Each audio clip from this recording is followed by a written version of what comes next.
Ladies and gentlemen, boys, girls, and hippies, I'm Hassan Piker, and this is the HasanAbi broadcast coming to you live from yet another gray day here in Los Angeles, California. I'm live and alive, and I hope all the boys, all the girls, and all the MBs. Yes, it was my way. That's right. Folks, we're live and alive, and I hope all the boys, girls, and MBs are having a fantastic one because today's a beautiful day. Today's a wonderful day. It's yet another gray day here in California, Los Angeles, but we're live. We're alive, and I'm hoping that every single person in the chat is having a wonderful time regardless. Ooh, so Leftovers is dog shit now? Yeah, Kaya came in and fucking dropped a dookie on him. Folks, this is part of the broadcast where I tell you a little bit about my personal news, about what's going on in my life. Okay, this is what I do here. For all the parasocialists, this is the update hour, okay? Before we blast off and get into the news. And yesterday, end of the broadcast, no accidents. It was, we were nearing 24 hours of no poopy or pee-pee time indoors, no accidents whatsoever. And then, of course, I brought Kaya into an uncontrolled environment earlier today when I brought her over to the Leftovers $700 gorillion compound, and clearly that was a mistake as far as training because she pooped and peed everywhere. She poo-pooed and she pee-peed in places where she was not supposed to be poo-pooing or pee-peeing. So not great. Not great on that front, but hey, guess what? Ultimately, it doesn't matter.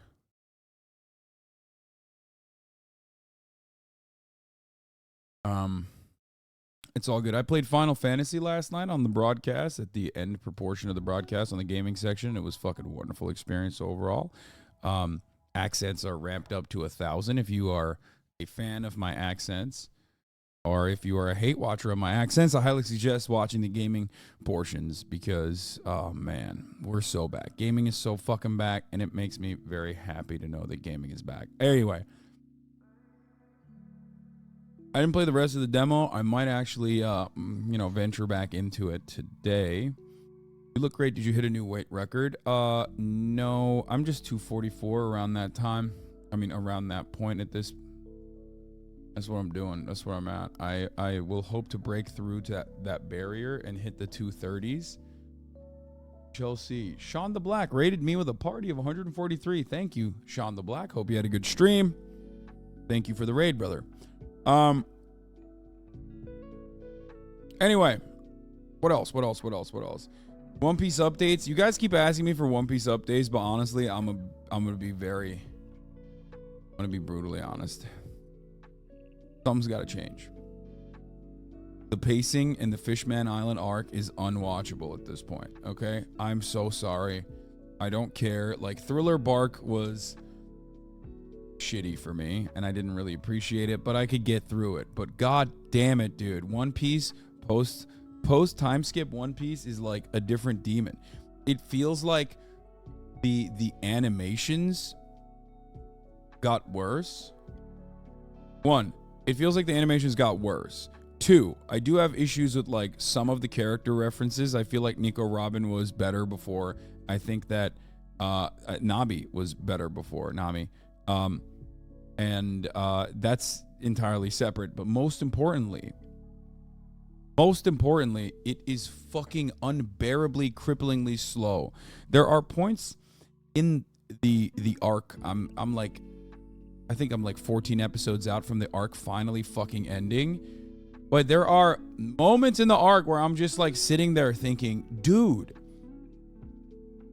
this conversation with the raid boss, whatever, who's like a steroid junkie, when he's describing who's really responsible for the assassination of the queen, spoiler alert, by the way, it's like a 10-minute monologue.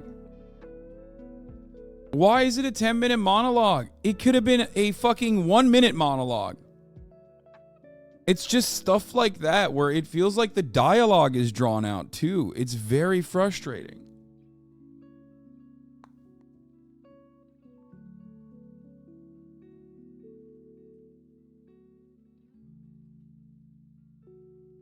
Fishman Island's the current midpoint of the story, but there's like a 1 chapter to 1 episode from here on out, I believe.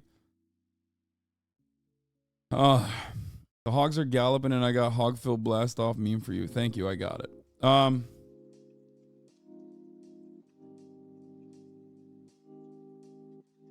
People are also saying the Dressrosa one is slow too. I hope it doesn't fucking keep that crippling pace. It's gonna kill me.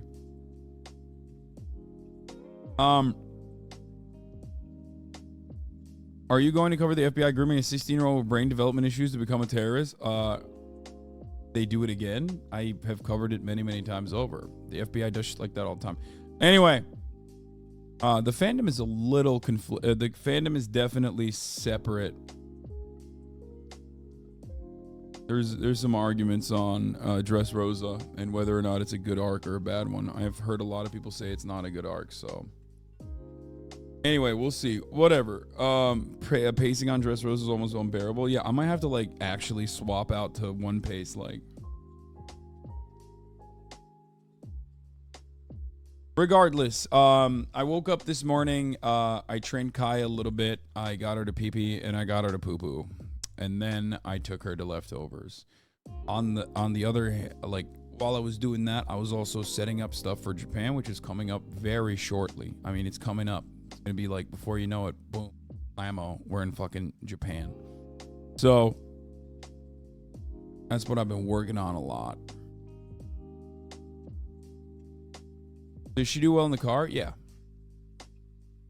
She's perfectly fine. It's also very cute when she goes to a new environment like the Leftovers $700 gorillion compound. She's a little insecure at first. Like, it's cute seeing your pet behave or react in new environments. Like, she's a little insecure, so she's not like as rowdy as she is at home when she's introduced to a new dog. But that was very cute. We got to experience that together on Leftovers. I don't know if you guys watched it or not. Let's see, I didn't even see what it looked like, but look at how good this girl is. Look.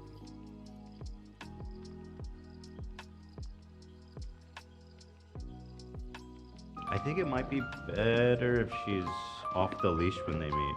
She's gonna go, like, she'll go crazy. I mean, I'll take her off leash, but I'm just saying she'll go crazy. Let's see if she'll do tricks for the camera. I want to see. Right now she's overstimulated, so it's really hard, but I went in, I literally got one of these like training bags because I'm so fucking OP. Okay, hey, Kaya. Come here, Kaya. Sit. Good girl, good sit. Shake. Kaya, shake. Good girl, good shake. Good shake. Other hand? No.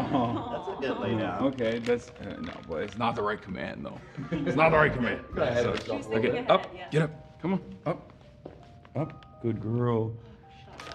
Okay, here. Lay down. Good girl. Good job. Good lay down, Kaya.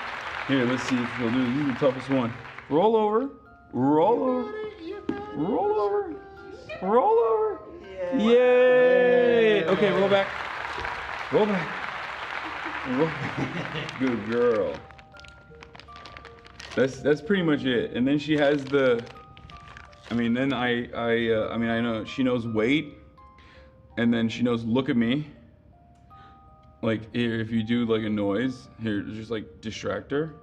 Hey, Kaya. Kaya, look at me. Yeah, she's not very good at that. Kaya, look at me. Look at me. Look at me. Good girl. Good girl. We're still working on it. We work on it every day.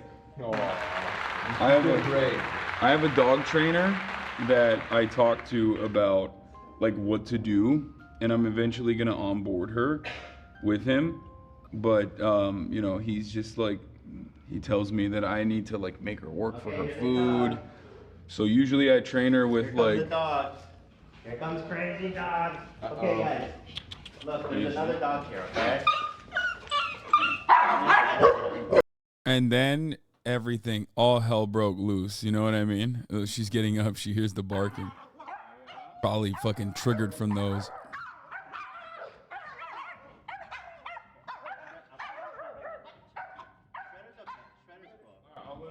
Your dog is nowhere near the amount of ADHD as mine. She's definitely going to be an easy dog to teach. You're out of your mind. My friend, I don't think you understand how long it took to get to this point.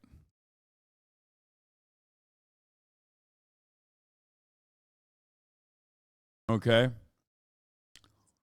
It took a long ass time to get to this point. She's incredibly stubborn. I think let him off the leash. I can't go that far? Okay, Alfredo's doing good. Let's let them say hi. Good boy, Alfredo. Good boy. I thought it was going to be the one that was going to be chill.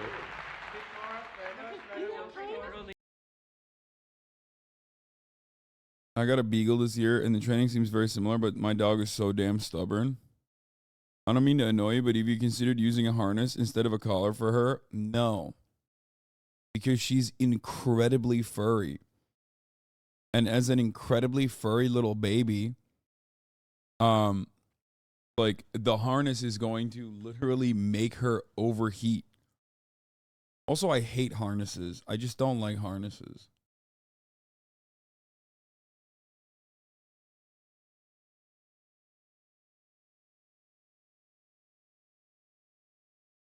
You walk her outside and around other dogs other than Fiona.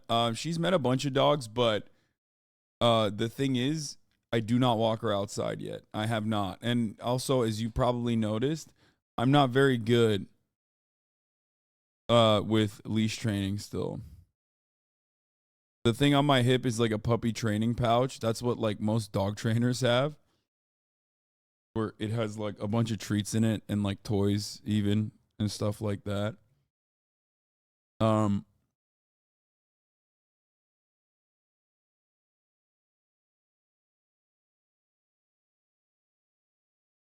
My girlfriend is a vet and says gentle leaders are the meta. What the fuck is a gentle leader? I don't even care, to be honest. Like, it's usually...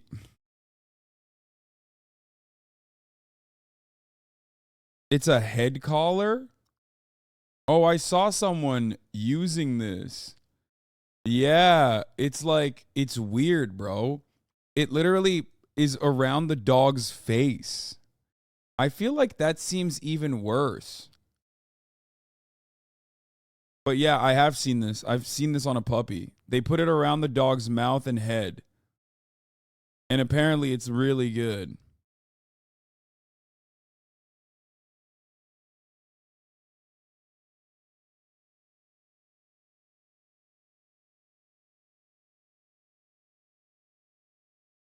Fix poor leash manners and discourse, excessive jumping or lunging. Just to prevent pulling. If they pull, it turns their head and body towards you.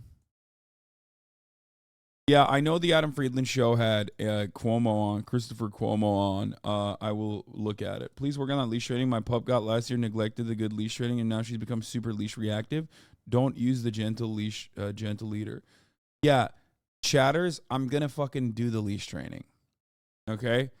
Like, it's like telling me I need to make sure that I don't neglect, like, bite training. And don't neglect my puppy's, like, piss and shit training. You know what I mean? I'm potty training her. I'm training her on everything, okay? Why would I let that... What? This dog is in my immediate line of sight pretty much 24 hours a day, okay? What has led you to believe that I am not insanely overtraining her? Like, remember, given what I do for a living, I have a tremendous amount of freedom and actually can have Kaya in my line of sight pretty much the entire day.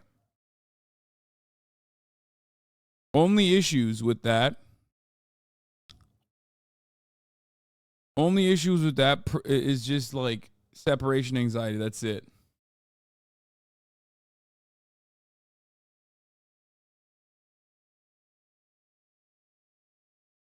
Everyone has their own training style, man. Yours is just wrong, which is okay. Shut the fuck up.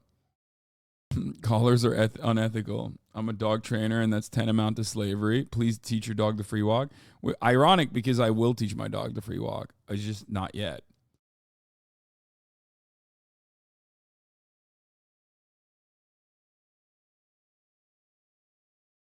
Teach the dog magic tricks? She does. She has a magic trick where if you don't pay attention to her for a long enough time, she will start peeing everywhere. It's crazy. She just makes the environment wet and smelly. It's a really sweet magic trick, and she has 100% consistency on it.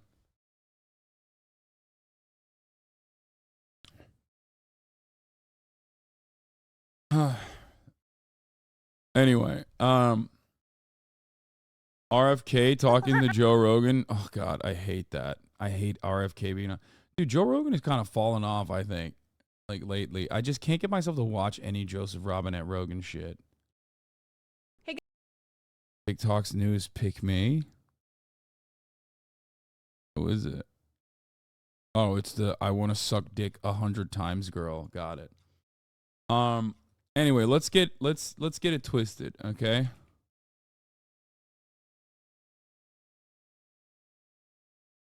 More Hogwatch. Andrew Tate. Fell off a long time ago. Chris Cuomo went on center left. Parking controversy.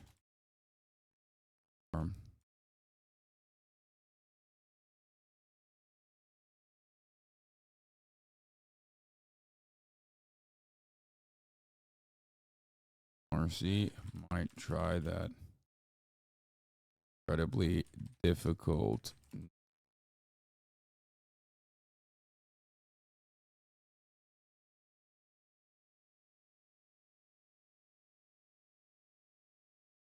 There it is. Blasting off. Are you making sure your dog breathes air? Yeah.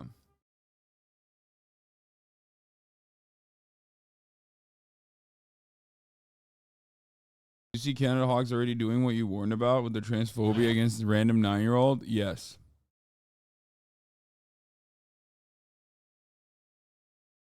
Yes. Let's be real. It was bound to happen. Of course it was going to happen. It's the most obvious thing that could have ever happened, and it's happening now.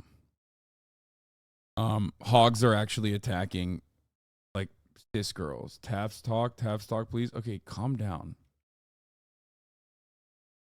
There's more hog talks from Living Blue. Let's fucking go.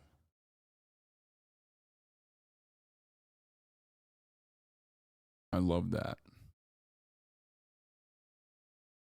I don't want to concern you, but Kai's lying on the ground and not moving. I think she could be dead. Okay, can we just, like, stop about annoying dog backseaters? Caretaker fatigue can happen with dogs too. I'm there. I'm so there. I have a very addictive personality, and I'm incredibly stubborn, right? So one thing I'll do is I'll invest all of my time, energy, initiative to one particular thing. And right now, if it's you know, training Kaya.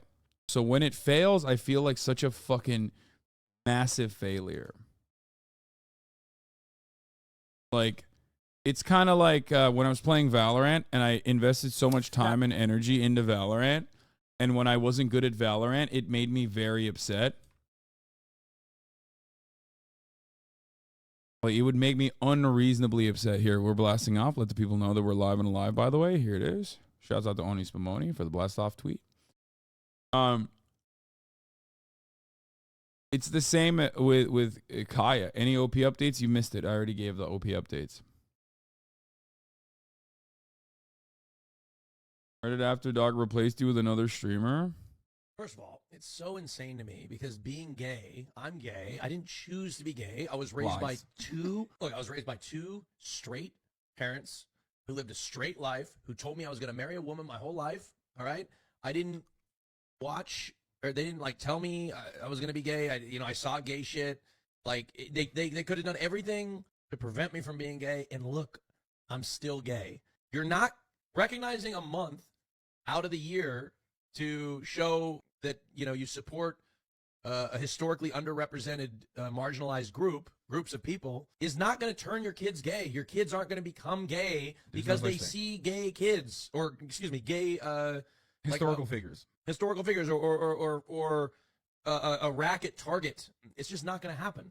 Yeah, it's stupid. It's insane. Now let me tell you what will happen, Hasan. You take your kids to church and you tell them that being gay is a bad thing or it's unnatural. These kids grow up that maybe so happen to be queer, grow up to hate themselves and feel that it's wrong, and you cause a tremendous amount of trauma because you've taught your kids something that is completely human and completely natural, that being gay is wrong and unnatural and inhuman. So when they have these very natural human experiences, they grow up to hate themselves. Now that's indoctrination, not showing support for a community, maybe via selling clothes at Target or recognizing a Pride Month. Yeah. It's insanity.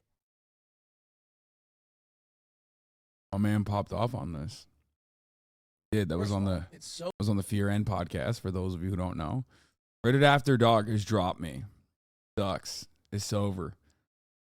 Austin has taken over Rated After Dark.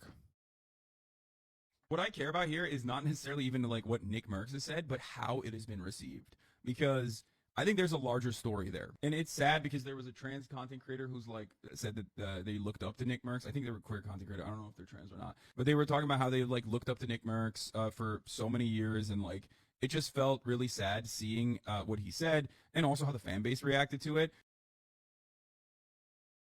Clips that go viral usually are agreeable ones, relatively tame. Like what?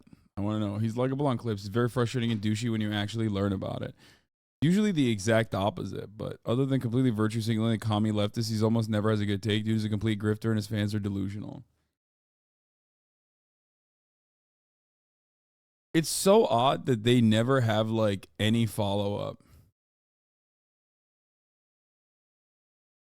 They just go, he's a grifter and he's a commie and he's bad. Where it makes it feel like this is a completely hostile space if you are not straight. When it brings out the whole gaming industry is already very hostile, and all it does is it created a forum for that, and it's like, yeah. So Activision was like, dude, it's Pride Month. What the fuck are you doing? And removed the Nick Merckx skin from the game. And then all hell broke loose, and Tim Pool and all these right-wing commentators immediately jumped on it. They said Call of Duty is groomers. They're groomers. They're fucking pals. They're Call of groomers. That's basically what they've been saying nonstop. Now, of course, the irony here is that no one gave a shit when like Activision straight up was like stealing titty milk from the the communal refrigerator, or was like charged by the state of California for rampant sexual assault and harassment that was ongoing inside of their facilities. Nobody fucking boycotted it then. They boycotted it over Nick Merckx's skin being removed from the game. In solidarity, Tim the Tapman came out and said, and literally just said, oh, out of solidarity, you should remove my skin as well, which Call of Duty responded yes to, and they removed his skin as well. So, aside from what they have said, the broader ideas that that statement represents, which I can describe, which, basically, you say, I want that stuff to be away from my children. The message that invokes is there's three hidden premises there. One, gay people and trans people and queer people in the sight of children has the capacity to turn children gay. Two, children can be turned gay somehow. Both are false. Okay. Children can be turned gay, and that it is somehow a bad thing, and that doing so, showing any kind of gay imagery, like two men loving one another, holding hands or anything like that, in the same fashion that you would show heterosexual couples and no one would bat an eye, is actually somehow grooming and pedophilia. And then four, being gay is wrong at all. Anyway, yeah. Right? Yeah. That's the fourth one. I'll give you another example. I've been talking a lot about this issue. I talked to XQC a lot about this issue, who had some opinions. And XQC is often very open-minded to like different opinions. And he was very receptive to this conversation, but his chat was going fucking nuts. So much so that even LSF recognized it. And LSF was like, dude, what the fuck is going on? There were a lot of people who were spamming, not his entire community, obviously, but plenty of people that were spamming like that I'm a groomer and a pedophile for simply fucking defending like LGBT acceptance. Yeah. So the discourse at this point is basically, if you are gay or trans, you're a pedophile. And if you are even defending gay people or trans people and saying like love is love, be more accepting, then you are also a groomer and a pedophile. Yeah. It's fucking cancerous. It's super toxic. I want to believe that half of these people that are saying things like this don't actually mean it, and they're just like trying and be edgy. Yeah. But even then, you're creating an incredibly toxic environment for a lot of people. What I care about here is not necessarily. Yeah. So confused where this whole LGBT equals pedo thing come from. Feels like the right have just started calling people pedos who disagree with their politics. Yup. I mean, it was around. It was the meta before. They would just say it to like gay people, and they basically had to quiet down when gay acceptance took hold. And now it's fucking very much back.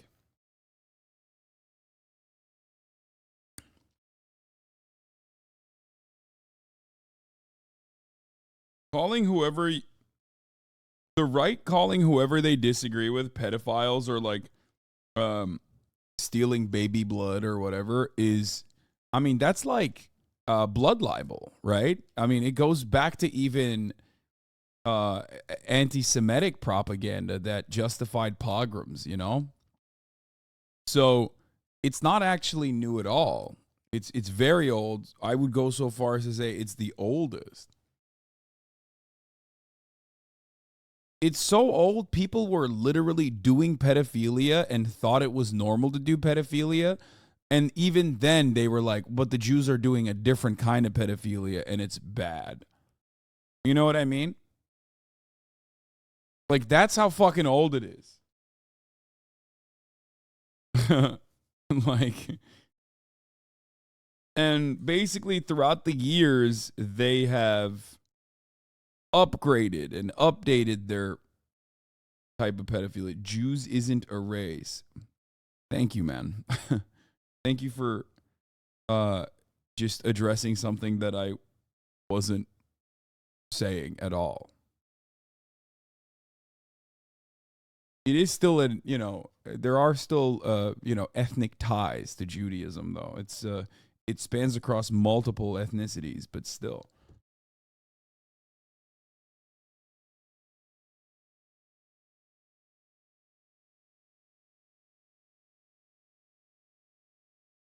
Same message, but for gay people from 1978. John Briggs floats a ballot initiative allowing local school boards to ban gay teachers.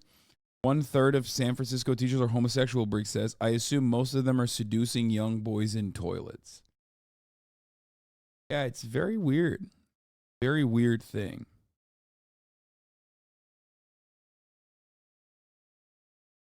Very odd situation. We're going to talk about Daniel Perry as well, who has been indicted. Grand jury voted to indict Marine, who held homeless man in a fatal chokehold. That fucking title itself is just like doing a biblical amount of weightlifting, you know? Present the situation very differently. We'll see what happens with this case.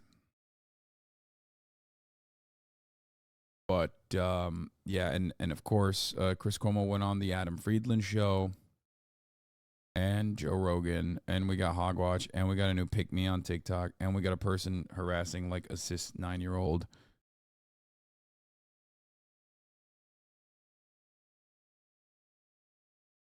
This tweet sums up everything that happened on Twitter after this killing, honestly. It's actually deeply reactionary and racist to start discourse about how dangerous homeless men are after a white male pawn of the U.S. state murders a black man for no reason other than he's struggling and homeless and visibly distressed about it. Maybe read right-wing women and do a little reflecting. If I cannot see how talking points which argue for homeless men to be killed because they are dangerous will negatively impact homeless women too, you are actually just not smart, lol. Do you think anti-homelessness behaviors are going to primarily affect homeless men? Do you really think this will prevent homeless women from getting raped? Yeah.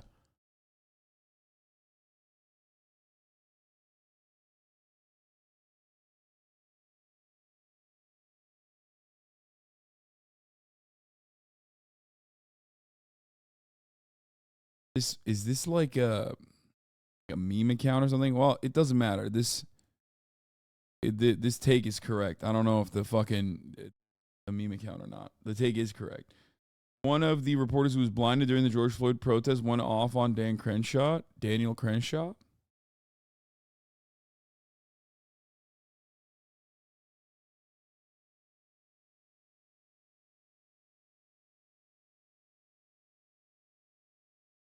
because I can understand not wanting to be uncomfortable, but I know a lot of people with prosthetics these days, and I guarantee none of them ran for Congress to sell their own eye patches.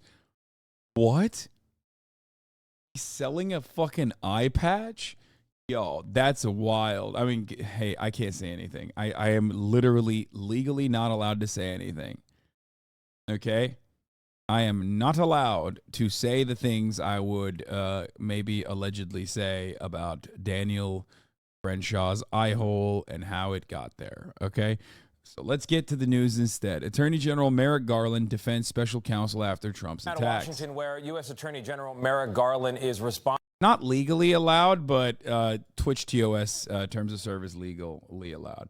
Oh, speaking of Twitch, Twitch made an update, which is like kind of good, I think. I haven't fully gotten the details on it, but it seems like people are very happy and positive. Responding to Donald Trump's attacks on the Justice Department and defending special counsel Jack Smith. Smith, of course, is leading the investigation that led to 37 felony counts against the former president over his handling of documents marked classified. Robert Costa is at the Justice Department for us this morning. Bob, good morning. Good morning, Tony. For the Justice Department, this is yet another standoff with Trump where its integrity is being assailed by one of the most powerful Republicans in the country. And yesterday, its leader pushed back. Mr. Smith is a veteran career prosecutor. Attorney General Merrick Garland is speaking out for the first time since the indictment of former President Trump and defending special counsel Jack Smith. As I said when I appointed Mr. Smith, I did so because it underscores the Justice Department's commitment to both independence and accountability. His defense comes after Trump has repeatedly attacked Smith. I've named him Deranged Jack Smith. On Tuesday, Trump pleaded not guilty to 37 felony counts for allegedly retaining classified documents after he left the White House and failing to turn them over to Justice Department investigators. On the campaign trail, a number of Trump's 2024 rivals are beginning to express concerns about the charges. I can't defend what is alleged. I know the risk that, as I said, even inadvertent release of classified information about our national security could present to our armed forces.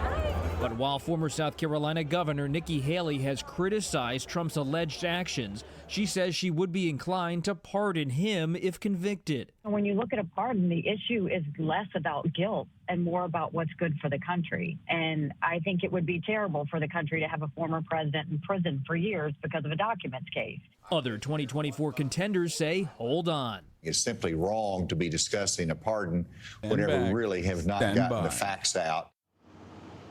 Despite these legal challenges, Trump and his campaign continue to project confidence, claiming they have raised more than $7 million since Trump was indicted. Still, some sources close to rival Republican campaigns, they tell me they sense Trump is growing increasingly vulnerable. Tony? And speaking of rivals, no Bob, shit. it looks like another Republican has joined the race against Donald Trump to replace him on a Republican ticket, and it's another Florida man. What can you tell us about this? This is the funniest out of nowhere contender on the Republican ticket. I love it, dude. I love it. Miami mayor, Florida man, who also has currently criminal charges against him, has decided to run for office. And he's literally anti-Trump and anti-DeSantis, and openly stated that he hasn't voted for either. Okay? It's such an odd goofball moment. At this point, it's pretty obvious. You literally can't run on the ticket without a charge? Yeah. Who's his base? Every Cuban and Venezuelan person that's over the age of like 30 in the Florida panhandle. That's it. That's like, I feel like he's just there to like try and capture votes away, possibly, which I don't even know if he will, but like try and capture votes away from DeSantis. And his one point of contention with Trump and DeSantis is that he's pro-immigration, which is so weird. Like, what a strange, dude, Republican politics is just, American politics is so crazy. Another Florida man. That's right. Miami Mayor Francis Suarez is set to officially join the Republican president. For the record, Francis Suarez is like an absolute sociopath. If you remember, friends of the show probably know, Francis Suarez is the guy who very famously was talking about, like, my people yearn for freedom. SOS Cuba. Remember when, like, they tried to do, like, we got a free Cuba shit? And it was, like, big deal. It was a big deal in, like, national politics for, like, a moment, for, like, a second and a half. And he, as a Cuban man, said we need to drone strike Cuba. He's also, this is yet another one of my favorite things, a big crypto bro and a Bitcoin mayor, much like Eric Adams. Yeah, he wanted to airstrike Cuba. Hashtag SOS Cuba, my people yearn for freedom. Like, he actually did the meme. You know how I always say, like, not today, Langley, not today, CIA. Whenever someone in the chat goes, oh, I'm actually Iranian and I want America to nuke my country. Like, I want America to turn Iran into glass because that's what we want as Iranians living in Iran. And I'm like, okay, shut the fuck up. He did that, but for Cuba.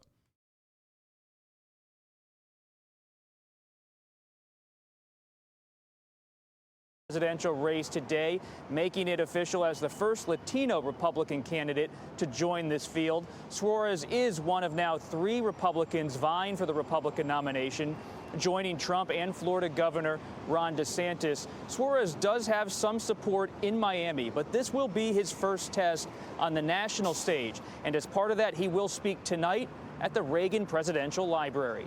Tony. Bob, thank you very much. All right, joining us now with more. All right, here it is. Let's get started on our fucking squealing little piglets. Hogwatch is starting with Lindsey Graham. There she is. South Carolina Senator Lindsey Graham is with us. I think I like this a lot. Maybe we should have Lindsey Graham. Let me finish. Let me finish. You know, they call it whataboutism. That's the new favorite phrase of the left and the media and Democrats.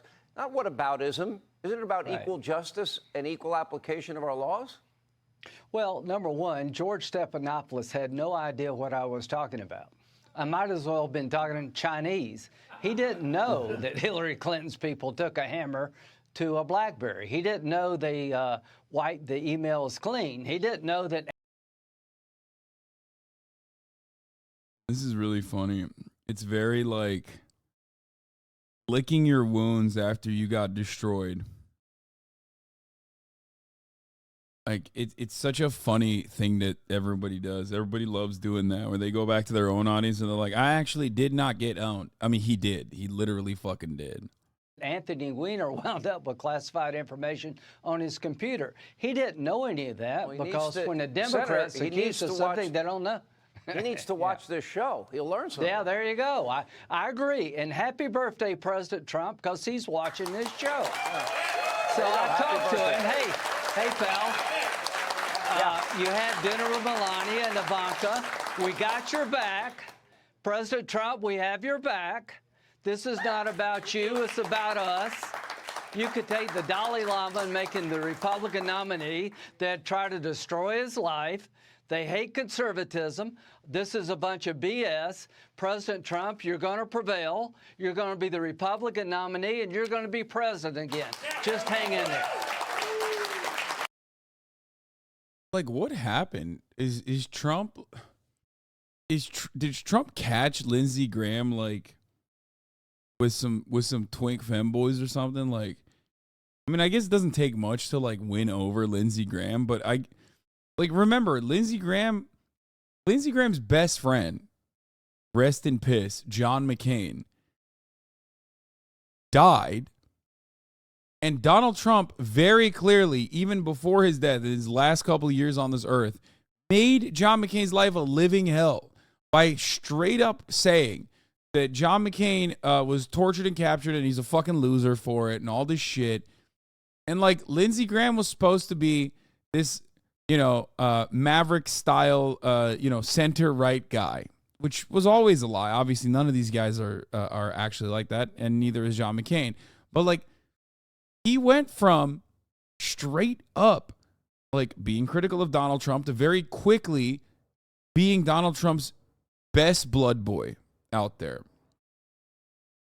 And he did it as Donald Trump was basically torturing his best friend, John McCain, like he's a part of the fucking North Vietnamese Liberation Front. I mean, it was crazy. It's crazy to watch. He was like trying to play golf with Donald Trump as Donald Trump was like, John McCain sucks. What do you make? How is it possible the things you were explaining? You don't believe that George Stephanopoulos knew. I give him a little more credit than that. I think he knew damn well about the 33,000 deleted emails. He's heard about BleachBit. He's heard about hammers destroying Blackberries and iPhones. They know all about it. And yet they protect their own. And they're willing to have a complete double standard because the media is basically an extension of all things, radical, new Green Deal, Democratic Socialist Party, are they not? Right. Yeah, okay. John McCain was great until he became the nominee. Then he was a crazy old man. Mitt Romney was a heartless billionaire who put the dog on top of the car. Oh, my God. Using Bestie's name like this to defend Donald Trump, that's awesome.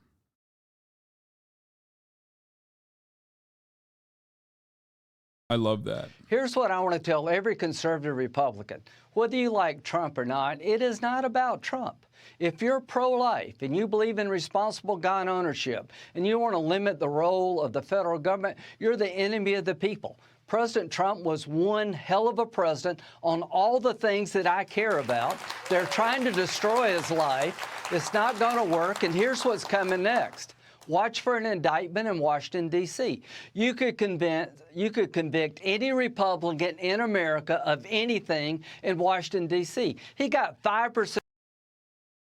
Oh, really? I mean, Lindsay, Dennis Hastert was diddling children and was the record holder for longest running Speaker of the House. Like, it's not all that easy to convict Republicans, especially Republicans, right? It's just not true. This is just not a truthful statement. You know what I mean? Of the vote. Here's what I worry about, that Mr. Smith will indict President Trump for January the 6th activity in Washington, D.C. If he does that, that means he has no confidence in the Florida case.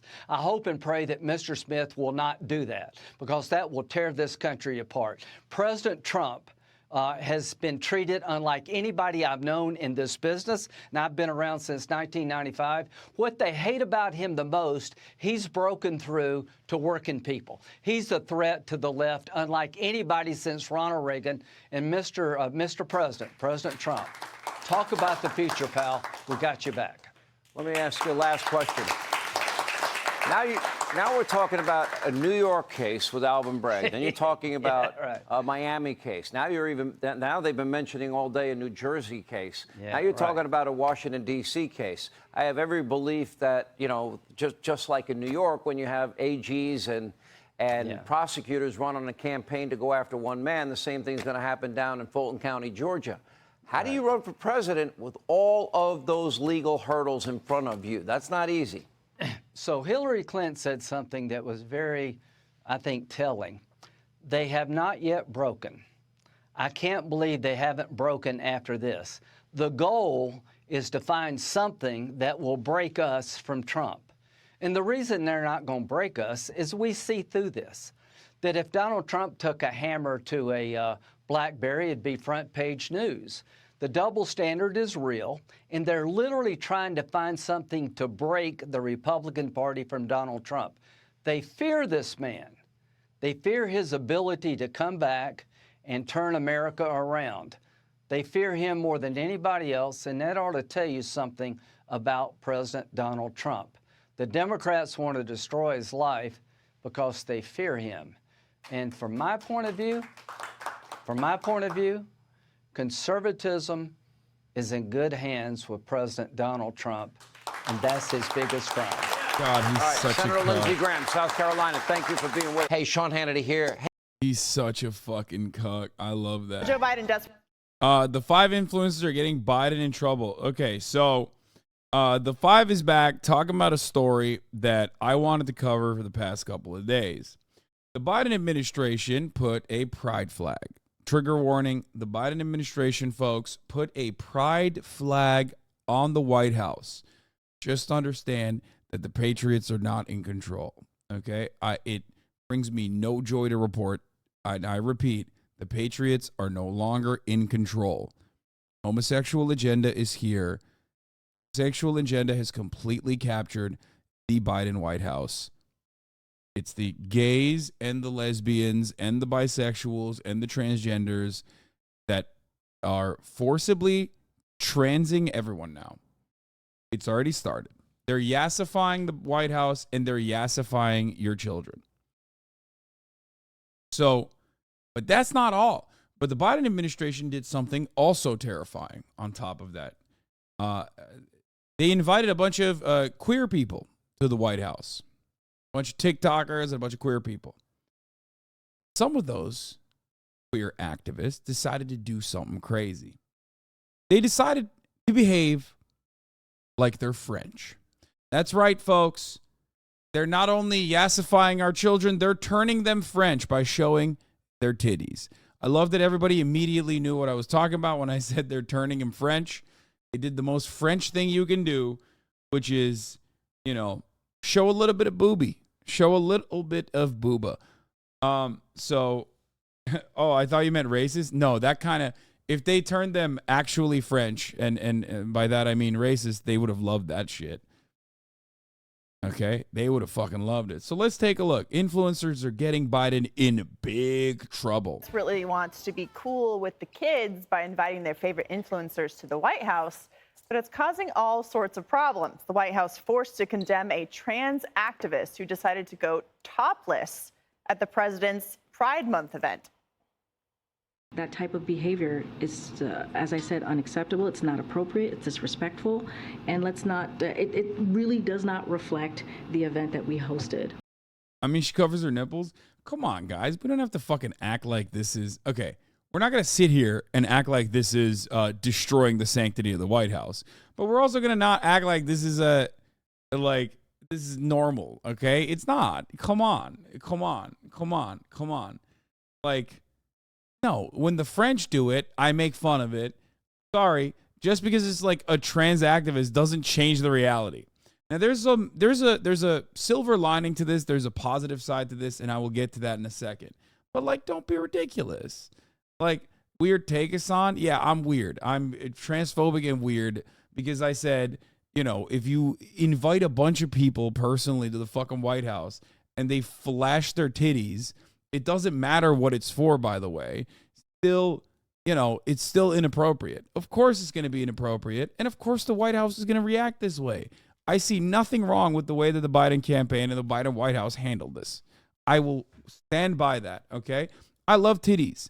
I think titties are great, okay? I've said this many, many times. Every time I see a titty, I'm like, thank you. Is this for me? What a wonderful and beautiful surprise. I'm a big fan. But having said that, I still very much understand there are certain places where you can't be showing the titty, okay? Like, that's just it. That's it. Certain places where if you show the titty, it's not that big of a deal. It's just like to do a protest, and that makes sense. I get it. I understand it. It's to like try to gain attention, and it's perfectly fine in certain circumstances. I'll still probably make fun of it if it's like to do some kind of protest or whatever. But in this circumstance, of course, the White House is going to say, yeah, this is disrespectful. We're not allowing that. Like, you're banned. And anyone that says you're fucking wrong is crazy. Titties at the AVN Awards, fucking awesome. Titties when you come back home and the person that you brought home from the bar is like, hey, you want to see my titty? That's fucking awesome. Consensual titty seeing is great. Love it, okay? Titties at the White House can be awesome.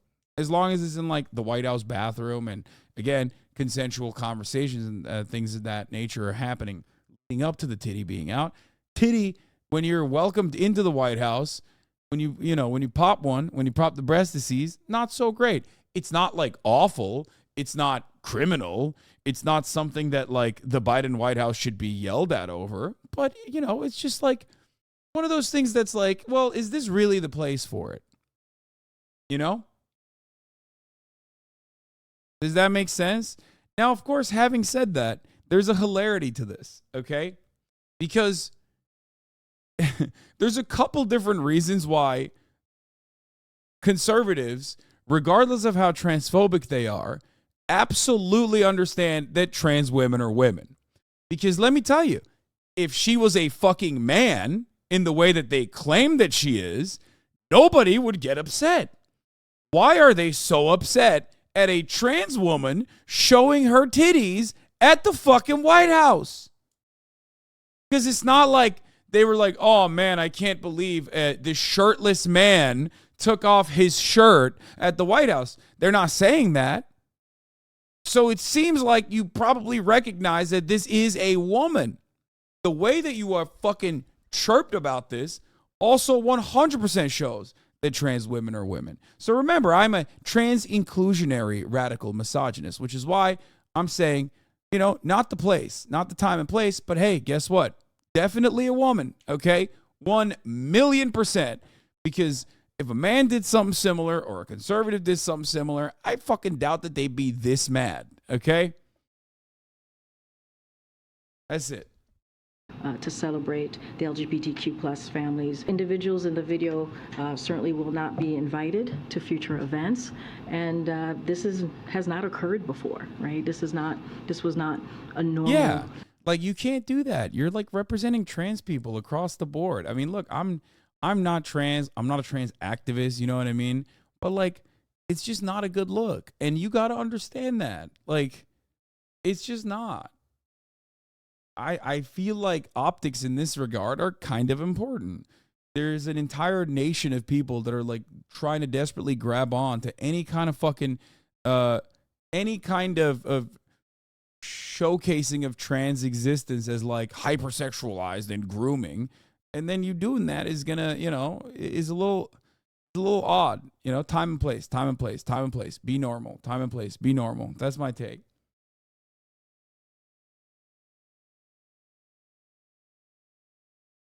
Thing that has happened under this administration, but we've been very clear about how we saw this particular behavior.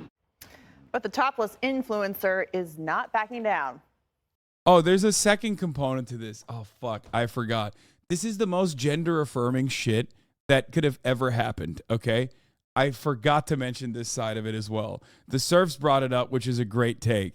The right is hyper-focused on a topless trans influencer who was at the White House, but is naturally completely ignoring the trans man beside her.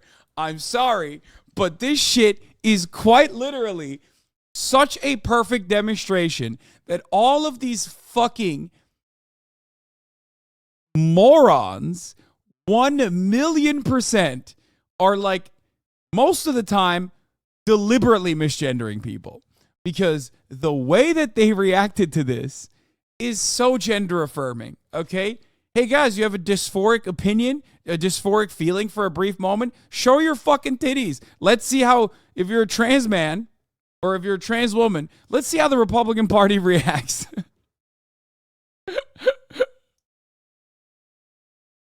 Literally. You will never feel dysphoric ever again. It's just so stupid and so obvious. Now,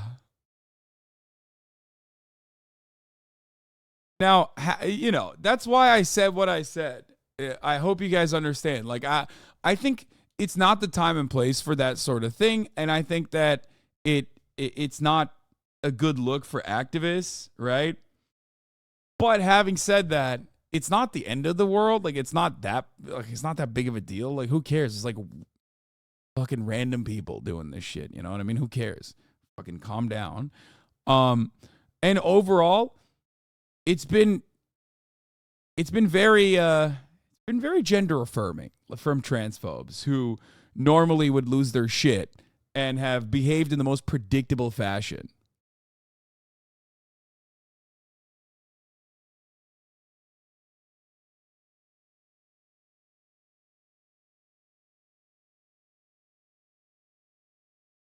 They had no issues with a trans man topless, which means they interpret that as men being topless. They didn't cause an uproar over that. Yeah, no, of course not.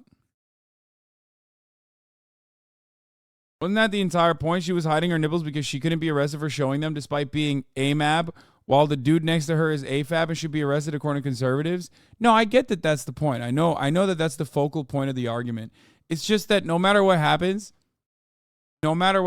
like, that is going to be seen bad and poorly. Again, public toplessness is legal in D.C. is not the reason why I'm saying this. That's why I said time and place, right? Like, you're in the fucking White House lawn and you've been personally invited as activists to attend the White House. Like, that's different. Come on.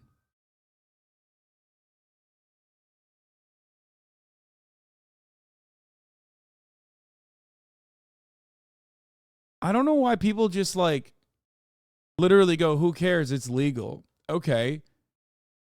Like, I don't really get this. Pissing in the toilet is legal. Go piss on the fucking White House lawn. See how that works out. Like, what do you mean? Like, I don't get it. Like, it doesn't matter if something is, like, legal. We're talking about optics in general. Yeah, if they hadn't been there as guests, but specifically went there to do this demonstration, it'd be completely different. If they were doing it, like, not at the event or not at, like, not inside of the White House lawn, like, you know what I mean? They're not like the people that infiltrate shit like this and then do stuff like this. I see some chatter saying they're just titties. People, this is not the time in the USA to try to push European values like boobies out being normal. When they want all gays to not exist, they're going to use anything they can for ammo in its perfect climate politically and culturally to make it a bad thing. I will say, however, that there's one aspect to this,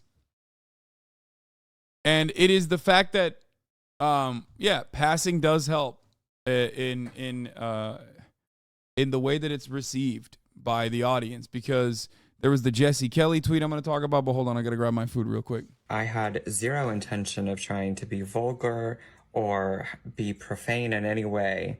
I was simply living in joy, living my truth, and existing in my body. But sadly, this isn't the first time the White House got burned by the influencers. This is a day in my life as a White House intern. Hey, Jenny, I booked you a nail appointment, love. Yeah, I didn't tell you to do that. It's called Initiative. Hi, White House, this is Scooper. I don't think so. Oh, doesn't matter. Jen, don't forget to have fun. And me too. I'm here at the White House. I hang out here once in a while. I'm glad he's here. So, Greg, as you know, when you visit the White House, there's a whole list of rules you have to follow about what you can bring, what you can't bring, what you have to do. And now there's going to be fine print that says, please don't take your shirt off and fondle yourself.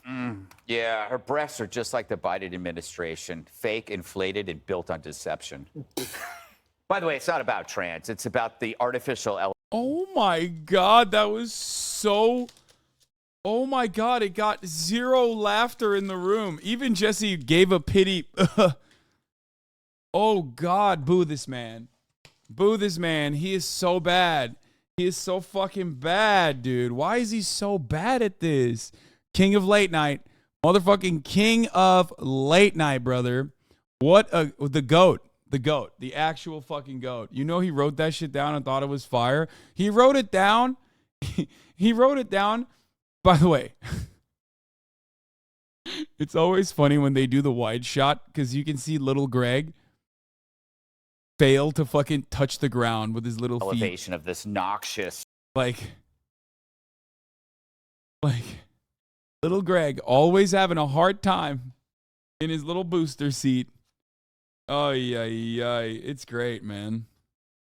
Yeah, Greg needs a booster seat. You need to be subscribed to the top of the hour. These are things that we all need. There's no reason to make fun of people for it, okay? Because at the top of the hour, there's a 3-minute ad break. You can also get boosted to no longer see the ads by getting gifted a sub. That's kind of weak, but it's fine. I really couldn't find a better segue, and it's 10 minutes into the top of the hour, so I got to run it now. Here is the 3-minute ad break now. Let's continue. Thing called the influencer. It's somebody who monetizes. I'm doing this for the viewers. Okay, here I go. It's about monetizing their social media following by pushing products, but they build their following by doing outrageous, attention-seeking, narcissistic endeavors. It's the turf Bro, of that's every literally what obnoxious you bozo. do. Really, I think I should be doing it. But so it's like every time an influencer enters the picture, everything goes wrong. The problem with the White House is they're too stupid to know that. But it's also a funny thing that, like, well, number one, I wish that this had happened on January 6th. Yeah. Because there wouldn't have been any outrage, of course, if those breasts would have been real. But these stories of trans are out of. Is he fantasizing about some Deborah pussy right now? What's going on? He said those breasts would have been real. Oh my God. I would have loved me some fucking wine mom titties, dude. Have you seen the January 6th rioters? Like what they look like? You fucking psycho. Proportion to the real impact that issue has on American lives. Have you noticed that? It's like we're talking about the tiniest numbers so small that we don't even know what they are, right? Because they're afraid that they'll be really smaller and you won't have an issue to push. But whether you look at sports, whether you look at bathrooms. Dude, I love that. I love that. He's saying, yeah, no, it's true. Exactly, Greg. Why do you talk about it so much? Why are you admitting that you're a fucking freak that can't get trans people out of your goddamn mind? Like, why is no one receiving that this is like the actual mania setting in? It's true. I make the same argument all the time. It's like a fucking 1% of the population, 99% of discourse. Why? Why? Holy fuck. Just let trans people live, man. Military, beer advertising. Now, the White House, this is what happens when you elevate an identity beyond the proportion it merits. Then you end up with charlatans coming on and trashing it just like that. And she is living her truth. But imagine if anybody could say they're living their truth when they're doing something really awful. Yeah. Dana, for me, it's like, it's just not about you. This is what I mean. It's like, it's not really awful.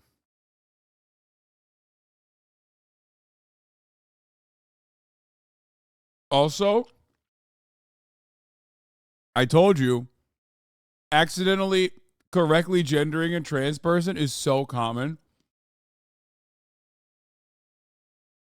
I'm telling you. Like, can't they're doing something really awful. Yeah. Imagine if anybody could say they're living their truth when they're doing something really awful. Yeah. Dana, for me.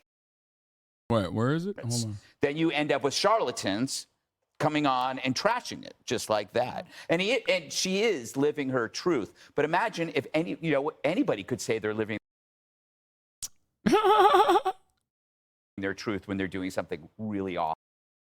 He actually caught himself and correctly gendered her. That's crazy. Go to the White House and respect where you are, but I guess if you're this kind of influencer, it is all about you all the time. It did make me wonder if the Bud Light marketing director ended up getting a job at the White House, because that's about how bad it was. And also, what did they expect? It's weird to say, but like, I'm not even kidding. Fuckability is like, it's so sad that trans people are so fucking dehumanized that like, fuckability is unironically a trait that literally causes these fucking psychopaths on the other side to like correctly gender you. It's so fucked up for trans women. Yeah.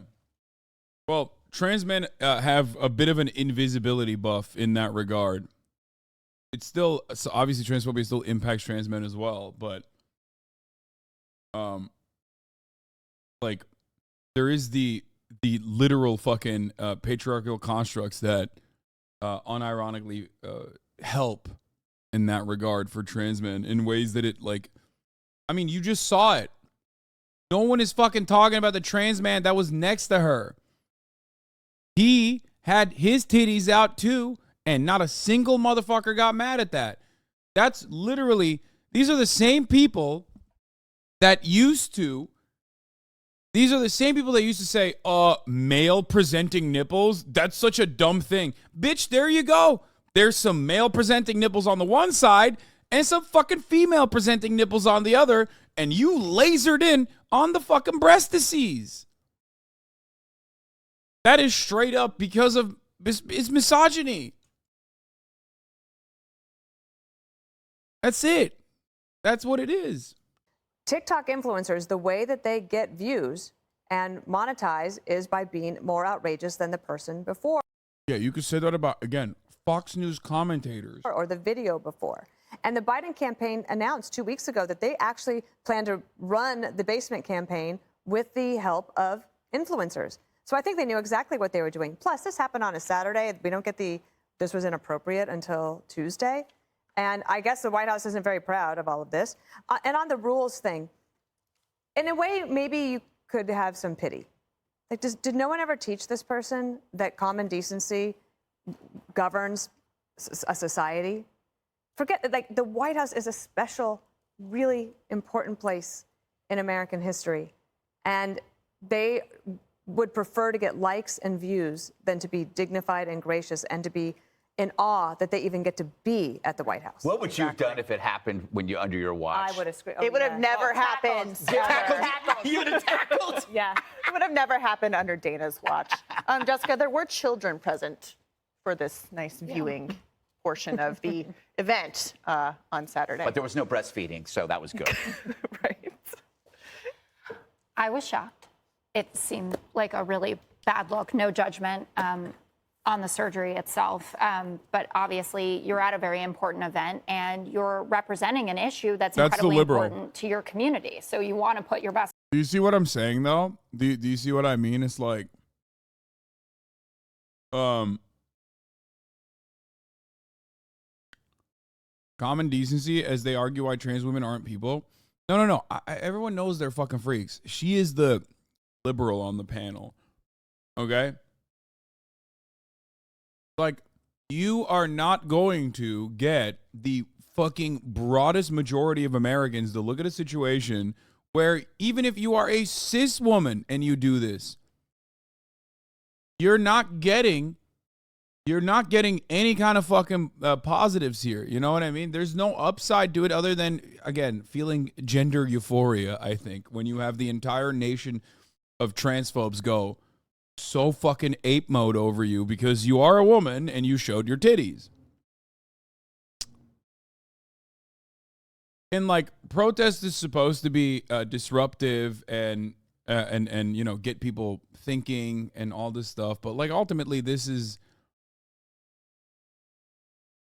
like the situation at hand.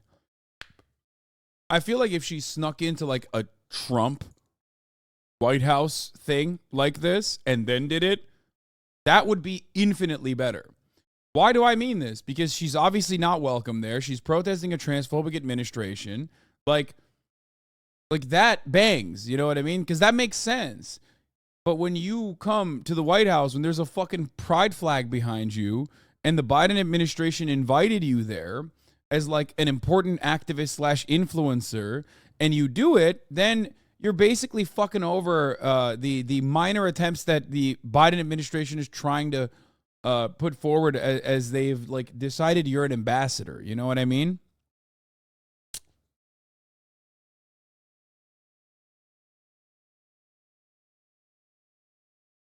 Caught the chuds into Biden has done her job. Fuck Joe Brandon.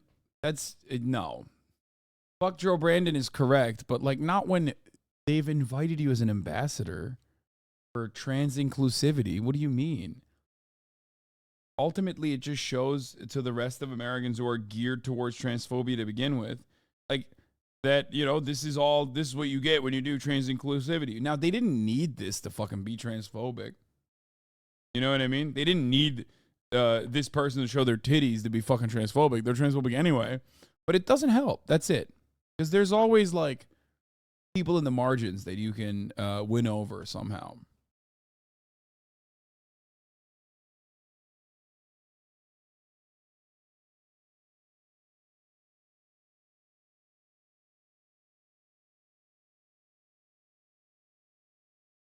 foot forward on a day that's honoring people who are part of the LGBTQ plus community, but especially for transgender people who have gone through a lot in their lives to be able to get to the point where they're living their truth, as she said it.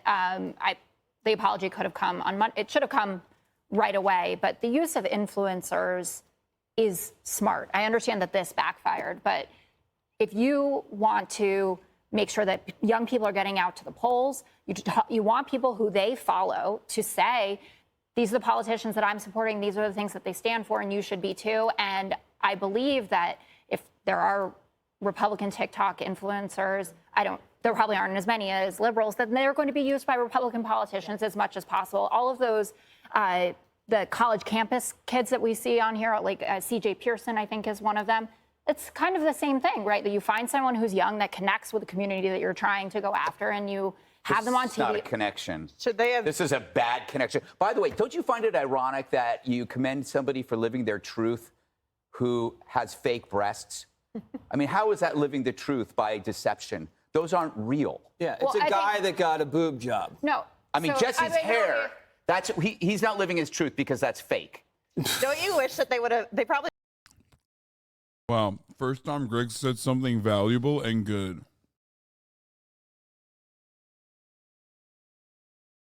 Fucking got him. Why are you inhaling food like it's your last meal every time I join the stream? Because I want to eat as fast as possible, because there's a lot of fucking stupid people that don't understand that I eat at the same time every single day, and I eat the same meal every single day. So instead of having to address the same idiotic baboon brain point 700,000 fucking times throughout the course of an entire year, I try to like carve it down as quickly as possible so I don't have to fucking address it. I really wished that they had banned TikTok before this event. But they didn't do it, so.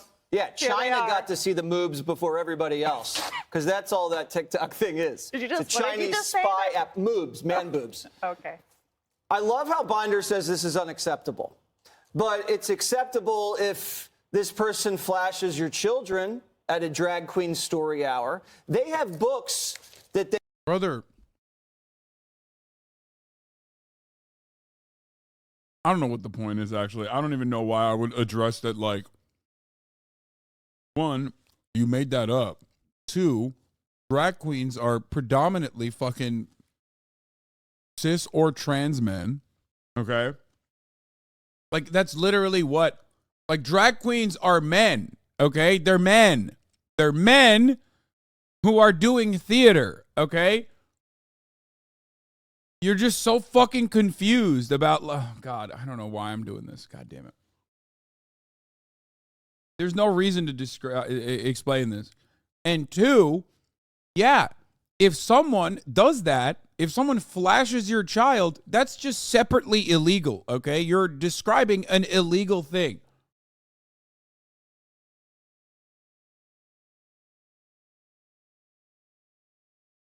It doesn't matter. It's not about being trans. It's not about being gay. It's just illegal. They banned in Florida of transsexuals letting it all hang out there. They're okay with that. They're okay with this at parades. They're okay with this in front of kindergartners, but not at the White House. How is that okay in your kid's classroom or at a drag queen story hour or at a parade on public property, but not at the White House? You can't answer that question. It's like, I can if no, it's you can. Okay. I can't answer that question because you made all of those things up.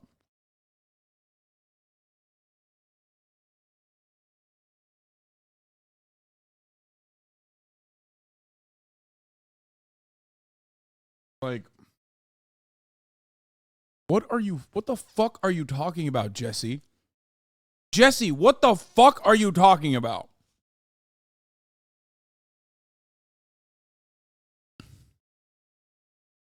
It doesn't, like, he just straight up said like 11 completely made up things. Oh, I hate it when trans women are showing their cocks to me and I just am forced to suck them at the school bus. I hate when that happens all the time. I fucking sure wish I wouldn't have to suck trans woman cock at the school bus every day. Please stop. It's like, dude, what are you saying? No one fucking is doing this. You just made this shit up. You just made it up, and now you're like, address my problem.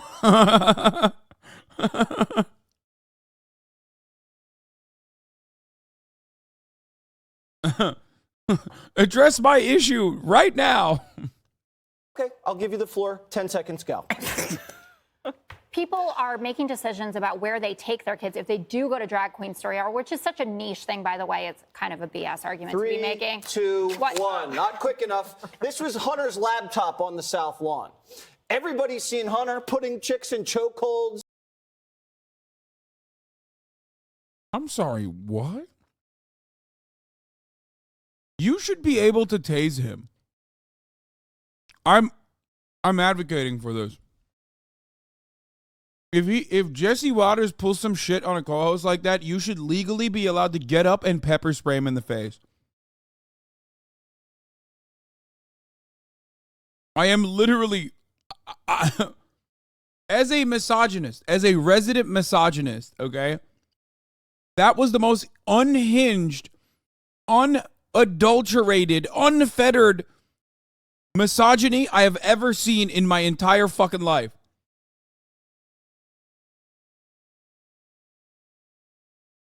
That was insane.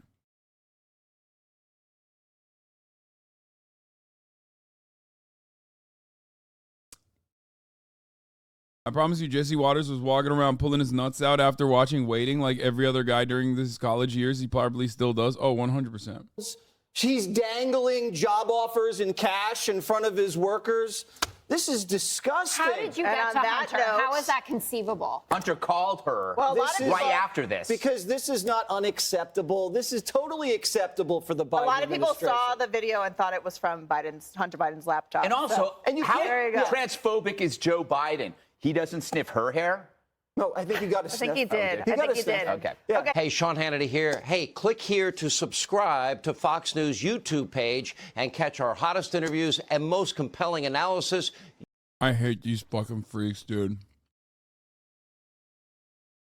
Many Americans are sick and tired of so-called junk fees, those hidden extras that are often tacked onto everything from hotels and airfares to concert and sports tickets. My ticket cost me $647 plus $200 in fees. These extra expenses leaving fans of big stars like Taylor Swift in a haze this summer. Some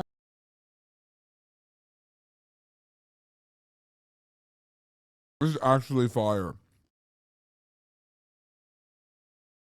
Like, straight up. By the way, watch this space. This is the type of shit that the Biden administration should be doing all the time. This is the type of shit that any administration should be doing all the time if they want to be reelected. And I never want to hear, if this actually pulls through, I never want to fucking hear from dumbasses ever again that say stuff like, well, what kind of power do they have? Well, it turns out they do have power, okay? turning to social media to vent about the steep fees to see their favorite artists live. 2 regular tickets for a Drake concert cost over $1,000. Oh wait, no they don't. It's just the service fees. One government study suggests primary and resale sites on average add 27% and 31% on top of the ticket's price respectively. This morning, President Biden amplifying his call for transparency, meeting with representatives from several companies, including Live Nation Entertainment, SeatGeek, and Airbnb, all of which the White House says have committed to end surprise fees by fully disclosing fees to consumers up front. Something he first tackled in his State of the Union. We're tired of being played for suckers. The excess charge. Nice. If that's all they get, that's crazy. Okay, I spoke too soon. Charges. One point of focus of a hearing on Capitol Hill in January, as senators press Ticketmaster's parent company Live Nation about them. Recent study found that for some tickets, it's as high as 75% of face value. And it's not just for shows. The White House says it's working to address junk fees in every sector of the economy, hoping to save Americans from shelling out nearly $65 billion extra dollars. The Biden administration says it's working with federal agencies to lower bank overdraft charges and a proposal to cut credit card late fees by 75%. The new rules would also require airlines to show the price for all extras, like checking a bag and even in-flight Wi-Fi. We're really trying to ensure it is an honest marketplace. Bro, I hate this. Price transparency doesn't fix this problem. You need like actual fucking... God damn it. You need to do something else, dude.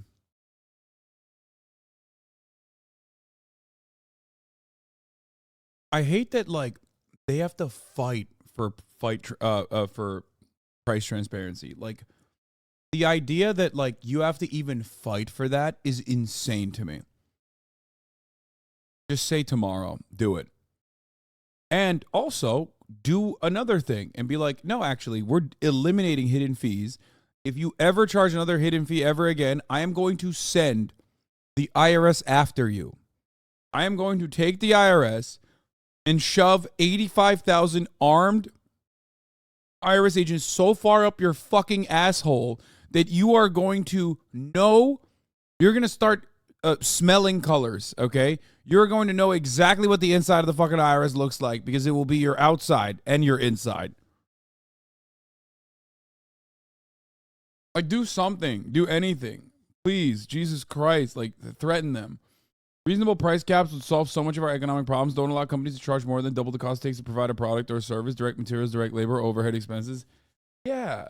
Well, it wouldn't because that's anti-capitalist.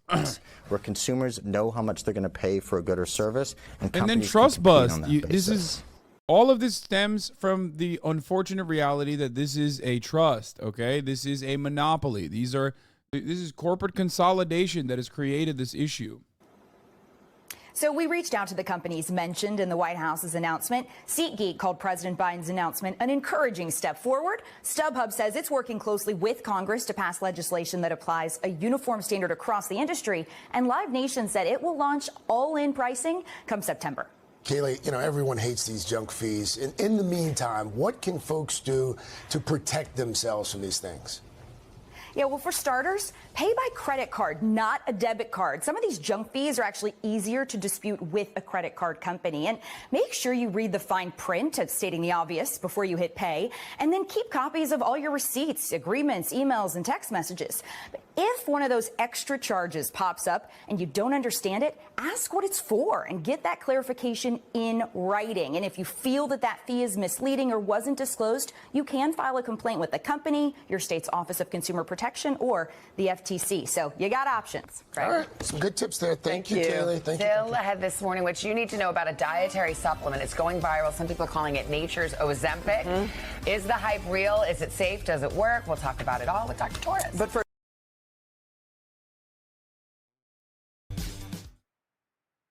here's what you need to know to protect yourself. Wait, what? 3, 2. Jennifer DeStefano spoke on Capitol Hill this week, hoping Congress can help find ways to regulate. Oh my God, they accidentally kept this in. Thank you.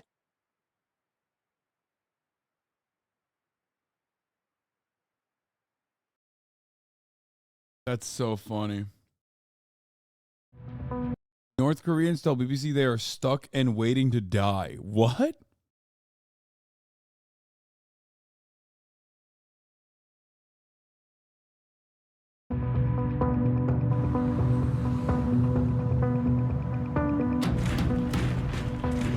North Korea. For over 70 years, the country has been ruled by one family. Its tyrannical leader, Kim Jong-un, has subjected his people to extreme hardship. The regime survives by repression, by complete blockade on information, with the security services and field tactics. At the start of the pandemic, North Korea sealed its borders. We now know next to nothing about what's been happening inside the country. Wait, did we what? As opposed to before, when we knew so much. Like, it's literally called the Hermit Kingdom for a fucking reason. What the hell?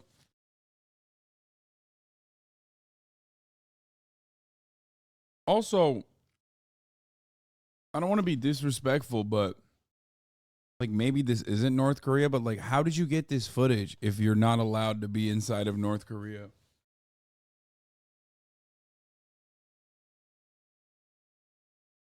Like, is this not North Korea? I don't understand. Sometimes people describe North Korea as a black hole of information, and that black hole has become significantly darker over the last few years. For months, we've been communicating in secret with 3 people who've risked their lives to expose the disaster unfolding. We've used animations and actors to illustrate their words. These days, watching and sharing foreign videos is severely punished. One wrong move, and you're facing execution. And a desperate struggle for survival. Food supplies are so low, people have started dying. I want to live in a... I mean, how... Okay. Why would YeonMi Park not become a prominent voice in the United States of America when the motherfucking BBC, which is like a well-respected institution that is supposed to disseminate news, like, when this is the kind of fucking coverage coming out of that?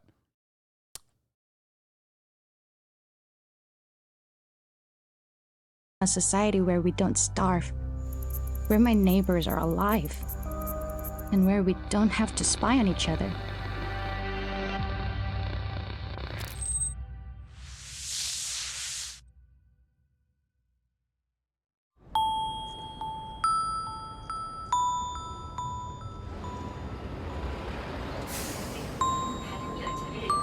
Everyone in North Korea is dead.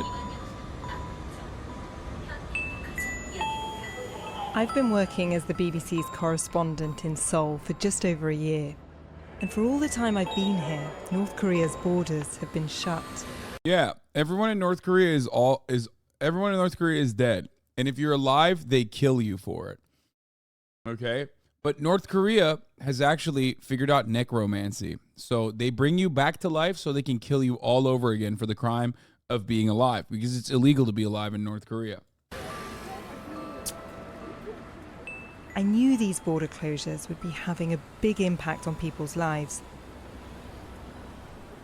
So when I arrived, I wanted to find a way to hear from people inside the country.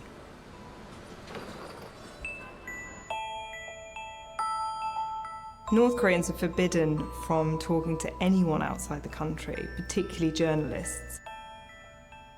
There are a couple of specialist news organizations that have a network of sources in North Korea. We decided to try and work with one of these organizations to speak directly to people in the country so that we can understand what was happening.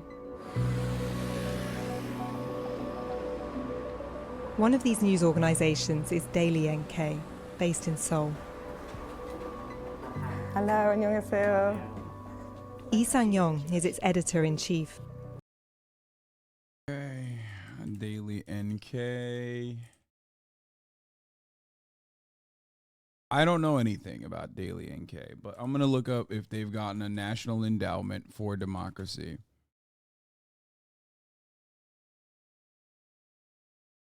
Grantee Spotlight, Ho Park, founder of the Daily NK. This is from ned.org, National Endowment for Democracy, supporting freedom around the world. Ho Park is the head of the North Korean research at Daily NK, one of the largest and most influential online newspapers in North Korea on North Korea related news and information. He's also one of its original founders. He spent extensive time recruiting and training North Korean citizen journalists on the Sino-North Korean border. His work on the economy has been featured in academic platforms including Zeitgeist, Korea International Trade Association, Korea Development Institute, and has been cited by media outlets including The Economist, Al Jazeera, The Atlantic, The Washington Post. He holds an MA in journalism from Yonsei University.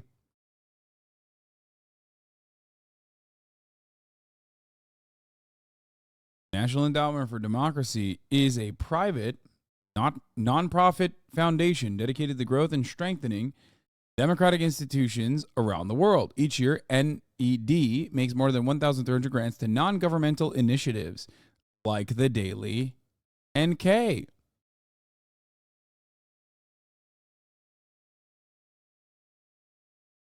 The Daily NK is a recipient of funding from multiple institutions and private donors, including the National Endowment for Democracy, an NGO funded by the U.S. Congress. Huh. Does anyone ever ask how an NGO, a non-governmental organization, can be funded by the United States Congress? And how this does not defeat the purpose of it being an NGO?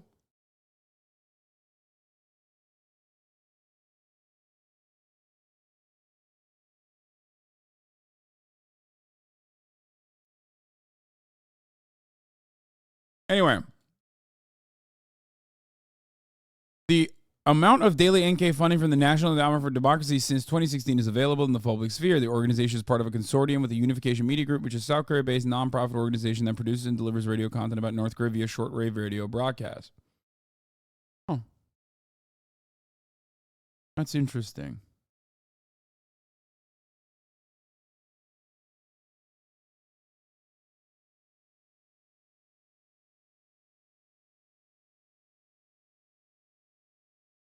Huh.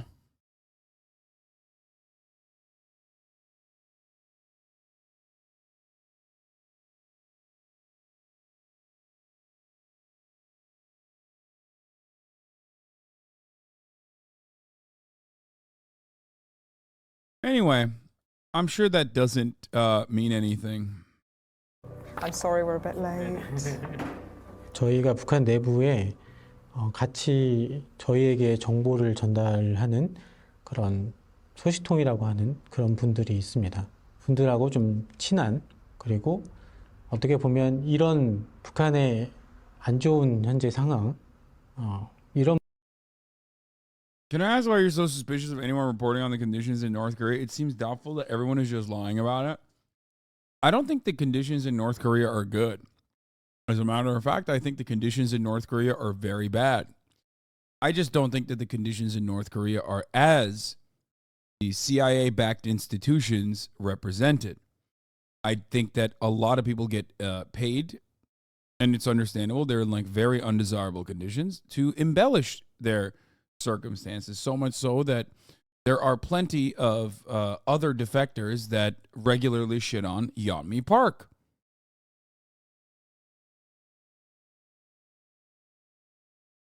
YeonMi Park, who has famously said that people push trains in North Korea, that children eat rats, and then the rats eat the children in North Korea, that, that she was sold off to a Chinese family that is R-worded, a Chinese family of R-worded farmers.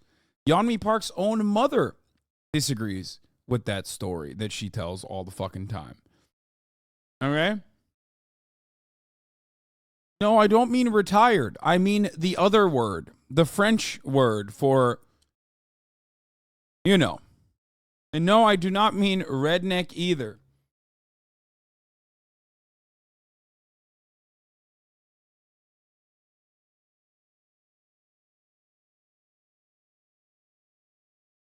Silly Billy family.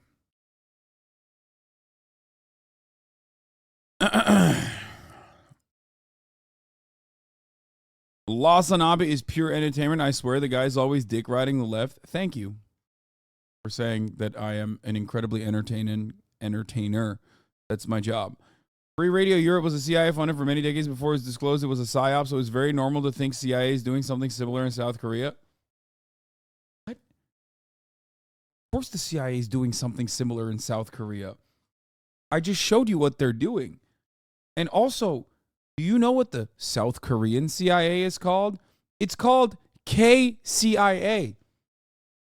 South Korea is an American-designed, American-built client state for the CIA. There is no South Korea or North Korea without the United States involvement. Also, they do have Radio Europe, Free Radio Europe. It's called Free. It's Free Asia. Radio Free Asia. It exists. Sorry, I know you're agreeing with me. It's just that, like, I wanted to expand on it. A whole family of redacted farmers. Holy shit. Yeah, it's like the most unbelievable story of all time. So much so that YeonMi Park's own mother was like, that didn't happen.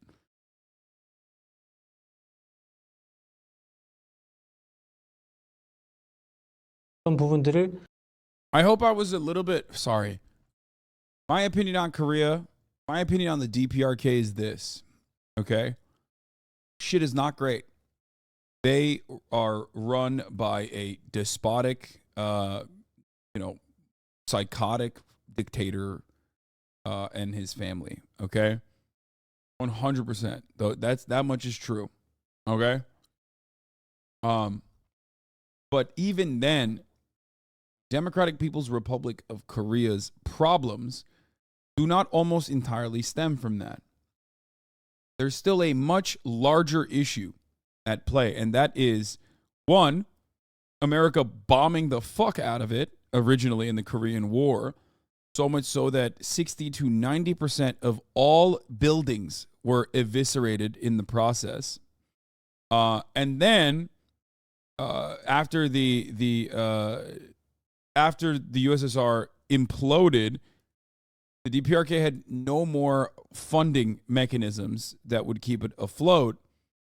And, well, now they kind of rely on China, maybe a little bit on Russia as well, but still, that genuinely destroyed the North Korean economy and North Korean existence in general, because the United States of America has kept it under complete sanctions since its inception.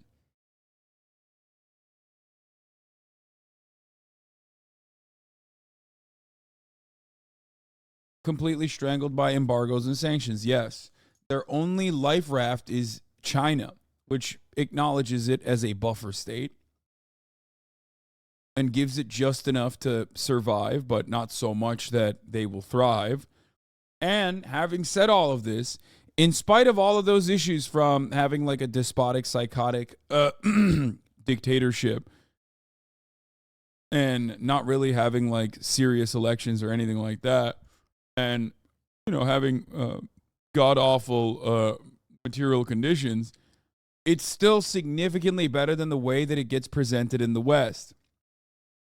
Western coverage of the country rarely ever focuses on Western crimes that led to the situation at hand and hyper-focuses on the actual issues, for sure, that they greatly exaggerate for no fucking reason. You could just basically say, like, oh, the Kim Il-sung, Kim Jong-un, Kim Jong-il family is just bad. They're awful.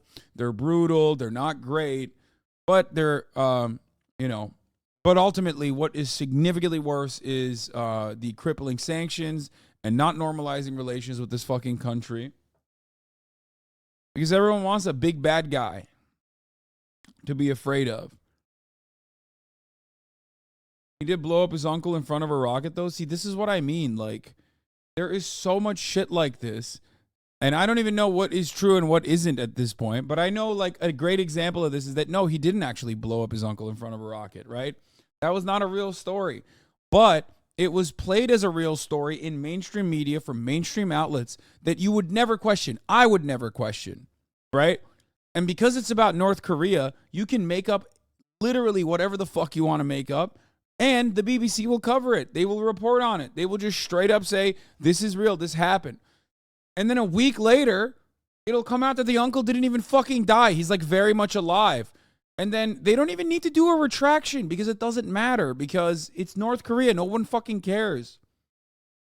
YeonMi Park is the perfect demonstration of this reality. She gets approximately $40,000 per speaking engagement on the minimum.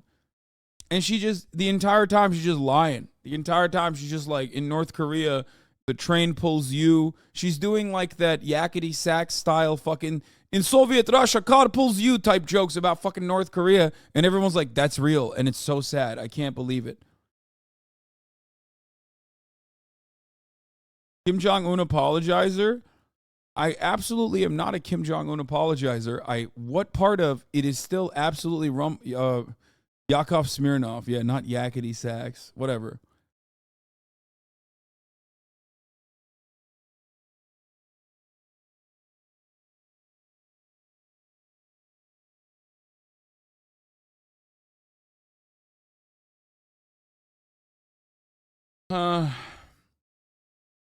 Yeah.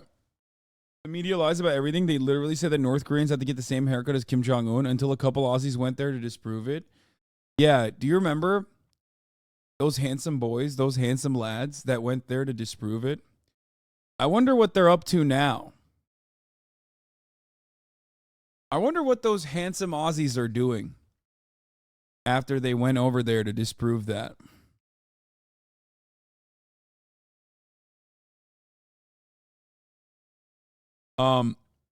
You'll be seeing a lot of them. You'll be seeing a lot more of those handsome Aussies soon. They're coming back to the United States, and they will be staying here in my house.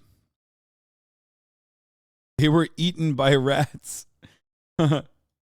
외부에 알려주고 싶다라고 하는 의지를 가지고 계신 분들을 저희가 섭외를 했습니다. So what happens to our questions now?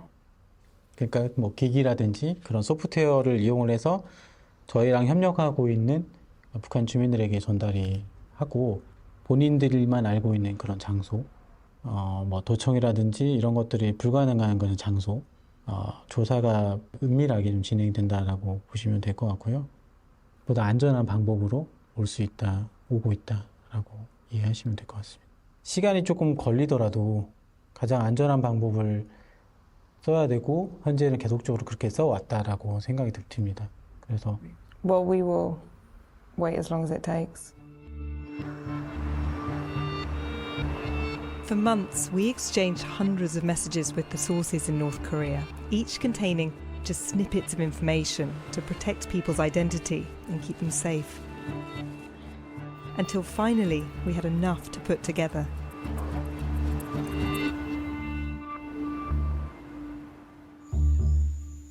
Kaya.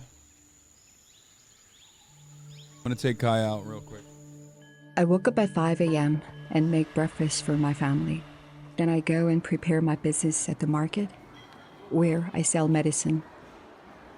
One of the people we've been communicating with is a market trader who lives up near the border with China. And she makes her living by smuggling medicine over the border from China. Her earnings support her family, so her husband and her 2 children. Before COVID, life was stable. I didn't smuggle every day, but my business made quite a profit. But since COVID, my earnings have halved. It's become much harder to smuggle things over the border, and the crackdowns have become stricter. I tried to smuggle, but I got caught. I had to bribe an official with money I didn't have, and barely got away with it. After that, I was monitored, and I couldn't do anything. Most of the products in the market came from China, but it's empty now. You could always find grain, but not these days. Our food situation has never been this bad. Recently, people have been knocking on the door asking for food because they're so hungry. 코로나 이전에는 일단 사람들이 왔다 갔다 할 수 없었습니다. 이게 약간 불법적인 방법이긴 한데 밀수를 하시는 분들은 그 밤에 넘어가서 어떤 물건을 팔고 어떤 다시 물건을 가져오는. North Korea has 2 borders. The one with South Korea is closed because the 2 countries are technically still at war. It's the most heavily fortified border in the world, known as the demilitarized zone. To the north is a vast 1,300-kilometer border with China. Through closing its borders, North Korea not only stopped people from leaving and entering the country, but it cut off trade. So they stopped freight trains from even crossing the border from China with vital supplies of food and medicine. I like when they're like, yeah, we will not be revealing the identity of the people. And then they're just like, they illegally smuggle resources through China. It's like, how many motherfuckers are out there that you could probably figure it out if I you work wish on to do construction so. If projects. this was a real Often person. we have to work late into the night, and I sleep at the site. This person, who we're calling Chan Ho, lives near the Chinese border with his family.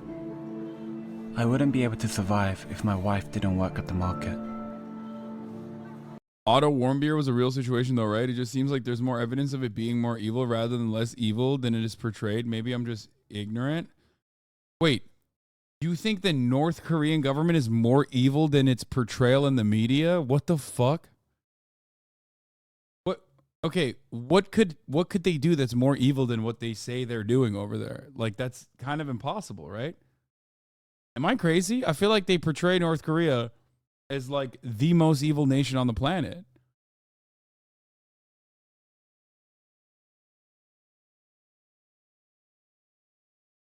They make everybody get boozy fades. No.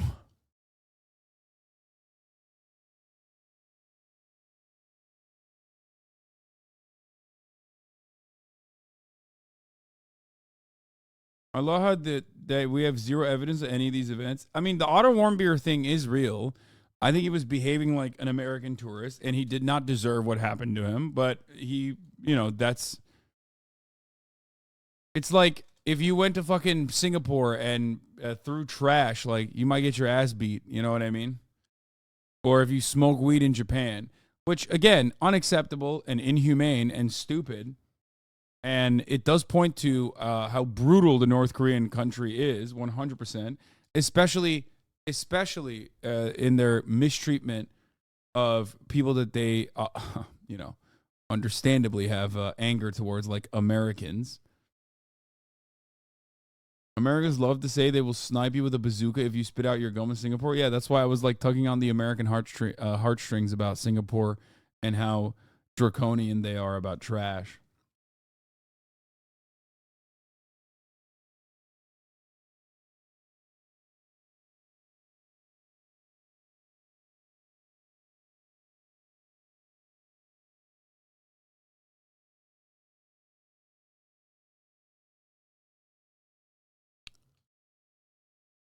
Like, here's the thing. I've never fucking said that the situation in North Korea is great. Like, as a matter of fact, every time I talk about the story, every time I talk about North Korea, there's a group of people that are like, no, it's fucking awesome. You fucking piece of shit. They're eating hamburgers for every meal. And I'm like, no, that's not true either. Like, but there is a very real reason. There's two very specific reasons as to why North Korea is not as great as it could be potentially. And the two reasons are that, number one, American sanctions and embargoes, okay, that have crippled the nation since its inception.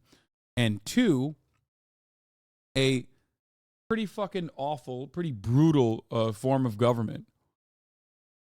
But I would say that the sanctions and the embargo also re-solidify the existence of that brutal and awful government.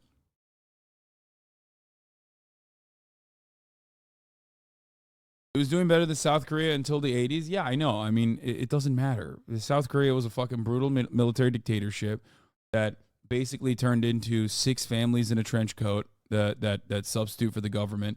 But at the time, North Korea's lifeline was more powerful than it is now. And North Korea is not the only example of nations that we do this to. And there are ones that fare far better than North Korea. And I'm, of course, talking about Cuba. Okay? That's the reason why, as much as I defend Cuba, I don't have a similar kind of defense for North Korea.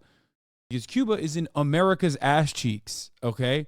A tiny island inside of, like, the American imperial periphery, and yet they thrive in comparison to a place like North Korea.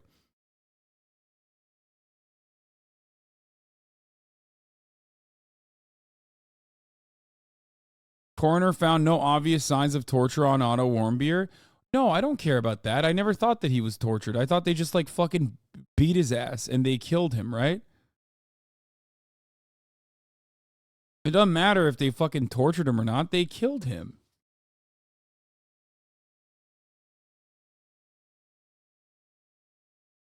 Details surrounding Otto Warmbier, a 22-year-old American student who died in June after being detained in North Korea for 17 months, were released this week by the Hamilton County Coroner's Office in Ohio. The report, an external examination, not an autopsy, describes 4.3 by 1.8 scar on Warmbier's right foot. Parents Fred and Cindy mentioned the scar during an interview when they broke their 3-month silence. How do you get a scar that covers the entire top of your foot? Coroner's report did not include this last detail. It describes a number of smaller scars, but does not contain details as to what caused them or how long they'd been there. The report also offers information that seemingly conflicts with the parents' account. His bottom teeth had looked like they had a pair of pliers and rearranged them, Fred Warmbier said. However, the coroner's report says the teeth are natural and in good repair. Hamilton County Coroner Dr. Lakshmi Code Samarko addressed the discrepancy, speaking at a news conference Wednesday. She said her team, which included a forensic dentist, evaluated Warmbier's body as well as various scans of the body. I felt very comfortable that there wasn't any evidence of trauma to the teeth or jawbone, Samarko said. We were surprised at the parent's statement. Fred Warmbier told CNN on Wednesday the family will not be commenting further. A North Korean foreign ministry spokesman on Thursday denied Warmbier was tortured while in North Korean custody, according to a report. On Tuesday, Warmbier's parents described what they saw when they approached the plane that returned their son in June. We weren't prepared for this at all.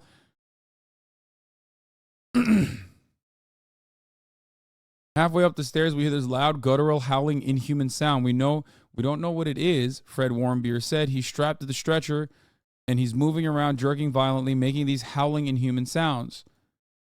Warmbier's eyes were darting around. What? Okay, well, the parents are fucking lying. I don't know why, but he still died.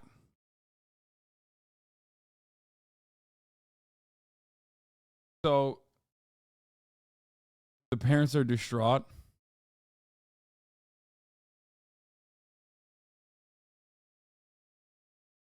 Yeah, you're right. I should say the parents are distraught.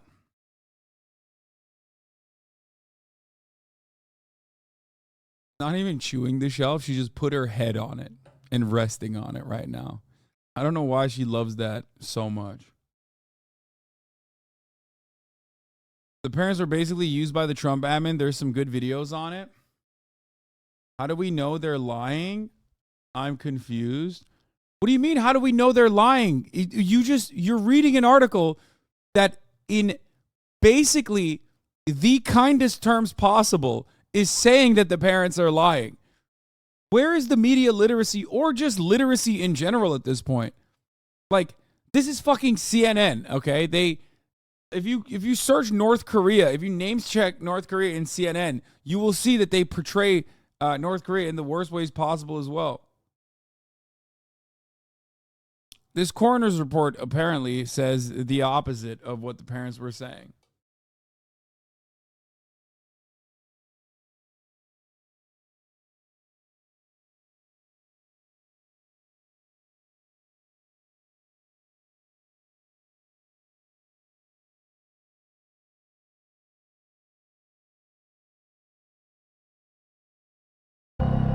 Go to the 30-second. Wait, what? They did a whole documentary on it? That's crazy. Time? Well. But what caused the brain injury? Waterboarding? Electric shocks? A suicide attempt?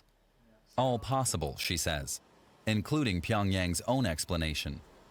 If they gave him something to sedate him that made him stop breathing for a period of time, a long enough period of time, absolutely. Her specialists also examined the scar on his foot. Their findings were inconclusive. I can't argue with anybody that says, hey, this could have been caused by electrodes. It could have been, but maybe it was something that was placed in the skin that got infected. That could have been too. So there's nothing specific about that healed scar. What remains is the allegation that Warmbier's lower teeth were forcibly twisted. Yet, the coroner says there would be signs of trauma. This is an example of the changes that he had in his lower teeth. The forensic odontologist looked at it as well and agreed that there was no trauma at all to those roots. And you can't pull teeth out and then rearrange them and put them in different places without there being trauma to the roots. If I had any...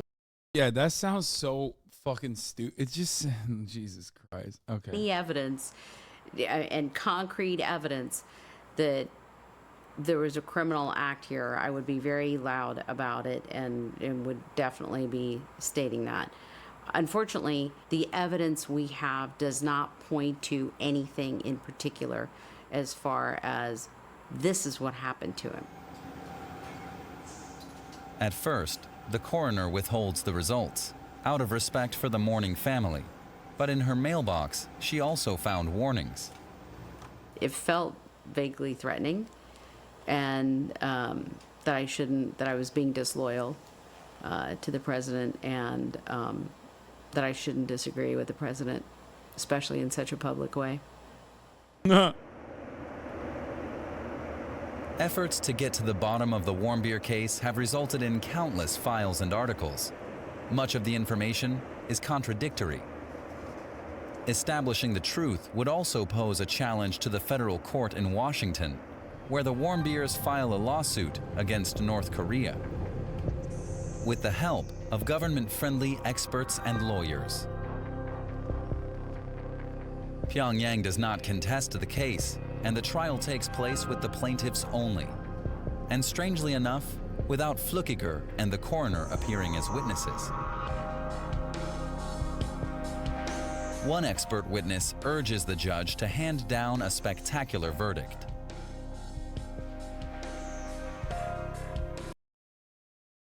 Lawsuit against North Korea, isn't that just pro forma? Otto Warmbier's family was awarded $240,000 from seized North Korean assets. I mean, good for them. Good for them. Like, ultimately, like, the dude died. You know what I mean? It's still fucked up. I was like, I'm not gonna fucking sit here and act like that's normal or good. You know what I mean?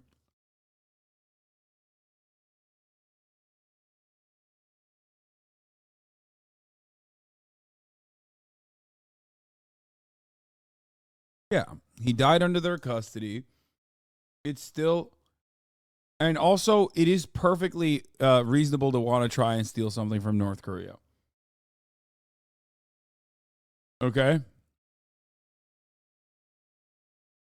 Like, so both of those things are absolutely valid. Like, if I'm going to North Korea, I want to steal some shit too. As a matter of fact, I know for a fact that people that have gone to North Korea that I know personally have stolen shit. Like, don't say that. No, it's fine. Like, it's bullshit.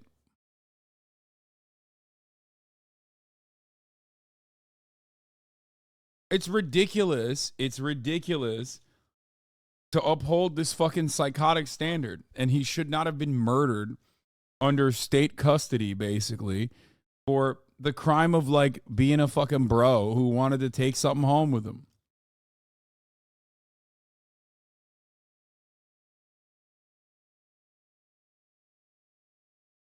Like, that's dumb. It's dumb as fuck.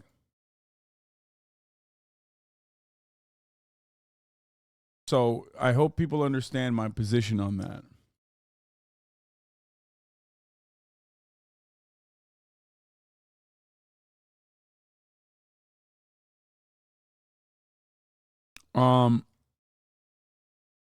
I think it was a poster. Like, I think he wanted to steal a poster. I have a joke to lighten the mood. Why is North Korea like gingers? They both have no soul. Just kidding. Gingers and North Koreans. Just some wordplay.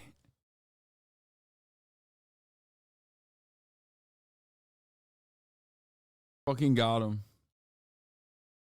Yeah, he stole a poster and was, like, thrown in jail for, like, it was a, yeah, he was released by North Korea in a vegetative state and died soon afterwards. Attempting to steal a propaganda poster from his hotel, for which he was sentenced 15 years of imprisonment with hard labor, which is just imprisonment in America as well. But still, fucking bullshit. It's absolutely bullshit. And the parents deserve money in that regard. I think that maybe they're embellishing a little bit, but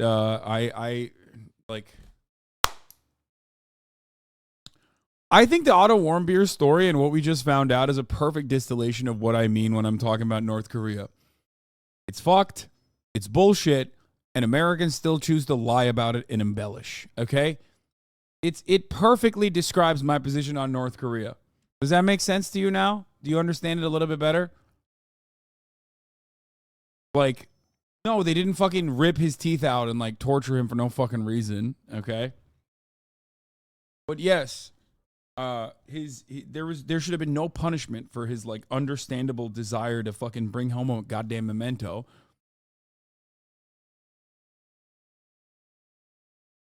And yet he still got punished for an incredible amount of time. And also died at the end, which is ridiculous.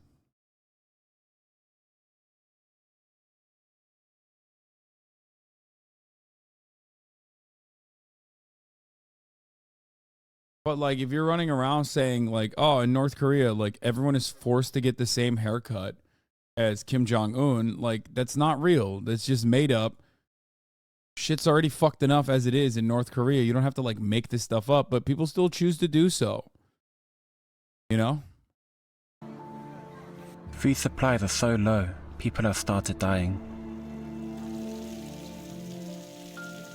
It's been so... He could have bought it. I think they sell those when you go to North Korean tours. Not saying he deserves whatever happened to him. It doesn't matter. So long since we received government rations. We somehow survive on what little food there is. But it's hard not knowing how much longer we will live in this pinched poverty. The future is dark.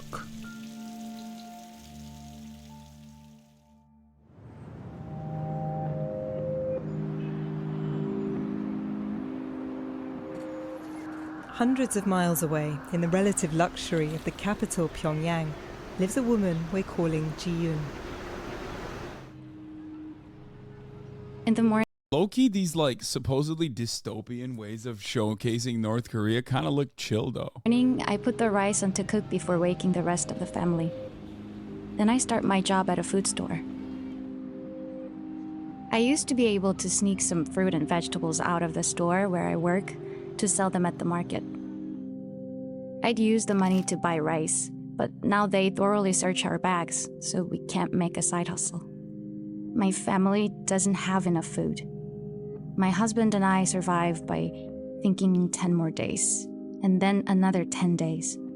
I do also find it relatively hilarious that like capitalists are fucking upset about like a mother trying to capitalists are upset about a government punishing and diligently stopping a mother trying to survive because she doesn't have enough money and she doesn't have anything she literally has to make a side hustle for herself to like to make ends meet and to feed her children, as though, you know, as though this is very different in the West, where food insecurity is not a real thing. Of course, it's like, at least in fucking North Korea, there's a reason for the food insecurity. In America, there is no reason for food insecurity, and yet it still happens. Like, what do you mean? Yeah, they have food insecurity because of, I don't know, global fucking sanctions placed on them. In America, we have an abundance of food, and yet motherfuckers are trying to do the same shit they're doing in North Korea. How much of a fucking... How awful is that for America? Think about that. Think about that. Bro, we're not living in North Korea. You're living in like Birmingham, Alabama. Why are you living under North Korean conditions, dog? BBC's not writing reports about your circumstances, talking about how the disgusting draconian capitalist state of the United States of America is behaving again in this despotic and tyrannical manner by forcing black Americans into subjugation and death and despair. You know what I mean? It's like motherfuckers in Missouri got that same shit going on. I've never heard a fucking BBC report on that. And it's even worse because in America, like I said, we have an abundance of food, dude.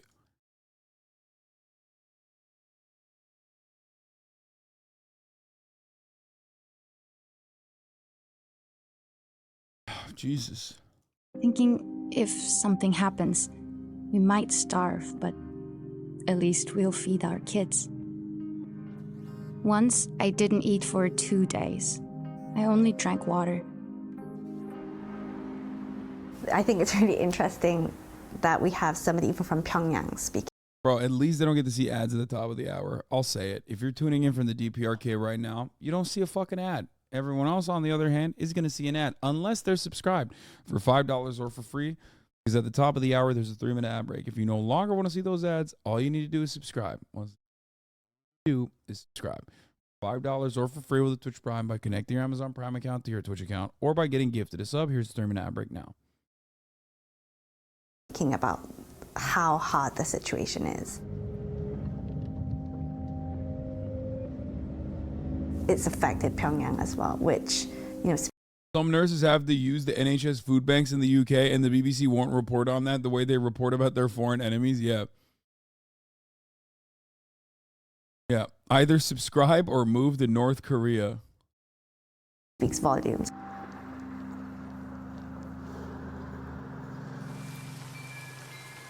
There are lots of beggars now. If they're lying down, we check them and usually find they're dead. There are others who kill themselves at home or disappear into the mountains. I never used to hear of this happening. By the way, another ironic circumstance with this is that, like, but I'm not saying that this is not happening in North Korea, okay? I'm sure it is. I'm sure it is. You know where else is happening? Not just in the United States of America, which we already talked about, but also in South Korea. Like, South Korea has the highest rate of suicidality out of any of the OECD nations. No, not even Japan. South Korea actually is lapping Japan. South Korea is lapping in Japan in both, like, development. It's not the 90s anymore. South Korea has become the Japan of the fucking 80s and 90s. But it's also leading the OECD nations on suicidal ideation.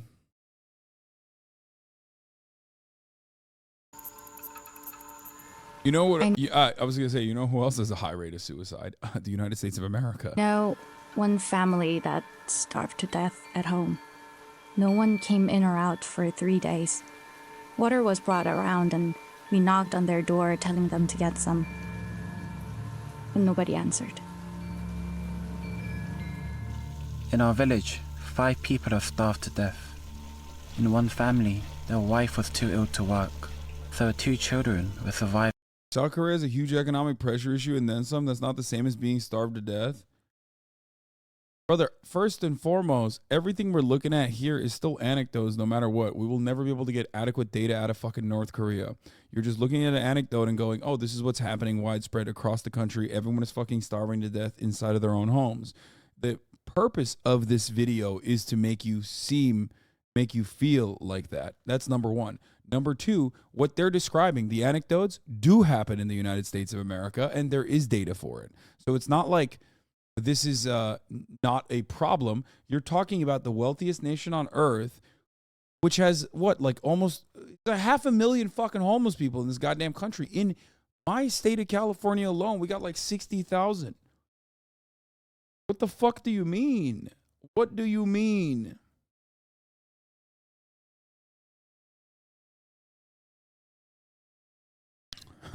USA, DPRK, made League of Legends. Conclusion, DPRK better.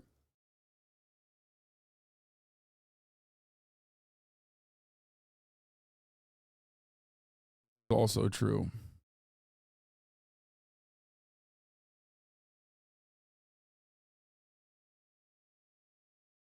The reason why I like watching videos like this is to ask, wow, that's crazy. Can't believe that that's happening. Oh, wait, it's happening in America, the wealthiest nation on the fucking planet. How could we let this happen here in our backyard? Well, I'm seeing that the bodies on. We love a lot of this shit. We love watching shit like North Korea. We just like the reason why Americans love Ukraine and what's going on in Ukraine is because it makes Americans feel like they're engaging in something that is like justifiable, and therefore they don't have to focus on themselves for a brief moment. it gives a sense of comfort to the global hegemonic superpower that mistreats its own fucking citizens like crazy.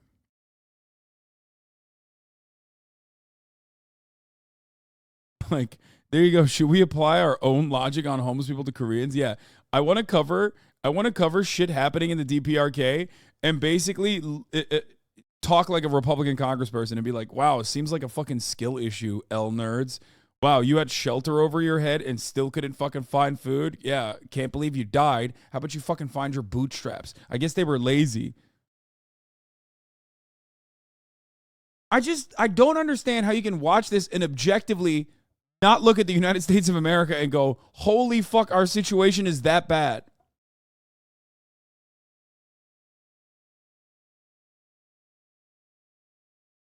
Surviving by begging. In the end, all 3 of them died. The official cause they were given. There's literal proof of executions, concentration camps, and famine. Instead of only talking about the U.S., talk about the actual fucking country. People have no gain in making up stories about North Korea. The USA instead of the center of the world. Jesus Christ. Yeah, this is who I'm talking about when I say this is like copium-induced NATO Andes in here. Like, again, first of all, people do have a gain to make up stuff about North Korea. They directly get paid to embellish stories. There are plenty of reports of truthful statements coming out of North Korea, which do show that there is, of course, concentration camps or prisons like the American prison system or famine, okay? There is truth to that. The idea that there is none of that is stupid. I've never said that there is none of that in North Korea. I can't speak of executions. I'm sure executions are happening as well. We are also a nation that literally executes. Like, we are a nation that still also engages in capital punishment. Okay?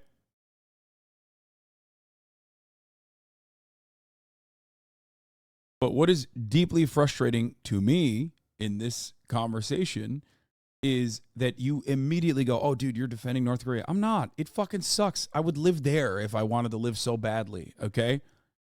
No, it sucks. It sucks for 2 very specific reasons that I just gave you, okay? 2 very glaringly obvious reasons.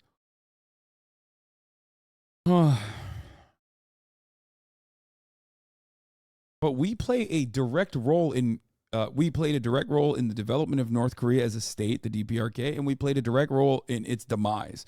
So the idea that like America is not the fucking center of the universe is so stupid when talking about a country whose southern neighbor we developed, whose northern situation we have created.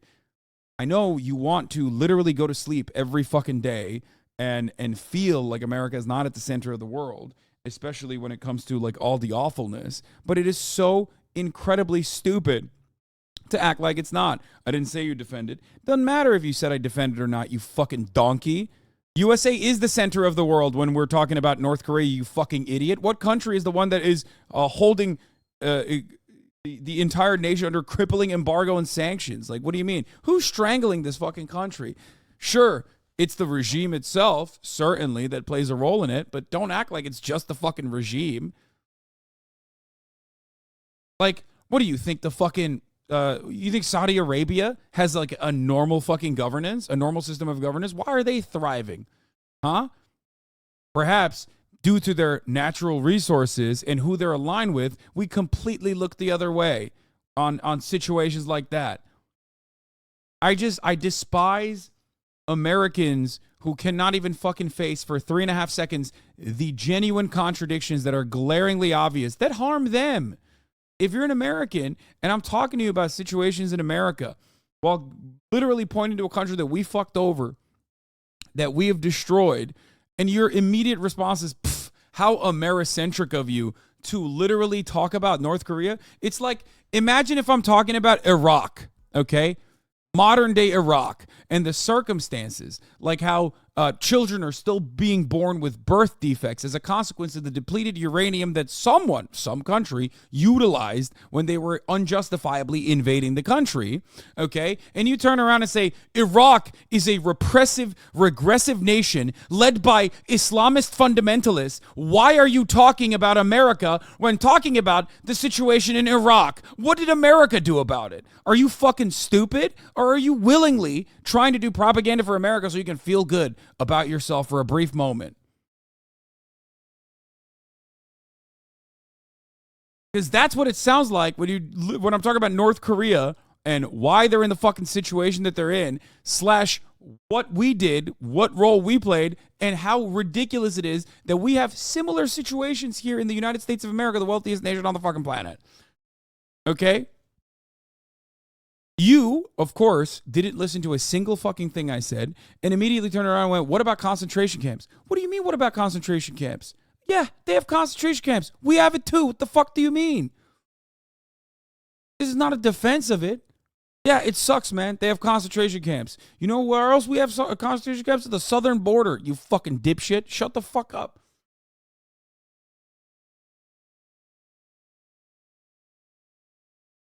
It's always so frustrating to have a conversation with debate pervs because they think that they literally have like a good argument here. They have a good angle here. And all they have is the capacity to clip shit out of context and fucking cry about it endlessly for literally 7 months down the line. Some dumb motherfucker is going to clip something I said here out of context and they're going to bring it back as a clip to be like, look at this fucking piece of shit defending North Korea and the concentration camps there. And then it'll get 40,000 fucking likes on Twitter.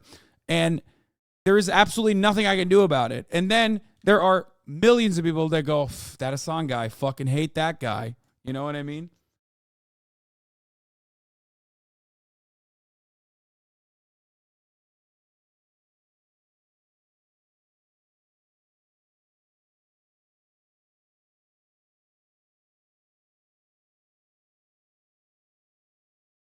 How do you feel about the accusations that YeonMi Park was lying? YeonMi Park is openly a liar. I've said that many times. There's videos on it. And she's such a fucking liar that it turned into a goddamn meme. Like even normal Americans were looking at the shit that she was saying and turning it into a meme, basically.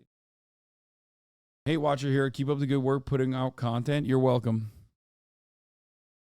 Even was death from disease. In another household, the mother was sentenced to hard labor for violating quarantine rules. I love when 22-month subscribers come in and go, maybe stop raging like this then. Dude, you've been in here for 22 months. You avoided thousands of fucking top of the hour and middle of the hour ad breaks. Fuck do you mean? Maybe stop raging like this. How do you think you would behave in a situation like this where you're basically describing certain facts and people keep constantly in the most smarmy way possible through the guise of anonymity direct attacks at you and try to put words in your mouth that you never even fucking said. And her son starved to death. Recently, an acquaintance's son was released from the military because he was malnourished. Suddenly his face became bloated. He died within a week. We had reports and rumors that perhaps some people were starving, but I had never expected that. I get YeonMi Park is a large, definitely is, but you can't just say every story coming out of North Korea is a propaganda lie. First of all, I never said that. Okay? I never said that every story that comes out of North. Okay, I'm done. I can't do this. I can't. This is why I hate fucking covering this story. I'm going to stop reading chat. I never said that. You want to interpret what I'm saying as that because it makes you feel better about your position. Okay?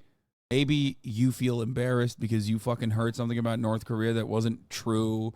And now I'm saying that that's not true. Okay? I never said that all stories of North Korea are fucking fake. I never even said North Korea is a great place to live. Okay? Not. Just like I never said that it's like genuinely democratic. As a matter of fact, there are plenty of instances where I use the DPRK, the DPRK story to make that same joke where it's like just because it's Democratic People's Republic of Korea doesn't fucking mean that it's actually democratic. That 2 out of the 3 people we'd spoken to would know people who had actually starved. For the past 10, 15 years, we rarely heard of death by starvation. That was something that happened during the late 1990s or early 2000s. But to hear it happening again, you know, in the past 2-3 years, I think, you know, it is taking us back to the arduous march, which was the most difficult period for the North Korean people. In the late 1990s, when Kim Jong-un's father, Kim Jong-il, was in power, as many as 3 million people died in a devastating famine known as the Arduous March. The Red Cross estimates that almost half of North Korean babies will die before they're 5. Damn, dude. If only there was a way to solve this issue, you know what I mean? Fuck. You know how I talk about how whenever like CNN or Fox News will show like media polls and they'll be like 30% of Americans believe this, and it's like flexing. That's what this is. This is just flexing. It's like, look at what we did. You know, I have an idea. We should sanction them further, I think. The North Korean economy had collapsed, meaning the state could no longer provide its people with food. Disastrous floods mean North Korea is desperately short of food. Many now rely on international aid to survive. People quickly learned not to depend on the government. His point is that North Korea is bad enough that there's no reason to point or lie about it. It only makes us look like we're propagandists, which we clearly are. I am saying that, but there is a reason why people lie about it. That is so that you can feel better. It's better to not look at the human consequences, the human toll of sanctions and embargoes on a country like this. And it makes you feel better when you think about them as like this scary nation that is a monolith, and it's led by this like awful tyrannical dictator. And we just have simply no other way of dealing with this hermit kingdom. And there's no way that we could actually trade with them. There's no way that we could actually normalize relations with them because the people are fucking brainwashed. And some of them are starving, but they're only starving not because of the sanctions and the embargoes, but instead they're starving because, like, you know, their government is bad. Only the government. The government is bad. And the government is bad, which is true. But if they were to just say the government's bad, but holy fuck, why do we still have embargoes? Why do we still have sanctions? Why can't we fucking normalize relations with North Korea? Then all of a sudden, more people will start asking that question. So in an effort to not ask that question, you have to keep up the fucking steady flow of insanity that comes out of North Korea. Okay?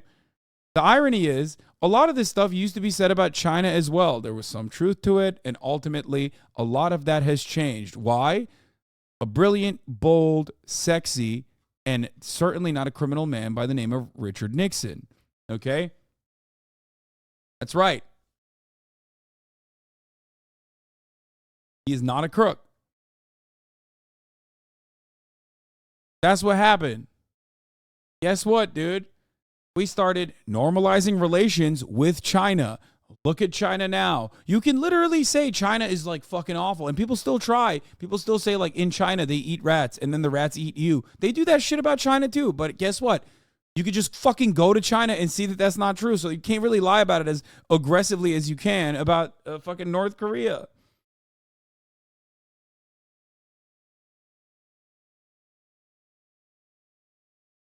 France has a higher death from malnutrition than from North Korea. Cuba has a 3x lower than the USA. What? I don't even know how they get North Korean malnutrition numbers. Let's be real. I feel like that shit is not like that. That's probably not real.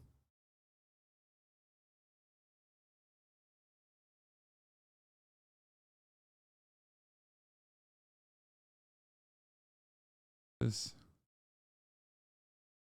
Life expectancy at birth in China and in the United States since 2010. This is World Bank data.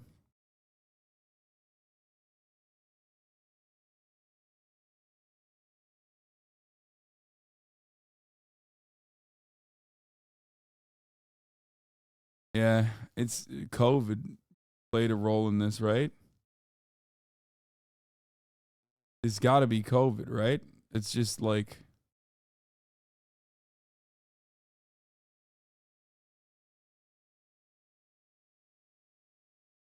It's also kind of a bad graph because it shows, like, look at this. I mean, like 78.5, 78, 0, 77.5 versus 75 down here. It's like not a very good chart.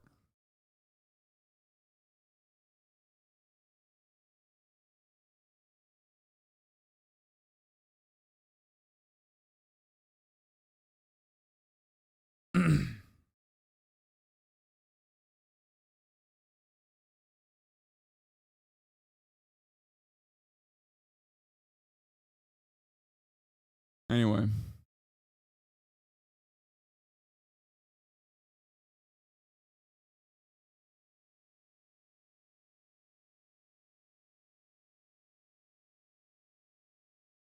$2 a noticeable decrease in life expectancy though. Yeah, no, it's just the country that did COVID zero versus a country that did zero COVID restrictions. I'm sure if you look at this number now in China, it's probably also dropped a bunch, considering that they also went with zero COVID restrictions now. COVID zero versus zero COVID restrictions is what happened.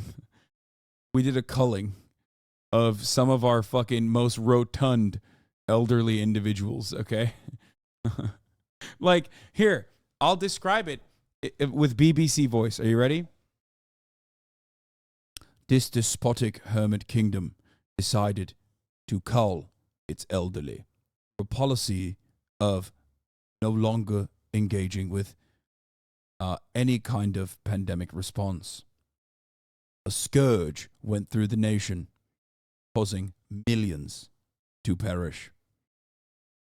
The leadership was asked how to deal with it. Their response was, we stopped testing, we stopped seeing numbers.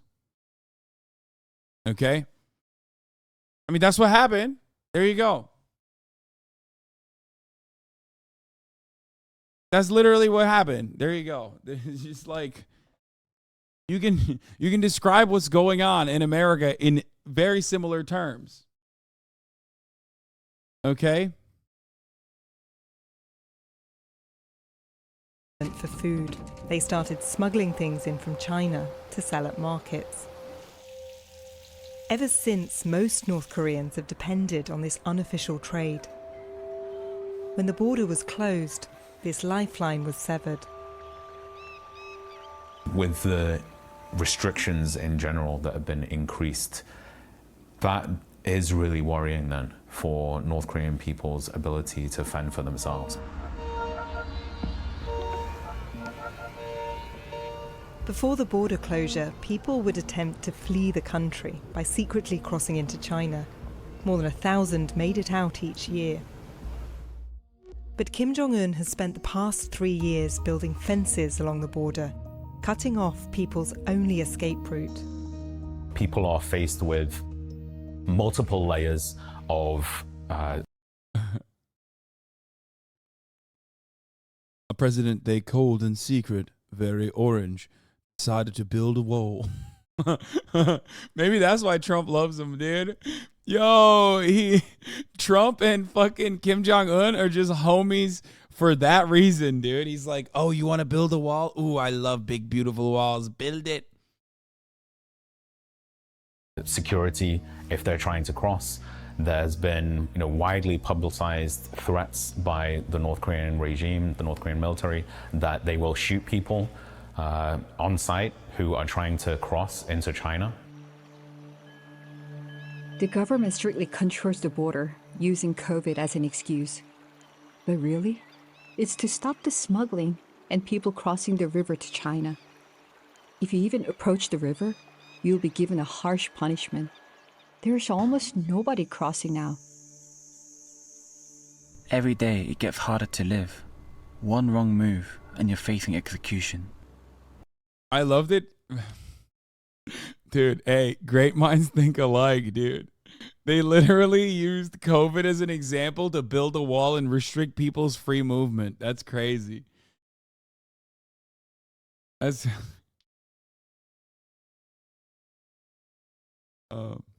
I just don't get it. Why are they not talking about how if there's a dust on the portrait of Kim Jong-un, they kill you, and then they kill your 7 generations.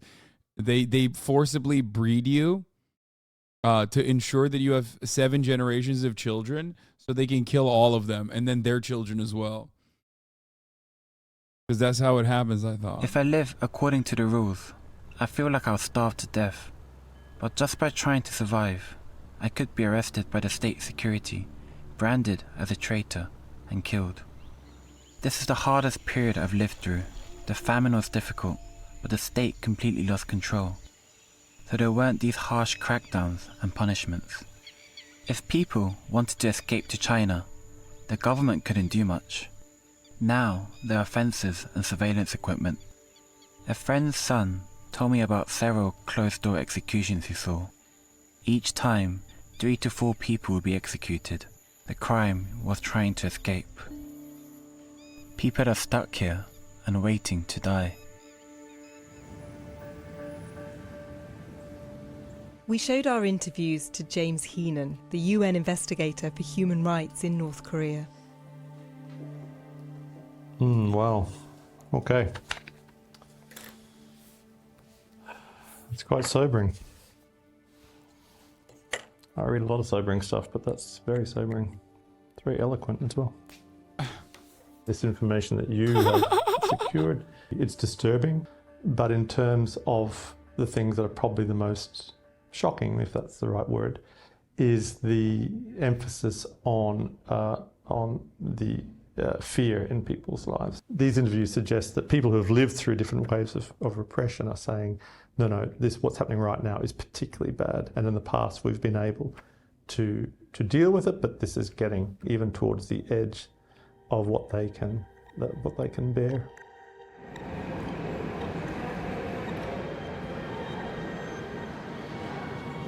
I wanted to understand why the government would be willing to push its own people so close to their limits. North Korean government has always been indifferent to the suffering of North Korean people. North Korean state is about Kim. Yeah, unlike the West.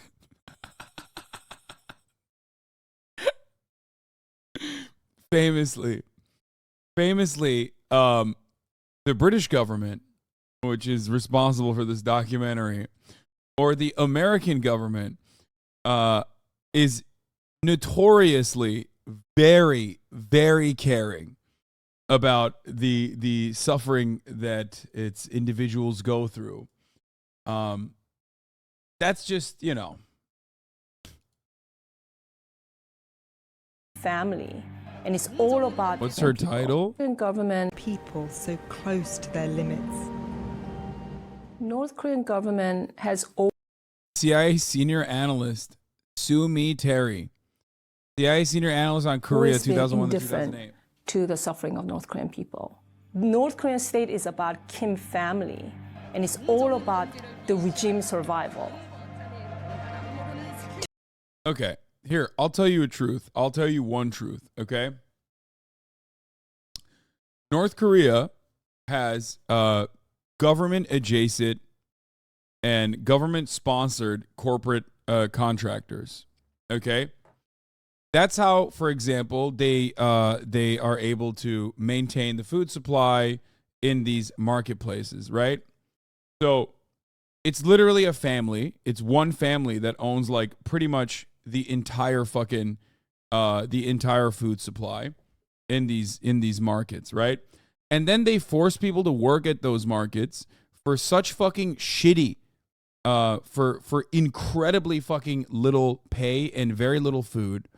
Okay, they do. They work in these shops, they work in these grocery stores, and they literally barely make ends meet. They barely can fucking put food on the table, let alone the food that they're selling inside of the grocery stores themselves.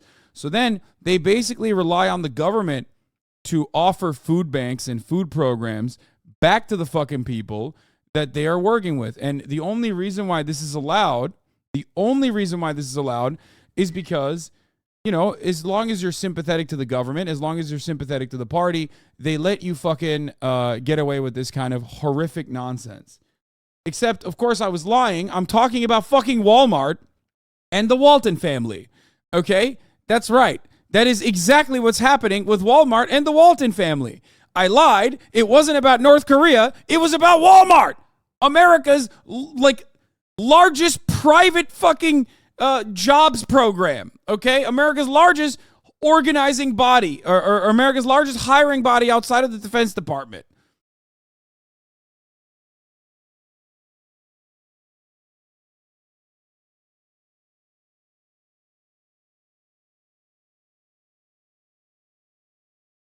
To ensure his survival, Kim Jong-un has funneled his country's limited finances into developing nuclear weapons, which are now so advanced they can, in theory, reach the US mainland. North Korea needs to be able to just. Yeah. Okay, this part is actually about North Korea. Once again, North Korea has very limited funds. But what do they do with the funds that they engage in? Like, they have limited trade opportunities, but what do they do with the funds that they engage in? They take a gigantic amount of those funds and spend it on their military.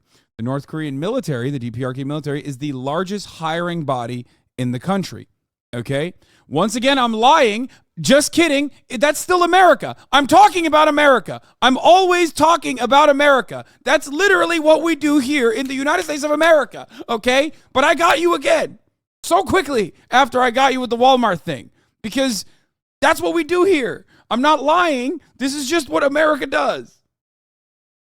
Justify the deprivations, the suffering of the people. So North Koreans say we have United States that's a hostile power. We have South Korea that's a hostile. The United States says we have literally North Korea as a hostile power. Which one is more real? The North Korean government saying that the country that like eviscerated us, that has put us under international embargo, that has stopped us, that has crippled us from ever trading with anyone else, is a real viable threat. Or the country that is the most powerful nation on the planet constantly saying that these dumbasses with a couple bombs that they were able to put together, they are the real problem. They're the real fucking people that you need to fear. I wonder which is the actual pose to the international order. Which poses an actual threat to the international order? I wonder. To us, there's Japan that's hostile to us. And nuclear program is the only thing that protects North Koreans against the hostile powers. We have to spend money, we have to build up nuclear program, and this is sort of why you're suffering. North Koreans have little choice but to believe what they're told. With no access to the internet, the only way they can learn about the world outside their borders is through foreign videos smuggled into the country on USB sticks. Closing the border has helped Kim Jong-un to keep them out. These days, watching and sharing foreign videos is severely punished, so people are more careful. A lot fewer people watch them. It survives by repressing their people, by complete blockade on information with the security services and field tactics. At the end of 2020, Kim Jong-un passed a law declaring those who share foreign videos can be executed.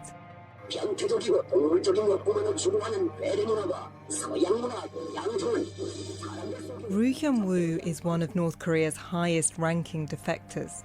Until 2019, he was working as an ambassador for the North Korean government. 북한 주민들이 이 우식의 변화를 가장 두려워하느나 괜히 이걸 보면서 You want to know something? If this was the case, if like the government's largest fear was people's minds changing, okay, and I mean this with all sincerity, then America would just normalize trade relations and literally do American cultural imperialism, which is what they do best. If that truly was the way to win the war against North Korea, then just normalize relations with them and start doing trade with them. Put a fucking McDonald's at the heart of Pyongyang, okay? But you won't do that because you know that's not the problem. You just don't want to have another fucking China in your hands. That's it. That's literally half the fucking reason. Not saying that like North Korea would immediately thrive, but if like Cuba and North Korea can exist outside of the periphery, outside of like if they can exist even if the United States doesn't want it to exist, then clearly if the United States was also normal about their existence, they would probably have a much easier time.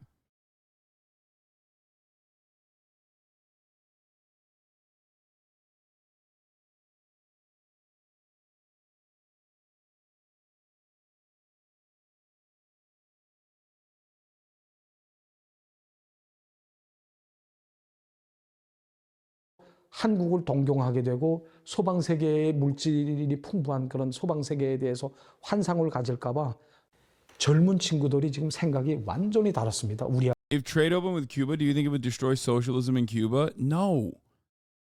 No, I don't. I don't think it would do that. I think it would make the situation in Cuba much better. It would genuinely impact Cuba's economy in incredibly positive ways. Just because there is some level of cultural imperialism doesn't automatically make it so that like that form of governance will fall apart. That's why I keep using the Chinese example, okay?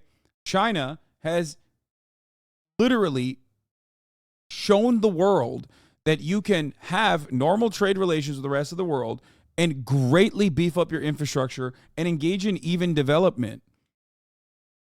Not to say that like China is literally a full-blown transitional socialist state even, but as far as like American aligned social democracies, for example, it's all a matter of what the government chooses to do with the resources that it's given. The U.S. doesn't want to have a mutual economic relationship between two equal partners. They want a Western sympathetic dictator who will do the same / worse as Kim while letting international corporations rob people blind.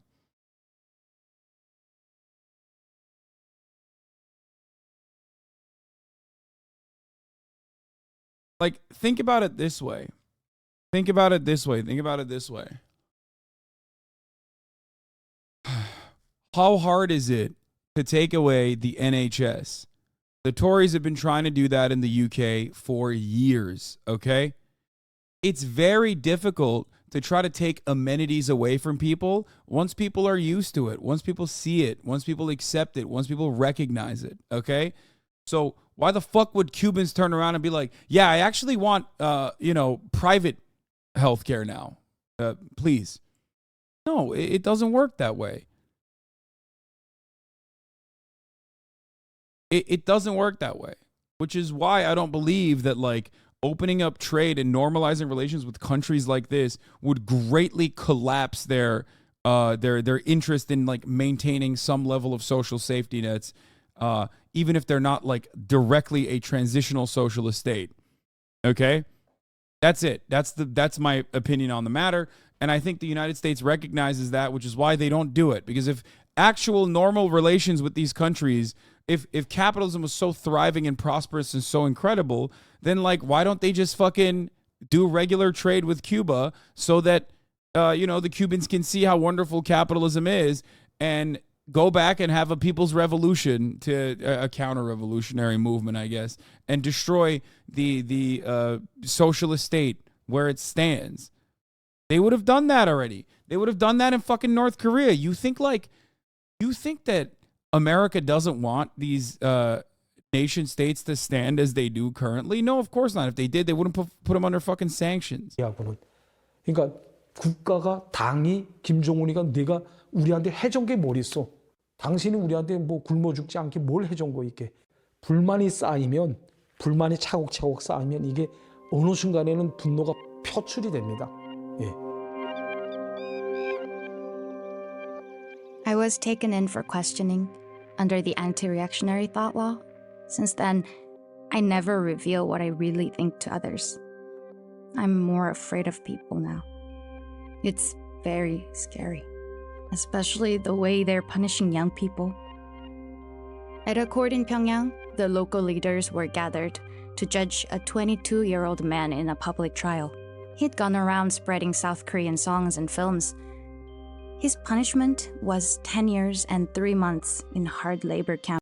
Wait, I don't get it. Why didn't they immediately execute him? I thought you just said they execute you for literally fucking even watching South Korean TV shows. And now they're saying a guy that was disseminating South Korean TV shows is actually not executed, but was punished for 10 years in hard labor camps. Which one is it? Is he getting executed for even watching it? Or are you able to fucking distribute it without getting executed and get 10 months and 10 years in hard labor camps? I don't really understand. Before 2020, this would have been a quiet trial, with perhaps 1 year in prison. People were shocked how much harsher the punishment was. Wait, what? Wait. Bro, they literally just said they execute you for watching shit right here. Am I crazy? Did I just misunderstand what they were saying? They said they changed the law so they can execute you, like literally right. Where the fuck was it? Now closed door executions you saw. Each time, 3 to 4 people would be executed. The crime was trying to escape. No, this is trying to escape. They execute you. But there was a, like, was it over here? Where the fuck was it? Wait, I gotta see the fucking. Wait, where's the transcript? Why can't I see the transcript?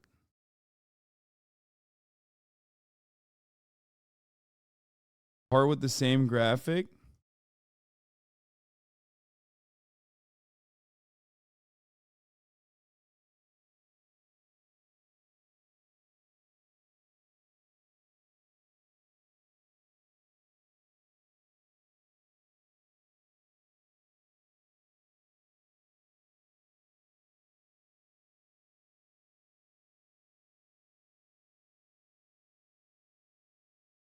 The emphasis on the fear in people's lives. These interviews suggest that people who have lived through different waves of repression are saying, no.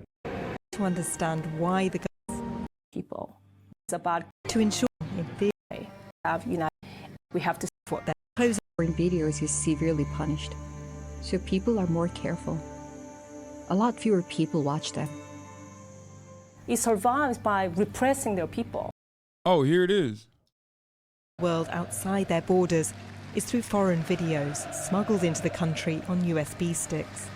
Closing the border has helped Kim Jong-un to keep them out. These days, watching and sharing foreign videos is severely punished, so people are more careful. A lot fewer people watch them. I'm almost certain they said they fucking kill people. They just, it survives by repressing their people, by complete blockade on information with the security services and field tactics. At the end of 2020, Kim Jong-un passed a law declaring those who share foreign videos can be executed. Oh, here it is. They did say it.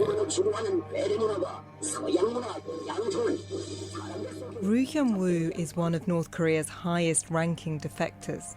Until 2019, he was working as an ambassador. I guess they said can be, so that doesn't mean they will be. So this guy got 10 years for distributing it, but even watching, you can get executed for it. In songs and films, his punishment was 10 years and 3 months in hard labor camp. I guess maybe it's because he didn't watch it. He only shared it. If he had watched it, they would have executed him. But because he smuggled it in and distributed it, they only gave him 10 years. Before 2020, this would have been a quiet trial, with perhaps 1 year in prison. People were shocked how much harsher the punishment was. You shouldn't be reprimanded, let alone jailed or even executed for consuming foreign media. They are very... You can be executed by missile if you sleep in a high-ranking meeting. Okay, shut the fuck up. Stop saying, like, dumbass shit that the BBC says about North Korea. Very serious violations of human rights. And in fact, in the past, the Commission of Inquiry of the UN has said that these can, in many cases, amount to crimes against humanity. Despite the government's best efforts to keep its people in the dark, there are small signs that loyalty to the regime is waning. Before COVID, people viewed Kim Jong-un positively. We hoped perhaps that he'd rule in a new way. But now almost everybody is full of discontent.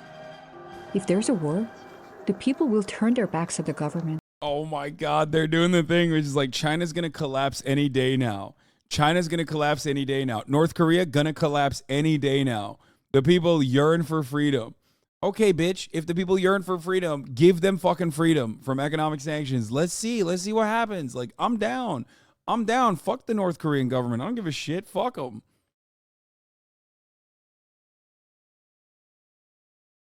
Let him do it. Oh yeah, it's just, this is it. Yeah, exactly. Game over, the end. The CCP has fallen. Disaster, disaster. China is going to collapse. China is collapsing tomorrow. Okay?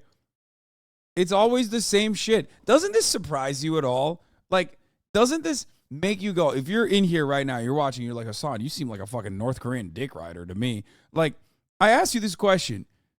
Do you not find it strange that China is supposedly collapsing literally every single day since like 2003?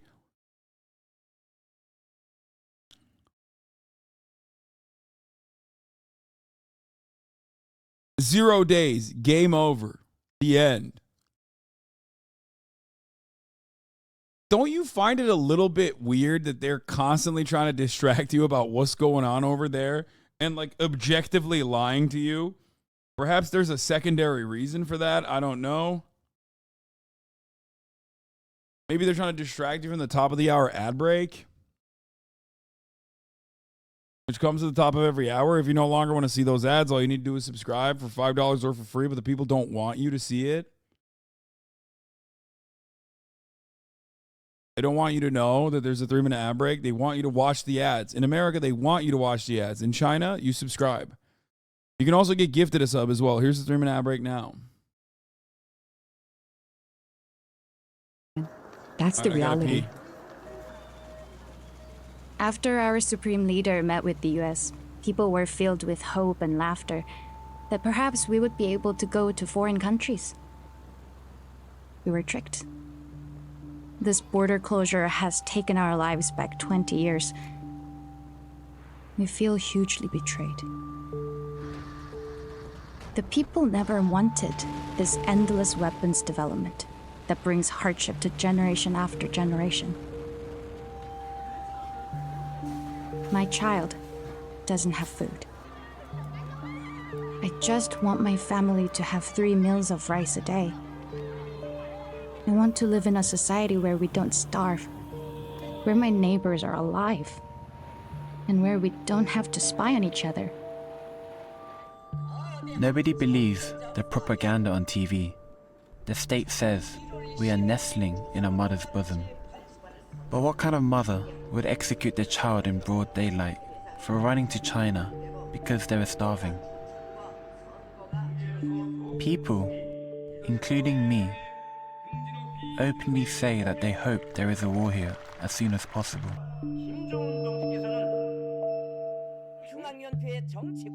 Only by getting rid of the entire leadership can the people live. Let's end this one way or another.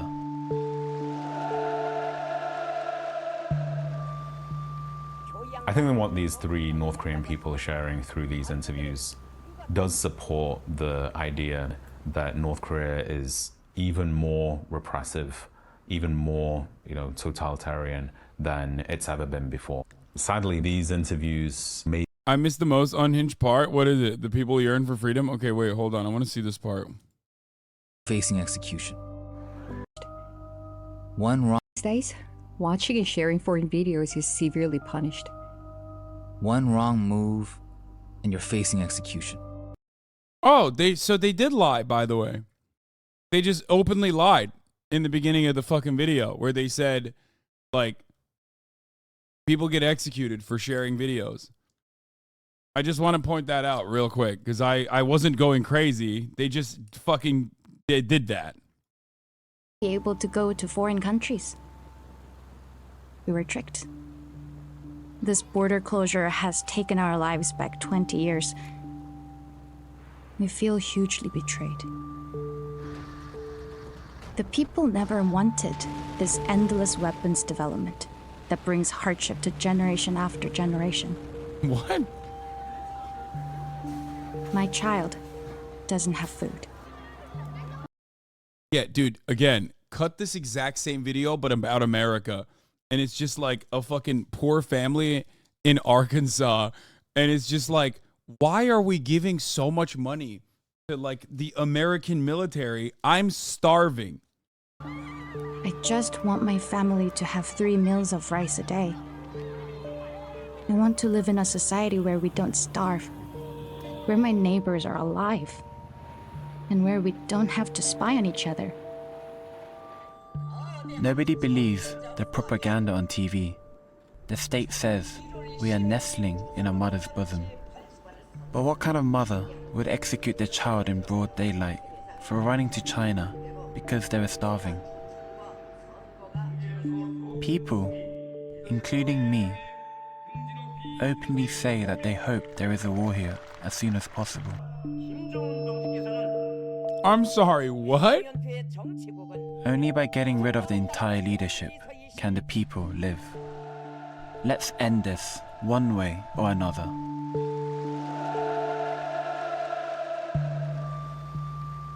I think we want these. There you go. You were asking why they make videos like this or why they lie. That's it. 3 North Korean people sharing through these interviews does support the idea that North Korea is even more. I love when, I know you're saying this sarcastically, the CIA did not have a say in this promotional piece at all, because the CIA is literally in the promotional piece, like multiple times. The first North Korean outlet that they go to, Daily North Korea, Daily NK, is funded by the State Department. That's what this entire documentary is designed around. It's their reporting from North Korean sources that they went to. They literally have multiple people that have either worked with the CIA or for the CIA in the documentary. Like, they're not even hiding it. They're just straight up. She's like, oh, CIA's like Korea analyst from 2001 to 2008. More repressive, even more, totalitarian than it's ever been before. Sadly, these interviews may be a preview of just how difficult things are for North Korean people today. The COVID pandemic has provided Kim Jong-un with an opportunity to tighten his grip over his people. When he does finally reopen the border, it's unlikely their old freedoms will be returned. The fear is that this new era... I'm very skeptical. You're telling me the CIA made this for the BBC? Sounds too conspiracy theory-esque.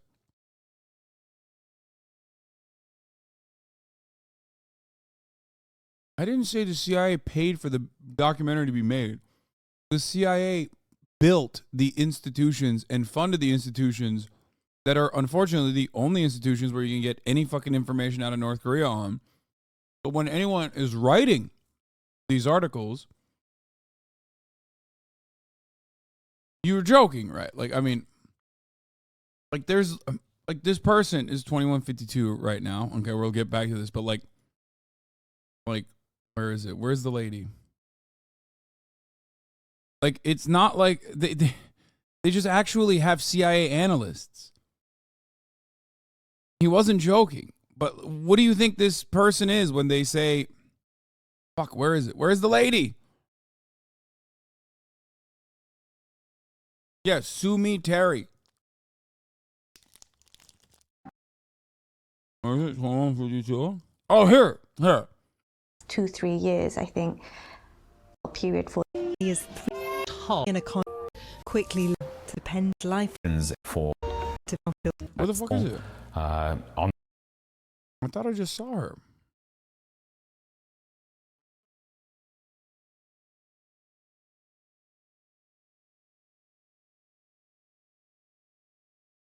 Is it 15 minutes? Where is she?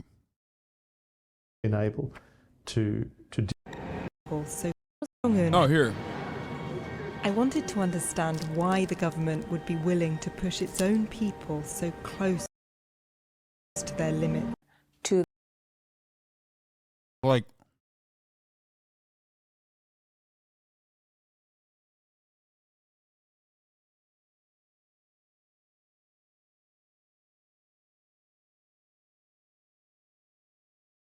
it's right there. It's not like there's no reason to hide it. They're not hiding it.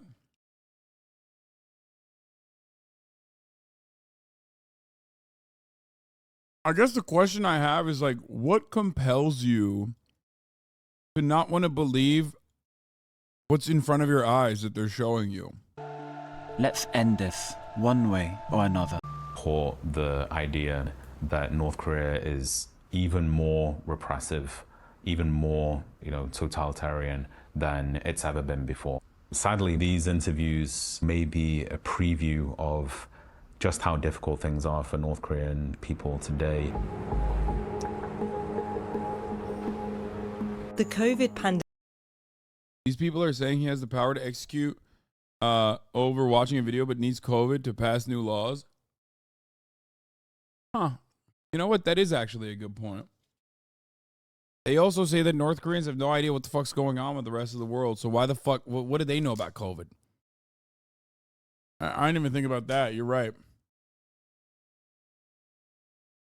Pandemic has provided Kim Jong-un with an opportunity to tighten his grip over his people. When he does finally reopen the border, it's unlikely their old freedoms will be returned. The fear is that this new... Bro, this video pre-COVID featured the exact same shit, by the way. But now, somehow, it has to, like, keep getting worse and worse for Koreans in North Korea. That, like, they're like, oh, they can't get back to their pre-COVID freedoms. Fuck you mean? We can see what you wrote about Korea before COVID. You said the same shit.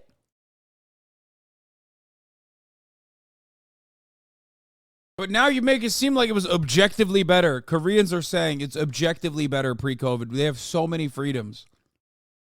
So did they have freedoms before? New era of repression could last for decades.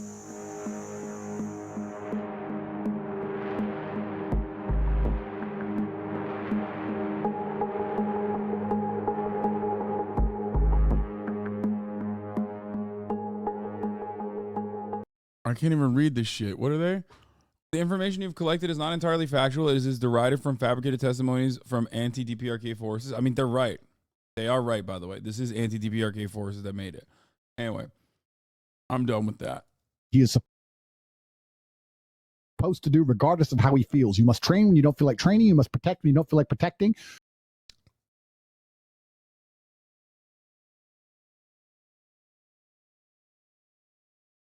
Let's see what the ball man has You to must say. be a good man. And when you're actually a truly good man. What's it like to live in North Korea? This is from 5 years ago, before COVID. 미국은 이제 식량이 막 양코배기 막 이런 교육을 많이 받잖아요. 이제 미국 사람들은 한국 사람들이랑 막 성인 남성 건장한 남성들은 막 앞에 옷 벗으면 털이 까뜩 알 것 같고 막 이런 상상을 계속 하고 있었어요. 미국 사람들 보면 무조건 무서울 것 같고 뭔가 이제 눈이 노랗고 뭔가 이제 독살스러워 보이고.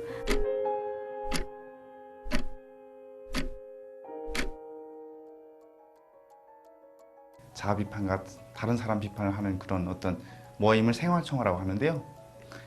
그게 제일 싫네요. 아, 그분이 죽으면 나라가 멸망하고 우리도 다 죽고 없어지는구나라는 생각에 저는 정말 신이라고 생각했어요. 한 10살 조금 넘어서까지. 그거 안 하는 것만으로도 행복한 것 같아요.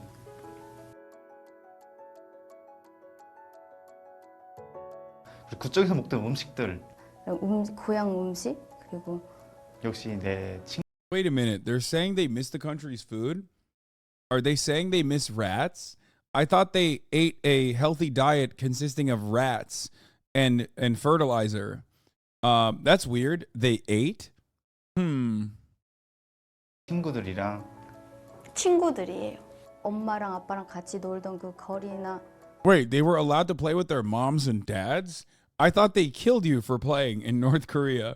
Wait a minute. Seems weird. 옆에 진정한 친구 하나 좀 이렇게 두고 싶은데 그런 친구들을 못 찾고 있거든요. Even the defectors can't pretend to like white people food? You know? 네, 그래서 그런 부분에서 친구들이 제일 그리운 것 같아요.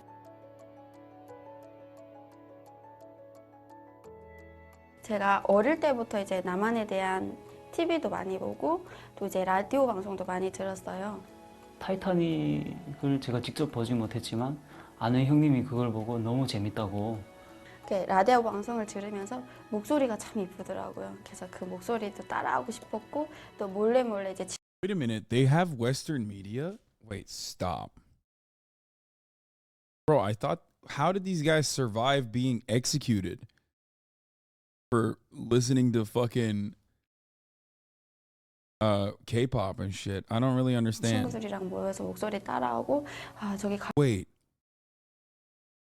They also, all of their friends also watched South Korean shit and would practice in public? Wait, I'm so confused. I thought the government would kill you for that sort of thing. 저기 가려면 어떻게 가야 되나? 인도나 미국도 동경을 했어요. 인도 같은 경우에는 그 영화들을 보면 사람들이 춤을 많이 추잖아요. 너무 멋지고 부러웠어요.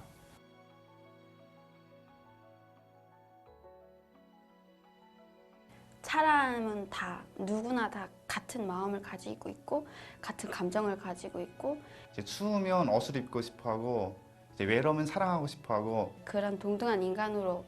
Why are you downplaying their shitty state? No, you fucking dumbass.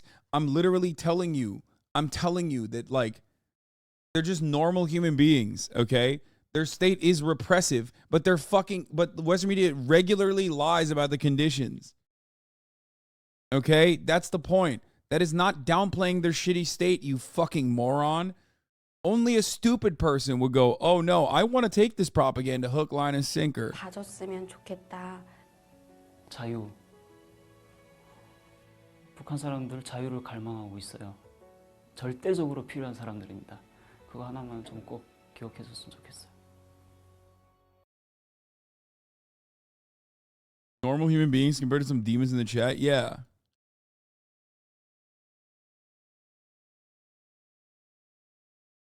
They told him to say that? No, my people yearn for freedom is fine as long as they're not saying like it can only come from war.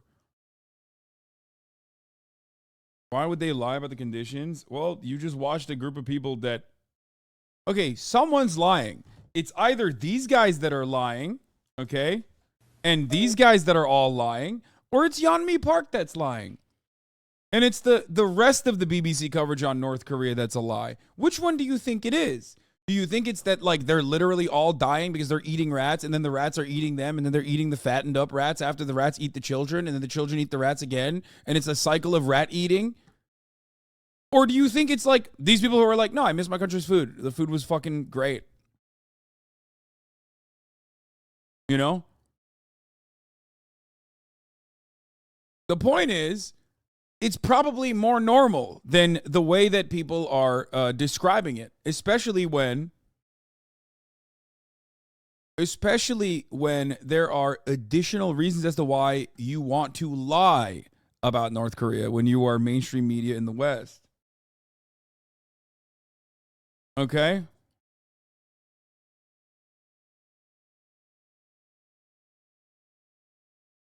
It's not a fucking secret socialist utopia. It's not like Wakanda for Koreans. Okay? That part is definitely not true. And anyone that tells you that it's like shit as poggers in North Korea is fucking ridiculous.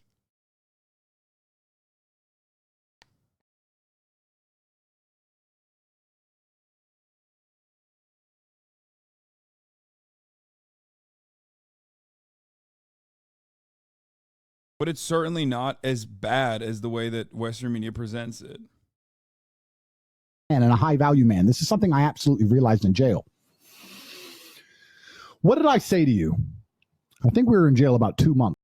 Motherfucker still hasn't been able to figure out how to work his audio. It was one of the harder days. It was during Ramadan and I lost 30% of my food to cockroaches. The hard days. The hard days. And unfortunately, I had one meal a day, but the meal came during the sunshine. So I had to try and protect my food from infestation until the sun went down. And I remember losing most of the food for the day. And I was particularly upset because I'd trained so hard, my muscles were aching and I couldn't get any food. I was only eating once a day.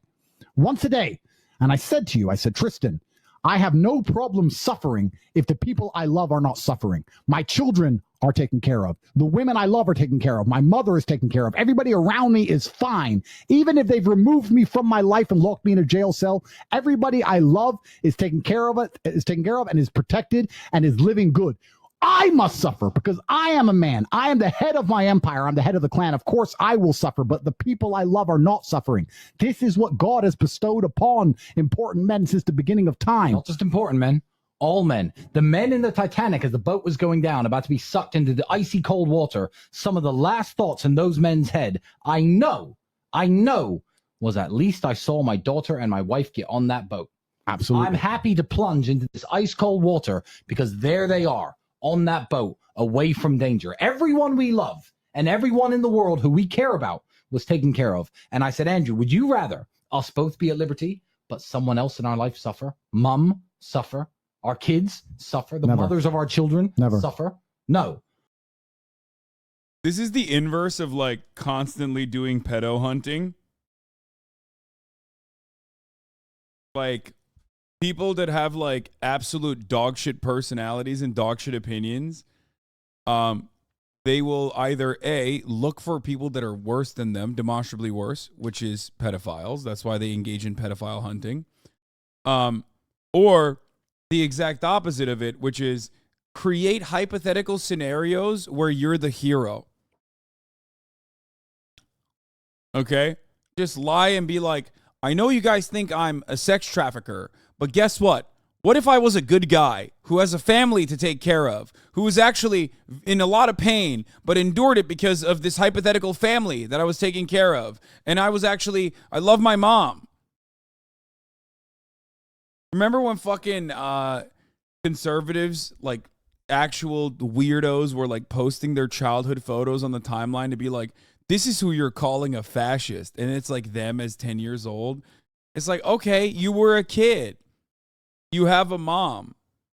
Like, got it. Who gives a shit? Like, what do you mean? Well, stop being a fucking piece of shit now as an adult. That's what I care about. I'm glad it was me. I'm glad I was the one who was suffering and everyone else was okay, because that's what being a man means. When you're a man, absolutely, you're right. It is our job to suffer so the people around us do not suffer. And that's why if you're a man and you're waking up every day and you're not trying your very best to be important or upgrade yourself or upgrade your character, or you're lacking motivation, then you have a serious problem, because it is your job to be capable of dealing with the insurmountable pressure which God is going to put upon you so that when you suffer, everyone around you does well. Our lives are set up that even... Dog, you went to prison. Like, and you're still under house arrest. It's not like you went to prison so that your family could fucking survive. Like, you went to jail because you're currently under investigation for sex trafficking. Okay? That's why. Was your family also sex trafficking and you're the fall guy? Is that what it is? Is that why you're like, I did the right thing? We were sex trafficking together and I'm the one who sacrificed myself. Are you also throwing them under the bus? Like, what's happening here? Even if they throw us in a dungeon today, everybody we love will be okay forever. And that is what's most important. That's the most important thing. That's success. And that was absolute comforting. That was absolutely comforting in jail when we discussed that. And we said, everyone we love is okay. You and I just have to make it through this. And that's absolutely and utterly comforting. And if you're a man sitting at home right now, you need to sit and say, okay, if they plucked me from my life, if they picked me up and threw me in a room and locked me in a jail cell, which can happen, to anybody, especially as they continue the, especially people that well, guys, we usually try to make funny videos, especially people that work with the Romanian mafia and operated a bunch of casinos in Romania, or engaged in sex trafficking and actually openly admitted that they were doing sex trafficking by selling courses on how to do the lover boy method. So those are the people that, yeah, they do get into trouble, actually. These matrix attacks on masculinity as a whole. Would your wife have a roof over her head? Would your children eat? Would your family be okay? Think about these things. This is what you're working for. You're not working to make money so you can buy a Lamborghini. You're working to make money, and you're thinking outside of the box, and you're becoming your best version of yourself, so all the people around you will always be okay no matter what happens. It is your job as a man to suffer. And we did our job fantastically, absolutely not as we should. We always will. And we always will. And everybody around us was okay. And that is extremely comforting in times of hardship, because we're built for suffering. Motherfucker acts like he wasn't just basically pushing the Bugatti line the entire time. Like, now he's talking about how he's a fucking family man. Like, I did sex trafficking for my family. What the fuck? Dude, people take him seriously. I think a shitload of people watched his live streams, I heard. We were absolutely and utterly built for suffering. No matter how close I came to crying inside of that jail cell, I knew all the people around me were safe and all the people around me could eat. And that's all I cared about. I used my phone calls. When I would call other people and they were asking me how I was. Bro, you literally said you wanted Aiden Ross to be given conjugal visit opportunities. Like, that to me absolutely indicates that even in fucking jail, he was like, I'm trying to maintain as much clout as I possibly can. Like, I want to be as media friendly as I possibly can be. I'd say, we don't want to talk about me. How are you? Are you okay? Are you okay with the media pressure? Are you okay? Are your bills paid? Do you have money? Can you eat? I'm in a jail cell in Romania, making sure that everyone I love is okay. I don't need their support. I don't need them to sit and worry about me. I worry about them. I sat in a jail cell making sure I could fix the problems for the people I love outside in the free world from a dungeon. That is what a man does, and you must prepare and set up your life for that. You must be prepared to be plucked. This guy seems like such a clown and easy to laugh at, but I'm in an Arab country and people take him so seriously. He's so popular and scary. Yeah, it's because Arabs literally fucking fall head over heels for any dumb motherfucker that says, like, I'm Muslim now, okay? All you need to do to tap into the fucking Arab market is just, like, one, not be an Islamophobic piece of shit, and two, just basically say, yeah, I said the Shahada, I'm going to Jannah, I'm fucking Muslim, I love Islam. That's it. Why don't you do that? Yeah, I know. You're right. I should do that.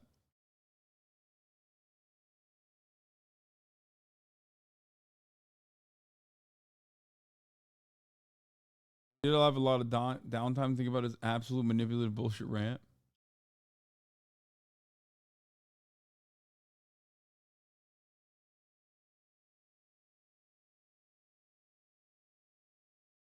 Anyway. From life. And understand that everybody around you who once relied on you will still be relying on you, even when you sit in that jail cell. It's still up to you. You are still the man of the household. You are still the top G of your life. Only you.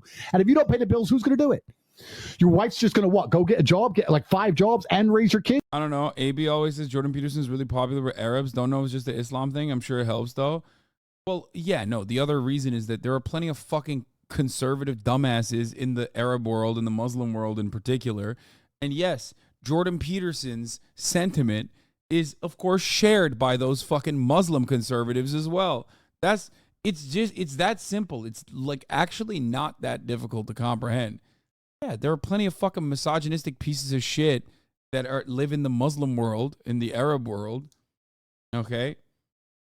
It's exactly the same as like why Jordan Peterson is popular here. You know what I mean? That's it. It's how's she going to do that? You must be prepared for these things. That is what you're working for. So if you wake up every day as a man and you say, I don't have motivation to become strong, I don't want to work hard and get rich, I don't want to try and become financially free, what you're saying is that the second you disappear from your matrix-controlled job, everyone... What Tate is saying isn't misogynist, like right now? Not particularly, because right now he's like lying about something entirely different, which is lying by omission, which obviously he's not going to fucking mention why he went to jail, okay? But notice how he's not telling you why he went to jail. He just keeps saying the Matrix put me in jail. Yeah, the Matrix did, dude, because you were fucking advocating for men's rights. That's what happened. Like, bitch, so many people advocate for men's rights. I advocate for men's rights as well. I'm not in fucking jail, okay?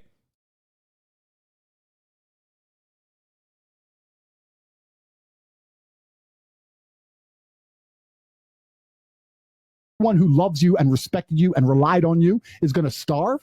How can you live that way as a man? Absolutely and utterly unacceptable. Outstanding in the rain. And that actually comes on to another point that I want to mention about these other influencers and these other people out here who have influence, the ones which are controlled and taught by them and purported by the Matrix and pushed out there for everybody to listen to. What do any of them even teach? How does your life get better from listening to any of these people? What do they teach you? What do they tell you? What do they instill inside of you? When's the last time you've listened to them and felt a fire in your soul or fire in your blood to become a better man? When's the last time you listened to them? Yeah, typical call out time. He's just, dude, guy knows media very well. Okay. That's the one thing he knows how to do. Okay. That's it. He's just like calling out everybody else. Yeah.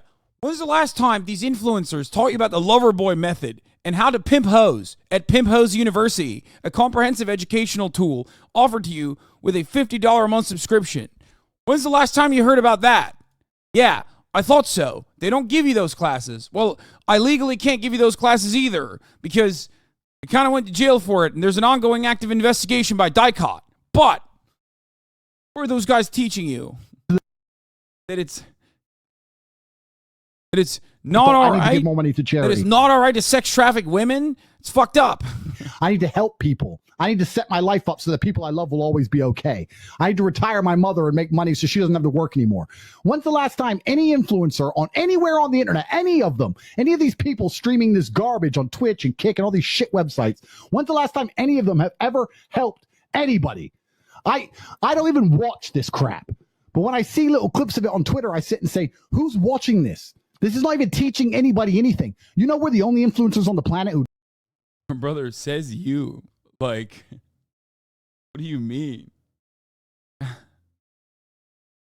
Called out Kick. Aiden's gonna be pissed. I don't know. Maybe they're no longer on, maybe they're no longer fucking, maybe they're no longer engaging in e-sex on Discord. You know what I mean? Who don't have to dance around like children or make stupid jokes or pretend to be gay when we're not or do dumb shit and put on a costume or do something else for fucking views. We don't have to act like clowns. We talk. We're not. He said no to queer baiting, Aiden. He's calling out Aiden, dude. Clowns. We just tell the truth. Every other influencer to some degree is a clown where they don't get any attention at all. We can just sit here and tell the truth and that'd be the most Googled men on the planet, the most respected people on the planet, pulling 300,000 people to watch us live by telling the truth and improving people's lives. That's why they're scared of us, because we're not clowns. The second we put on a Pokemon suit and act like jackasses, they'll start putting us in fucking jail. Yeah. But it upsets me because it shows they don't give a shit about you. I love that, dude. Yeah. That's why Logan Paul has been able to avoid jail time. Like, dude, the Romanian courts didn't throw you in jail for misogyny. Okay? You went to jail not because of your TikToks. You went to jail because there is an ongoing active sex trafficking investigation. What the fuck is going on?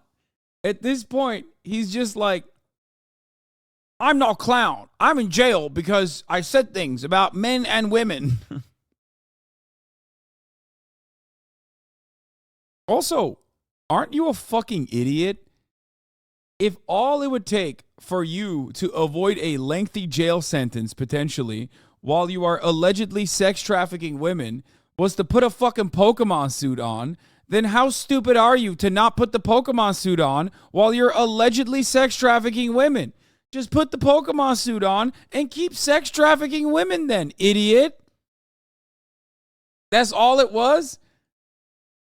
That's why you went to jail? Because you didn't put the Pokemon suit on while you were allegedly sex trafficking women? Seems like you're kind of stupid then.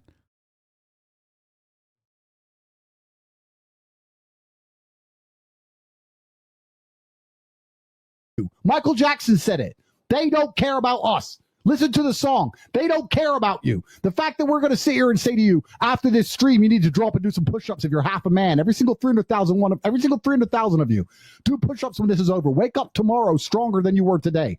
Because we tell you to do that. Because we make you a better version of yourself so that you can help everybody around you and become a better man. They want us gone. But if we were fucking clowns, we'd be allowed to sit here forever. That's why they locked us in a jail cell, to suffer. because we try and fucking help people. It's genuinely good against evil. This isn't about some bullshit case. It's not about BBC and Lucy or human trafficking. Or human trafficking. No, this is genuinely good against evil. And it upsets me in my heart that we live in a world now where the absolute evil is out here, not only trying to hurt us, but hurt everybody around us and everybody we try and help. Not only you at home, but also all the people we rely on. We have children. They're locking us in a jail cell, leaving our kids without fathers. For what? What have we done to anybody? TikTok? Sitting here yeah. Guys, they put Andrew Tate. They put Andrew Tate in prison because he told you to do push-ups. Guys, do push-ups after this broadcast. Do push-ups while you're listening to me. Okay? Guess what? I'm not fucking stupid like Andrew Tate. I tell you the same shit. I tell you how important it is to work out. I tell you that you should work out. You should constantly seek to better yourself. But I also put on the Pokemon suit. Why? I don't go to fucking jail because I'm not a dumbass, okay? Everyone else is going to jail. The entire fitness YouTube industry has been jailed at a certain point. They've all gone to Romanian prison because they keep telling you you need to fucking work out and you need to, you know, figure out your macronutrients and have a healthy diet, calories in, calories out.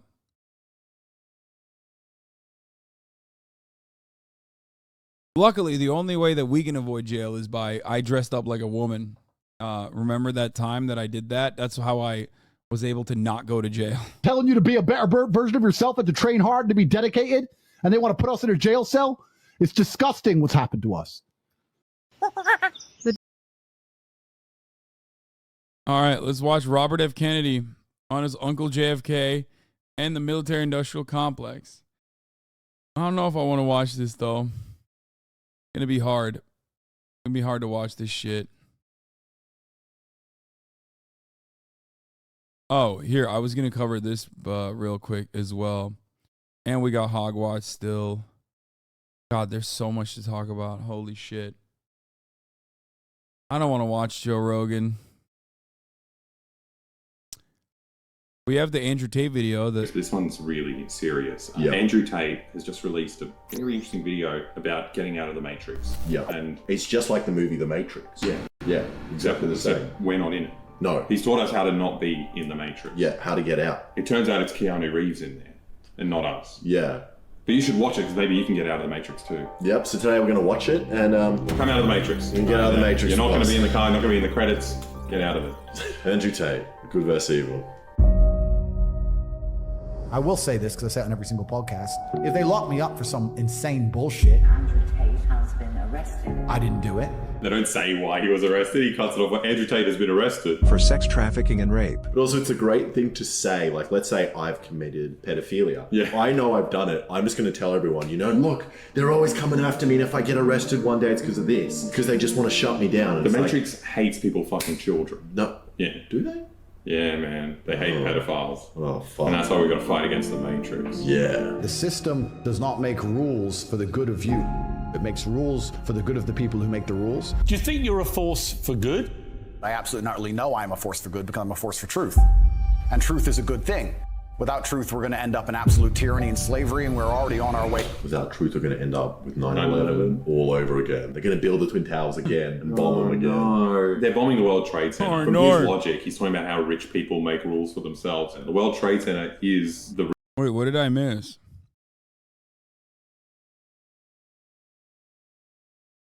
Without truth, we're going to end up in absolute tyranny and slavery, and we're already on our way. Without truth, we're going to end up with 9/11 all over again. They're going to build the Twin Towers again and bomb them again. No. They're bombing the World Trade Center. From his logic...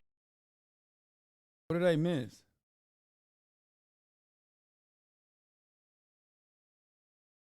Just 9/11? Oh my God, chat, you're so fucking stupid, dude.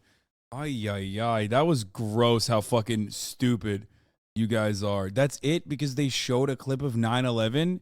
That's why you wanted me to fucking rewind? Jesus Christ. Sometimes your hive mind works in mysterious fucking ways, dude. He's talking about how rich people make rules for themselves. And the World Trade Center is the rich guys. Yeah, so he should be like, good. You're bringing down the Matrix, especially the World Trade Center. Who knows, what are they doing there? They trade what? Imaginary stocks? They're literally trading codes of the Matrix. Yeah. Or maybe, no, he is. He's a Muslim now. Maybe he was showing this and be like, see, you can get out of the Matrix. You can do it. You just need a pilot license. Great things. Yeah. I think there's a whole swath of the population, especially young men, that feel disenfranchised. It's just this heartfelt music with just like 20 bald men. We could finally rise up. I mean, they're not all bald, but they've all got a very small amount of hair. This is how they control you. The longer your hair is, the more of a woman you are, and the more matrix you are. True. A longer bit of code. How would you do that? It's like Neo. He's Neo. I didn't realize. Oh, Neo cuts his hair. That'd be a great way for him to die if he just puts a spike into the back of his head. There's no evidence in my files. I've done nothing wrong. Everybody knows I'm innocent. This is a huge injustice the way we see it. They should not be detained at this point. There are not even charges filed against them. Why would you go to Romania? Why would you run away from the UK where you're going to be tried and go to Romania where you're meant to be safe? I don't know, this sad music is making me feel a little bit bad for him. He's not even bald anymore. He wasn't even able to shave his hair in prison. Looks like a fucking idiot now. He is trafficking you right now. This is exactly how he gets the girls. What, he makes them watch his Matrix videos. The Matrix programming says the opposite. They're telling us that to be a better place, all the men need to be weaklings and compassionate without any morals. And they must talk in a very, very soft way. And we need to be very, very compassionate and very, very tolerant and all these things. Makes me so sad. You read his tweets as well. Yeah. And he has like so many weird cell phones from his childhood where he talks about his like dad literally abusing him. Well, it's not cell phones, it's just trauma. Yeah, it's just trauma that he like rephrases in his head as like a really good thing. Yeah. It's like, my dad just kept pushing me down for no reason. And like I try and get up and he pushed me down again. And actually that's really good. But if you look at history, the only... True. Yo. He's right. He always does do that. Times things were peaceful and nice is when strong men stood up with their swords. If you look at history, this documentary General Butler. Is this By the way, these were, once again, the gayest men of all time, okay? Like, Andrew Tate and his fan base love being like, Hasan, you're so fucking gay. You're so fucking gay. You're the gayest. You wore a dress one time. It's like, bro, you love these guys. They are literally, I could not even, if I started having sex with men from this day on till the day I die, I wouldn't even be able to capture like 25% of the gay essence of the most straight Spartan man. Is this guy Aussie? Okay, now I like Andrew Tate. If he's Aussie, that's a real guy. Yeah, I've changed my mind now. But it's just so funny. He gets this like homoerotic comic book. He's like, if you look back in history, actually men were just super buff and naked. These hot guys there. He looks like fucking Darius from this movie. He looks like the bad guy. Darius is way hotter than Andrew Tate. Darius actually has a nice face. Yeah. Andrew Tate looks like a fucking mole. And it's your duty as a man to stand up and say, I want to be as important and strong and good-hearted and God-fearing as possible. Pretty sure he could be more God-fearing. I feel like as an atheist, I fear God more than this guy. Yeah, he's going to hell. He's raped all these people. He's not scared of anything.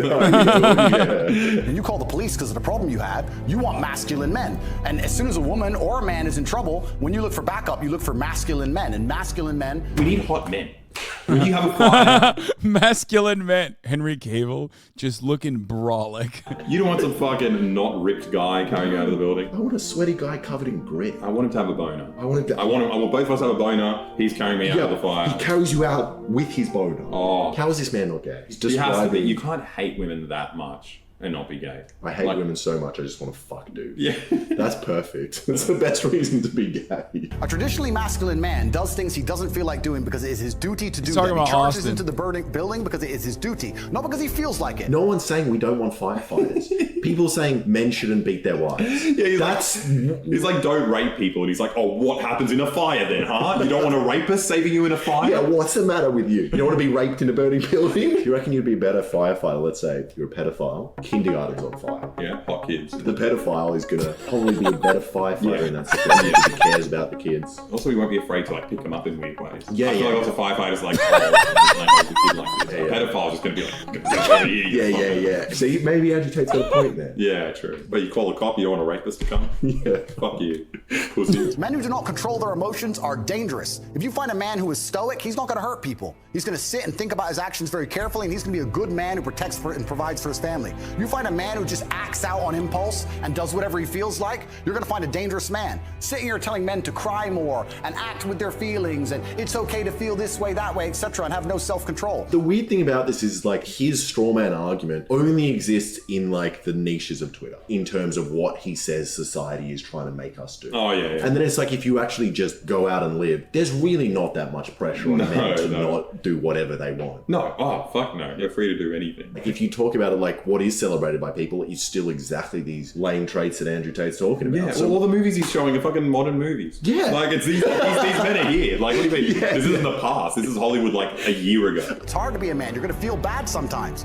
You just suck it up and perform anyway. Not to sit there and cry your eyes out or blame other people. It's like a story from his childhood where he like came third in chess and his dad screamed at him and then kidnapped him and took him to a hotel to play chess every single night until 3 a.m. Yeah. It's just like he's just regurgitating like his own trauma onto another audience.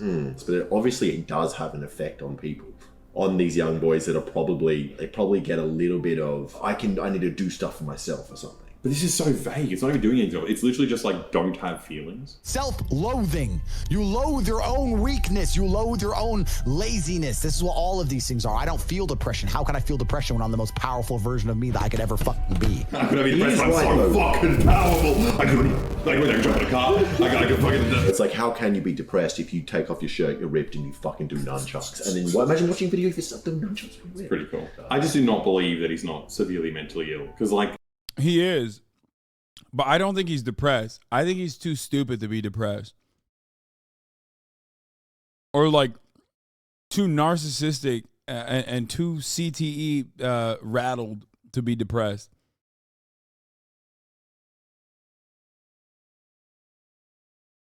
You know what I mean? He's like, oh, what do you mean? When I feel sad, I just forget why I was sad. I forget things all the time. Except for my most formative memories of my dad beating me, which are good.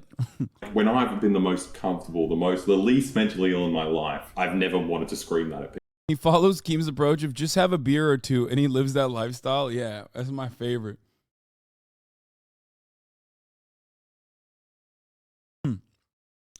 Yeah, he just, when I'm depressed, I have a beer or two. People. I've never wanted to be like, I'm so fucking healthy. Oh, look at me. My mind's perfect. I'm so ripped. Look at me. I'm so good. Like, I feel like if you're in control, if you've got a healthy brain, you're doing what you're meant to be doing. Hey, yo, I'm perfect. I just don't buy it, is what I'm saying. I think you might need help. How can I feel depression when I can squeeze my own hand hard enough to break my own bone? What? Wait, what? I didn't even know that was what? How can I be depressed? I engage in self-harm. How can I be depressed? You know that thing that stops you from biting your tongue while you're eating or biting your lips while you're eating? I don't have that. How can I be depressed? I hurt myself all the time. Because the normal part of the human brain that stops you from hurting yourself, well, that part doesn't exist in me. I'm constantly breaking myself. How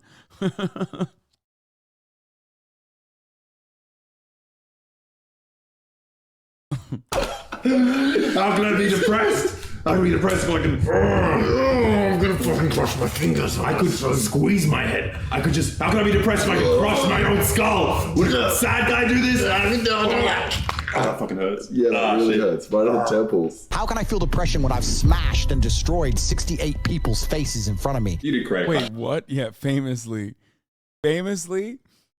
fighters never depressed.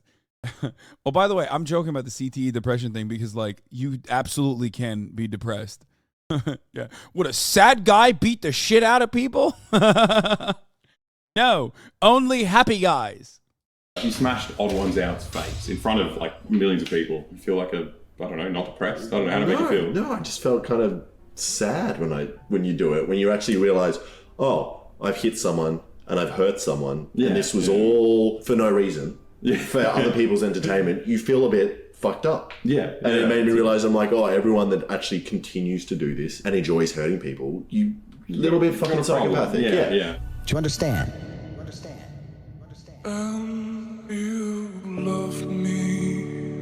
Andrew Tate's one of the most wonderful human beings I've ever met in my life. I hate everything that's going on. Like, love him with all my heart. Yeah. Like, I'll die on that mountain with you, bro. Yeah. Let's get on that hill. Where's the...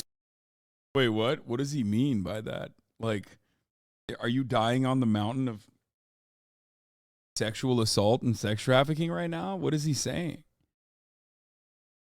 What the fuck? Guys, I need to remind people of something. That at the top of the hour, there's a 3-minute ad break, but also that's not the only thing I need to remind you of. I also need to tell you that you can avoid those ads by subscribing for $5 or for free with a Twitch Prime, by connecting your Amazon Prime account to your Twitch account, or by getting gifted a sub. But that's not the only thing I need to remind you of, okay? Because I'm going to run the 3-minute ad break now, but that's not the only thing I need to remind you of. Andrew Tate is not in jail or under house arrest for making TikTok videos about how women are bitches, okay? There are millions of other people that make similar TikTok videos and have not gone to jail. This guy does exactly what Andrew Tate is doing, and he is not in jail. Andrew Tate is under investigation for sex trafficking. Andrew Tate is under investigation for sex trafficking. Andrew Tate is under investigation for sex trafficking.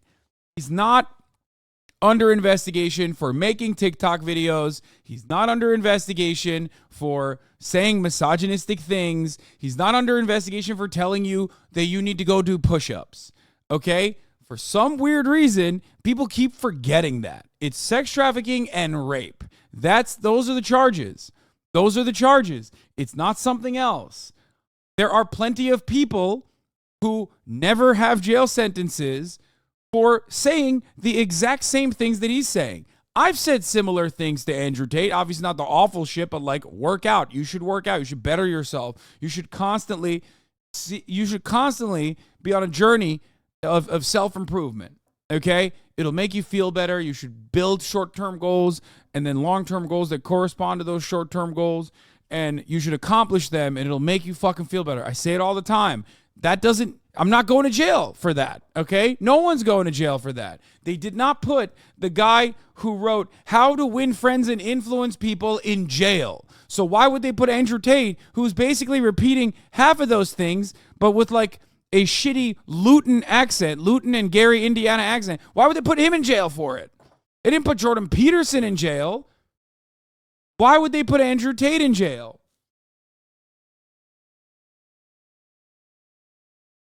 Fuck. Sword. What are you talking about, Oliver? I'd kill myself. I think all these men are just like suicidal and they can't talk about it, so they have to pretend it's honorable. They're like, I love you so much, let's both kill ourselves right now. I feel like men nowadays need an Andrew Tate. He's a guy who's motivating men to be men. I mean, maybe I do like Andrew Tate more than Aiden Ross. But he's Aiden Ross. He's a fucking kid. He's the other inspiration to men. That's who he is. You become Aiden Ross or you become Andrew Tate. Obviously, I've never met anyone who wants to be Aiden Ross. I don't think I've met anyone that knows who Aiden Ross is. It's so easy to win if you can control your own mind. But it seems that nobody fucking can. I just don't understand. I do not understand why everyone's always like, dude, why don't you focus on all the good things that Andrew Tate says? Because everyone else is saying those same good things. No one cares about Andrew Tate saying you should work out. That's like objectively a good thing that everyone says. I say that. Every fucking YouTube fitness guy says that. Bradley Martin says that. Okay? No one cares about people that say, go work out. Go fuck shit up. No one even gives a shit about people that basically say pretty much what Andrew Tate says all the time, okay? Down to the fucking misogynistic shit. Most people don't give a fuck. That's not the reason why Andrew Tate is under investigation. And that's how the people who run the world keep the world running. I found a flaw in his whole argument. Yeah. Who's the big boss of the world, according to him? Rupert Murdoch. Oh, yeah. Rupert Murdoch. Bold. Well, he's probably part of Hustle University. How do you reckon Rupert Murdoch made all that money? Yeah. He fucking came up with it himself. Because they have all the slaves exactly where they need them to be, permanently distracted and semi-depressed, working their... It's so funny. It's like the exact same thing that happened with Jordan Peterson, where everyone was like, but he's telling me to clean my room. Why are you getting mad at me for telling you that like Jordan Peterson is a great role model because he told me to clean my room? It's like, dude, are you fucking stupid? Are you dense? No one is upset at Jordan Peterson for telling you to clean your fucking room. Okay? No one. That's not what people are mad about. People are upset because he's also a transphobic right-winger who's getting money from the oil industry. Okay? And with that money, or because he's getting money from the oil industry, he tells you lies about climate change. And this is just a couple of the fucking reasons why Jordan Peterson is an idiot. Okay? I don't know why. I mean, I guess I do know why. People do that because they want to defend the other shit, but they can't defend the other shit. So they have to turn around and defend like the clearly defensible sentiments expressed by people like this. Their asses off in jobs which will never satisfy them and never pay enough money. That's the Matrix. You know, he's just listing problems with the world. Yes, we agree. Most people work horrible jobs. Yes. Is he a communist? Is the Matrix just his word for capitalism, but then just he's also a hardcore capitalist, so we can't say that? Yeah. Because everyone hates capitalism. It's normal. It's normal to hate. But he can't say he hates capitalism because he loves being rich. So he's just like, oh, it's some other word. Some Matrix or something. Also, people trying to make you gay and trying to make you feel things. And I'm never going to feel anything. Yeah. I'm just going to stare at photos of really ripped men. Well, how do I get like a six-pack quick? What's the fastest way to get a six-pack? Why does it have to be quick? Why does it have to be easy? Why can't you suffer? If everyone had a six-pack and it was quick and easy, then it wouldn't be valuable, would it? What's value? The value of a six-pack is being fit and being able to do What the fuck? That's not what... Wait, what? Dude, I watch a lot of Andrew Tate content, and even then, some of these things freak me out when I hear it for the first time. I'm like, what do you mean? Being healthy. If everyone had it, then everyone would be more like fit and productive. Yeah, it's weird to talk about like I only want a six-pack because other people don't have it. Not because you enjoy sports and you don't eat fucking shit food. That's so funny. You shouldn't be thinking about quick and easy. You should be thinking about hard, suffering pain. There is value to trying hard at things and getting things done and sticking with stuff. You know? But treating like a six-pack like stocks. Like a fucking scarce commodity, it's just like, this is just so strange. Who doesn't teach you not to try hard at things? Why do you want it to be quick and easy? You're Don't right. you understand how it defeats the mind is? It defeats the mind is broken. Dude, people are so fucking dumb. I'm sorry. You listen to him about that and you think, wow, this is so fucking brilliant, brave, bold. I'm like, you haven't thought of anything in your life. Like, you literally have not thought of a single thought up until this moment. If you look at a guy like Andrew Tate saying like, why should it be quick and easy? Which is true. Okay. Like, it's not easy. It's not easy. It's unhealthy to try and get a fucking six-pack and lose weight that quickly. Okay. It's not healthy. There is a better way to describe the situation than what Andrew Tate is saying, which is like, you know, you should suffer. You should suffer. It's good. Suffering is the mind being at ease. I suffer all the time. And everyone's like, dude, you're so smart. What the fuck? I never thought about it like that. So if someone's already agreeing with you, right? Someone's a cuck. Like, he's completely agreeing with you, and you're just like screaming at him more. He's like, yes, I've got him. Hey, you want to see me break my own hands? He talks about how he's mentally stable and happy, and you've screamed at this child. Yeah. And Charlie is completely on board. Yeah. I think that the world's never going to think you're important unless you make yourself important. I think you get to decide what character. It's just the guy from Titanic, the guy who just fucked some rich girl. She's like staring off in the distance, like, yeah, make myself important. Was he that young on Titanic? Yeah. She was a fucking pedophile. Yeah, she was a pedophile. She fucked a poor boy who was a stowaway on the ship. That's kind of hot. Yeah. I mean, I wouldn't mind it, but I don't know. It's not like... Fuck up. Yeah. Yeah. He did a good job. He did. But it's also like, it's not like Hair in the Wind inspiring. But then she left him in the water to die when she could have just brought him on that fucking floating door. Women are fucked, man. Men are useless. It's just like, if you don't fight for yourself, they're just going to let you drown in the middle of the Atlantic. The people who go, yes, I'm wasting my potential, those are the ones who have potential. They have a chance. you know, you hear all the stuff that's kind of crazy, and then he says something like that where he's just like, you got to try harder and reach your potential. It's probably a little bit inspiring for people that are just like, so but weird. you need him to say that. Everyone says it. Every That's why guy it's so I know. Yeah, we arrived at the same conclusion, which is Andrew Tate says shit that literally everyone says, okay? Like you come up to me and you're like, Hasan, I have a problem. Like, I need to accomplish it. I'm not going to sit there and be like, give up. Fucking give up. You're a fucking loser. You should give up now, okay? You will never accomplish any of your goals. Like, everyone would say the same shit. Everyone would be like, yeah, well, let's figure out what the fucking issues are. Let's figure out what the hurdles are, and let's overcome those hurdles, okay? But, like, nobody thinks you're brilliant when your fucking mom tells you to clean your room. Nobody thinks you're fucking brilliant, bold, or brave when your friend tells you, you know, you can do this, I believe in you, okay?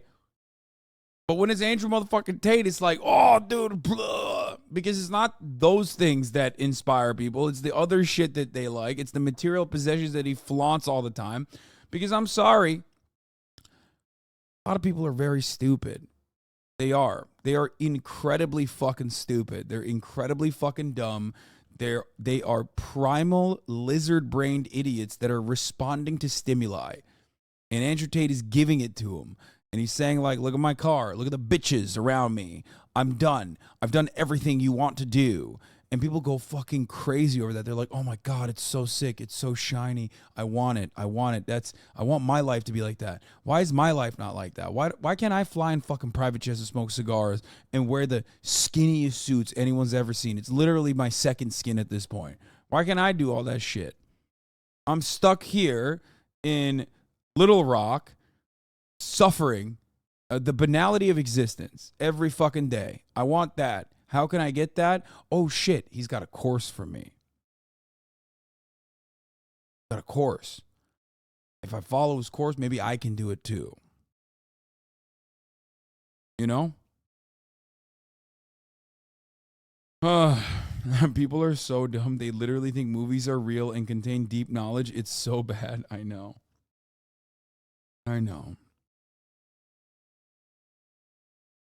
I think almost no one with a brain thinks he's brilliant. The thing is, nowadays, the message being spread in different contexts is that it's okay to give up and hole yourself in a room instead of just overcoming it like a normal person would. So he spreads the message that that should be spread. No one is saying that. He told you that other people are saying that, so you believed it. If that was the case, 0% of Andrew Tate's haters would fucking despise me, because I preach a message of improving yourself, and I live that lifestyle every fucking day of my goddamn life. That's not the real contention here. The real contention here is that he also says horrific, awful nonsense, oftentimes something so ridiculous that like most people look at it and go, is he joking? Is that a joke? Was that a joke that he said that? It must be a joke. Haha, that's kind of funny.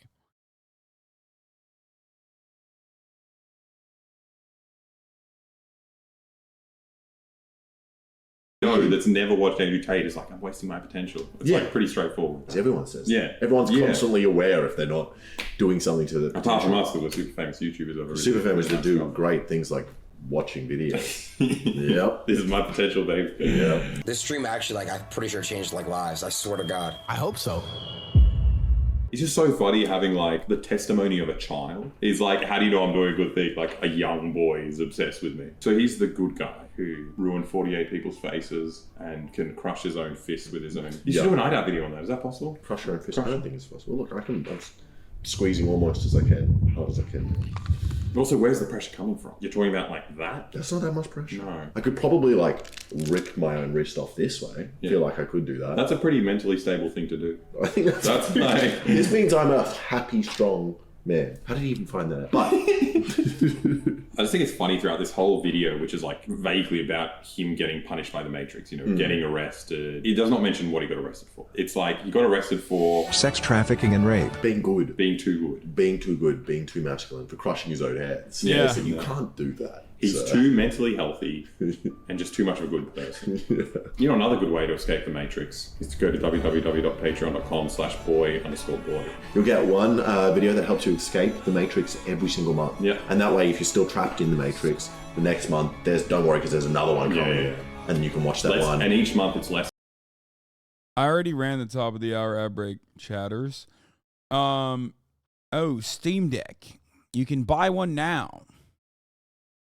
They make a new one? No, they didn't. They haven't made a new one. I already have this one. Okay. God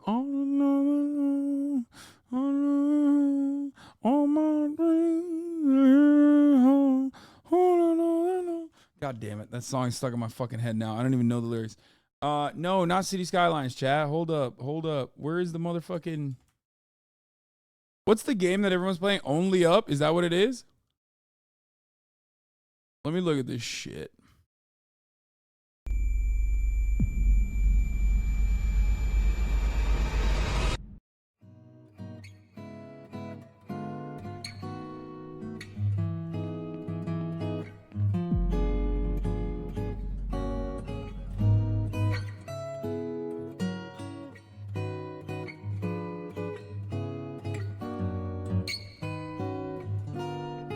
It's a rage game.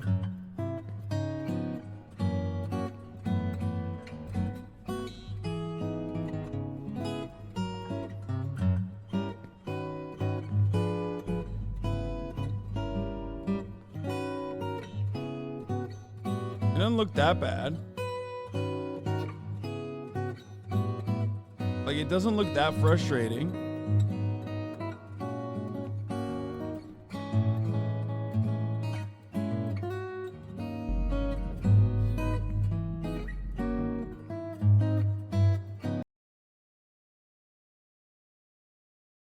Gonna induce rage harder than Valorant.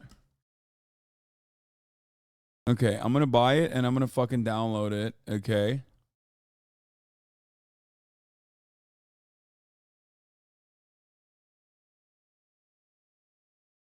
And then we'll see. For the love of Kaya, what? Variety Gaming, you will mold.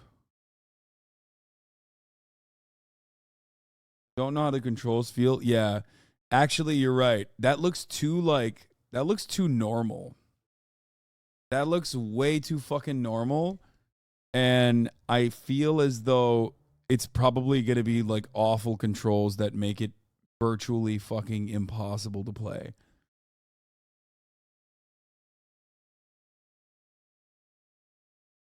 Because that was the problem with like getting over it or whatever.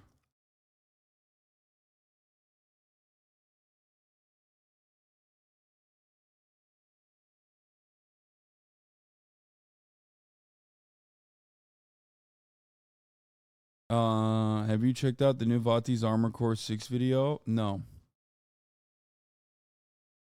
You understand if you mess up in the game, you could lose hours of progress? Yeah, I do. Would you play a Yakuza game on stream? Probably not. I saw this scary Twitch Let's just Stalker call it shit. like it is. We'll be honest with each other a little heart to heart. No reason to pull any punches. There's a lot of weirdos in Twitch chat. I might even be talking about you specifically. Chatters, Maybe you're one of the this guy. goofballs I'm This guy right now, I'm pointing. Yeah, I got referring you. to. And unfortunately today, one of these weirdos crossed a line and became a criminal. A streamer by the name of Just Foxy had her car lit on fire by an arsonist who was a stalker of hers from Twitch chat. This deranged imbecile drove 700 miles to this streamer's house to try and meet her, I suppose, and then eventually set her car on fire. Brother, I wouldn't drive 700 miles to drink from the fountain of youth. This is crazy shit. This is unhinged behavior, obviously. I believe this is a case of a parasocial, obsessed fan. At least that's the impression I get from the story, because this kind of thing has unfortunately happened before in the past. I saw this headline and I thought it was your Porsche. Yeah. It's horrifying. I watched him put a brick on my car, on the hood, and some pot.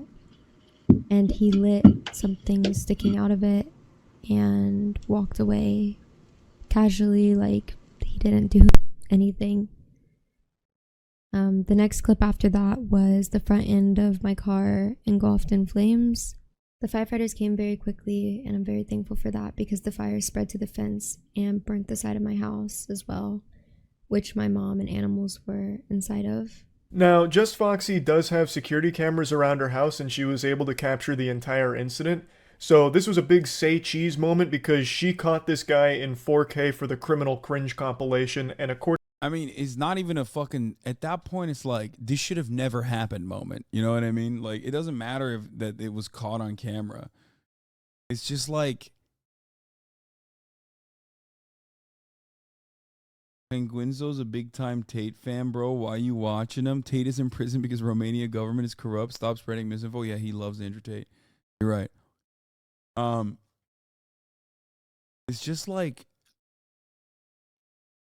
I don't know. Some people need lobotomies, brother. I don't know what else to say about it. to her, he was also arrested. But she hasn't posted anything about the individual or the arrest yet because clearly it's an ongoing and very sensitive case. But she did post the CCTV footage from the event, so I'll go ahead and show you the raw footage of it. Goober alert, goober alert. He tries to put on like a disguise here, so he's got a mask and a hat pulled down real low, but it's pretty inefficient because it still looks like he's got some patchy-ass mutton chops there. So I'm pretty excited to see his mugshot to see what he looks like, though I can already wager a guess that it's not pleasant. So this little worm sets up the arson cupcake and lights the birthday candle and waddles away, and it engulfs the car in flames. This does not appear to be his first rodeo with arson. He was very casual about the whole thing. It also appears that this was premeditated. He traveled 700 miles with this as his primary goal, to light her shit on fire. Because this doesn't appear to be a contraption that he just MacGyvered together with like fucking sticks, glue, and spit. This appears like he traveled with all the materials he'd need to commit arson. Though I'm not an expert, I'm just speculating. Obviously, this whole thing is pretty traumatic, not only for Just Foxy, but her family. I mean, like she mentioned, the flames did spread to the house, and the mom and animals were in the house at the time that all of this went down. So, just a really scary situation overall. I just never thought that when I started streaming back in 2015 that something like this would ever happen to me. It is super sad. It is something that most people aren't going to think about when they start streaming, because I imagine most people, myself included, go into a stream assuming that everyone that's watching them is just there to be entertained and not. This is a good question. How can you not reflect even one time during a 700-mile drive? Like how the fuck? How the fuck do you drive for 700 miles and not for even a second go, maybe I should turn this car around? What the fuck am I doing in my life? Nothing further. Everyone's, mentally stable. There's not going to be any kind of fishy business or anything weird afoot. But unfortunately, it's just becoming more and more common for viewers to form this parasocial relationship with the content and the dumbass got stuck creators that they enjoy watching. And I think that plays a large part into a situation like this, where that parasocial relationship becomes an obsession. And then it becomes a stalker. And then it becomes this. And it's fucking scary. By no means is it just Foxy's fault. Unfortunately, this has happened a couple of times in the past. Like Amaranth, a little while back, had a stalker in a similar situation where the stalker drove fucking, tons of miles to her house and lit her trash on fire to try and burn down her house. Literally just like fucking cremate the place she lives. Somehow that would work in his favor so they could live happily ever after or some shit. It's deranged. It's scary. Amaranth also had another stalker that sold all of his worldly possessions on the other side of the world, literally gave away all of his corporeal belongings so that way he could move closer to Amaranth so he could stalk her more efficiently. It's fucking scary.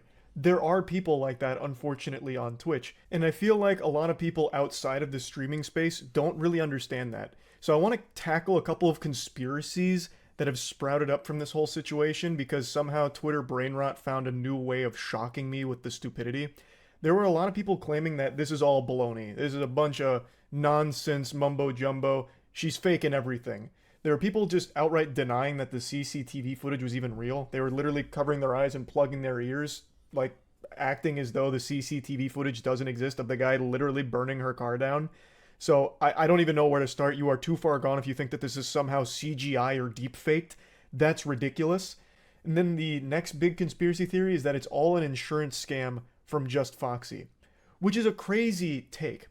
Because for the insurance scam to have worked here, she would have shot herself in the foot by filming it, because now there is a person there. There is a person in the footage, and that person has been arrested, according to Just Foxy. And if this was all an insurance scam, that guy would squeal. He would absolutely be like, she paid me to do it, this is all just an insurance scam. Like, everything would crumble. It would be a terrible insurance scam idea to film your own insurance scam, which is why insurance scammers usually don't want the video evidence. Like, that's usually what unwinds and untangles a scam like that. So that would be a crazy plot twist if somehow this was all an insurance scam, because there would be so many things wrong with that theory. And then the other thing I keep seeing from people, which absolutely shows me the majority of the internet is actually 9 years old now, is them saying like, why does she care? She's got insurance. She'll just get the car right back, or, you know, things like that. What do you mean?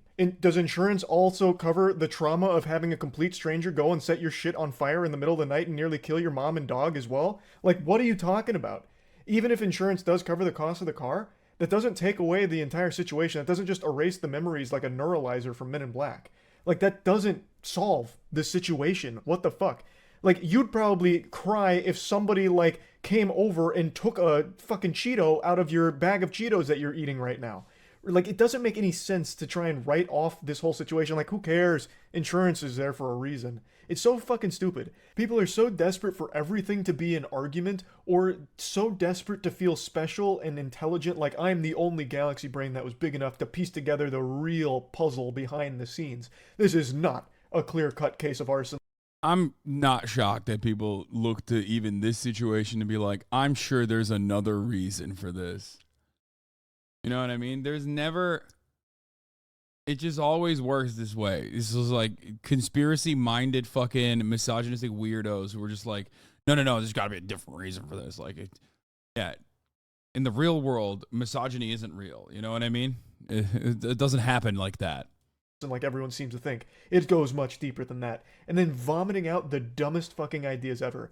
It's just infuriating because on the video she posted about it, the comment section is an absolute mess. Pyrocynical made a video about this just recently, and he pointed out a lot of the comments, so I went to check, and there's even more now. Like, the video is heavily disliked with her just sharing her experience with this very awful event that happened to her. And there's so many people just saying she deserved it for being on Twitch, or it's all just a lie, it's ridiculous, you know, you won't fool me. It's so fucking... There's also, like, a big wave of just, like, fuck streamers going around, which is understandable. Like, I remember a time when, like, YouTuber was, like, a new concept. I'm old. And everyone was, like... Everyone thought YouTubers were despicable, and then new kind of content came around, and then people started hating whoever, like, they hated Viners. You know what I mean? They were like, oh, yeah, I fucking hate Viners. Now, obviously, there's a consistent thread here. She's a woman on the internet, so she's going to get a lot of fucking hatred regardless. But right now, it's streamers. People, I think, were closed indoors for a long-ass fucking time. And they watch a lot of streamers, and now they just fucking hate streamers. They will inevitably move on to TikTokers, and streamers will come across like normal people. I'll give you an example. Okay? I'll give you an example of this. I see it all the time. There's a fucking dude who's on TikTok who hates me. Okay? We have similar perspectives, but he fucking despises me. And now that motherfucker's on Twitch, streaming on Twitch, and I see it, and I'm like, oh, that's interesting. That's really interesting. And now, inevitably, he's going to get his fucking ass cheeks clapped by the same fucking weirdos that were behaving in the same exact capacity. He was one of those weirdos back in the day. Now, he's getting hatred from the same fucking weirdos. That's how it always goes, baby. That's how it always works. Okay?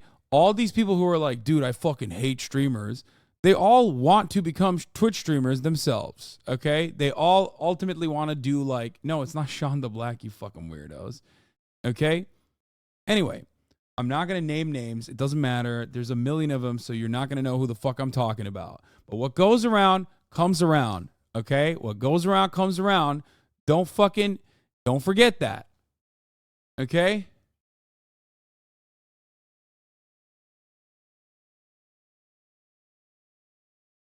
Anyway, it is funny to me though, but it is funny. I see it, I notice it, I don't say anything, and I hope that people don't shit on them in the same way that they fucking shit on me, okay? But it will come. It will happen. Now, I get why I think that I went on a tangent that's like irrelevant a little bit because I'm petty, but my point is, I think people are currently just shitting on streamers because they hate everything that that era of their lives remind them of. You know what I mean? Like, they hated COVID. They hate all the bad feelings they had, feeling secluded, feeling alienated, feeling socially isolated. And they certainly hate, having to be indoors and whatnot. And what did they do during that time? They watched a lot of fucking Twitch streams. Okay? They watched a lot of Twitch streams. So Twitch streamers now basically fucking remind them of that time that they went through. So they just like fucking despise. They're like, oh fuck, I hate these guys. I hate who I was and what I did during that time. That's what I speculate. Twitch streamers are annoying though. Yeah, I know, but every content creator is fucking annoying, dog. What do you mean? Like, it's so stupid. My point is, everybody always singles out Twitch streamers and be like, Twitch streamers suck. They're so fucking stupid. Who the fuck watches Twitch streamers? And I'm like, I don't know. Who the fuck watches TikTokers? Like, it's the same shit. We're all doing the same shit. Who the fuck listens to podcasts? You can say that about any kind of fucking medium, okay? Say that about any medium. All mediums have their fucking annoying, shitty content creators, okay? And same goes for Twitch. Same goes for TikTok. Same goes for podcasts. It's just stupid. And I think part of the reason why a lot of people, like I said, why are Twitch streamers getting singled out? I think it's because of how this platform's popularity skyrocketed during COVID. And it requires you to be kind of a shut-in, or at least spend a shitload of time indoors for you to like be able to perfectly enjoy this kind of thing. Gonna remember this the next time a Twitch streamer shits on a game journalist? What do you mean? I think some people hate streamers because they hate their own job and see the relative freedom and creativity that streamers have in their own job, so they get jealous. No, I've talked about this a lot. That definitely is the case, but that definitely is a factor. But there are so many jobs like that in the entertainment side. The only thing is, streaming is accessible. Streamers are accessible. That's what it is. Nobody fucking has this kind of disdain for, Hollywood celebrities. Nobody has this kind of disdain even for podcasters. That's it.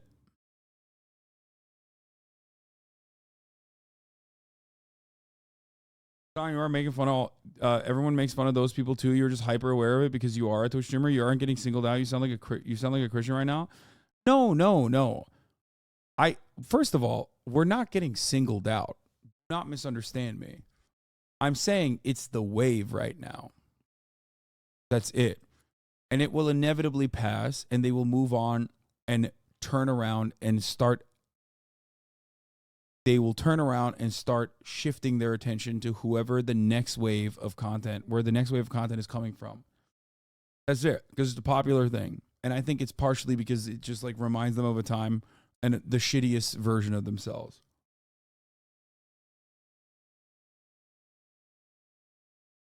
That's it.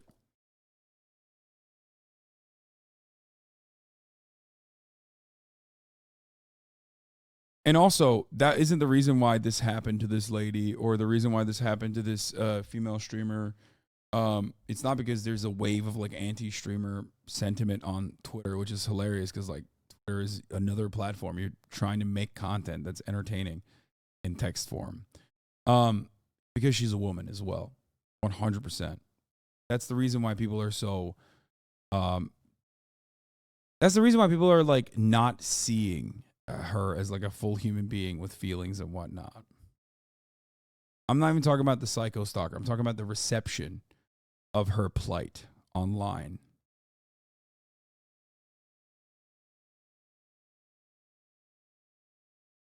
That's how I got on this tangent.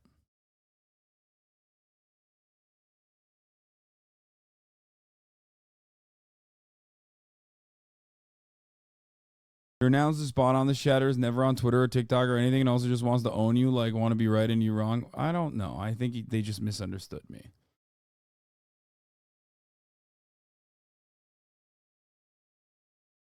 When did being Christian become an insult? Lol. I'm not one, but I don't get it. No, there is this idea that like Christians are under attack when it's not a real thing. That's what that chatter was referencing.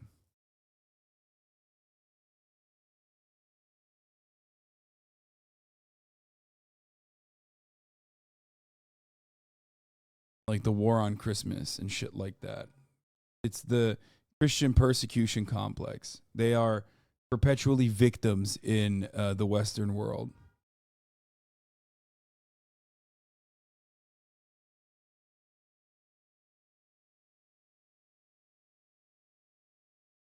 I think it's because it's been brought to the forefront of people's minds how much top streamers make and how fun and easy they make it look. Then we all realize how miserable we are. Then when streamers complain, we stop seeing them as people and just entitled pricks. We be jealous as non-streamers. Yeah, but it's accessibility. There is not enough money in this space yet to make Twitch streamers look like real fucking celebrities in the same way that like YouTubers are considered kind of closer to real celebrity status. So you just kind of, no matter what happens through social conditioning, you look at people in the entertainment sector and you perceive them as like valid and you perceive them as like deserving of their wealth, kind of. You know what I mean? But e-celeb is bullshit. You know, I am bullshit. I'm not like a real celebrity. I'm not. I would never think that. I don't think I'm like an actually famous person.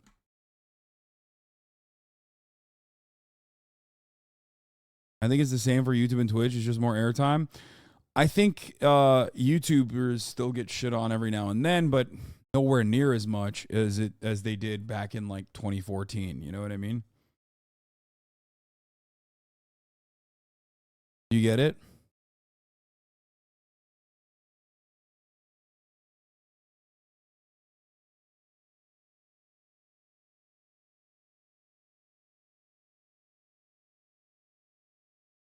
You're all set. What do you mean by that? You're literally doing the thing that other chatters are saying right now.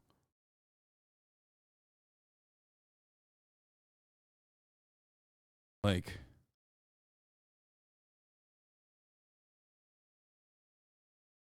it's whatever.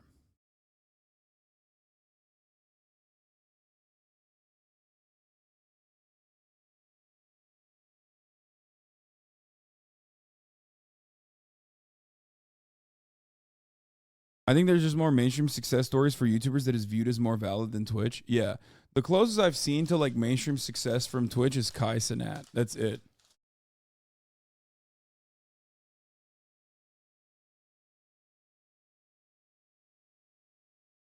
Does that make sense? Ninja. Yeah. Oh my God, I forgot about Ninja. My man's the XQC.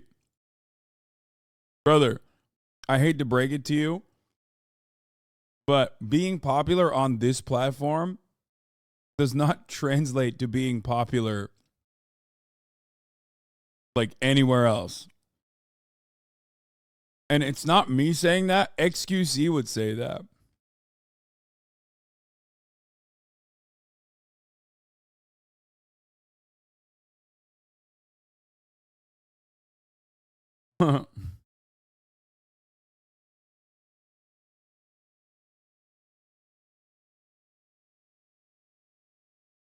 Anyway.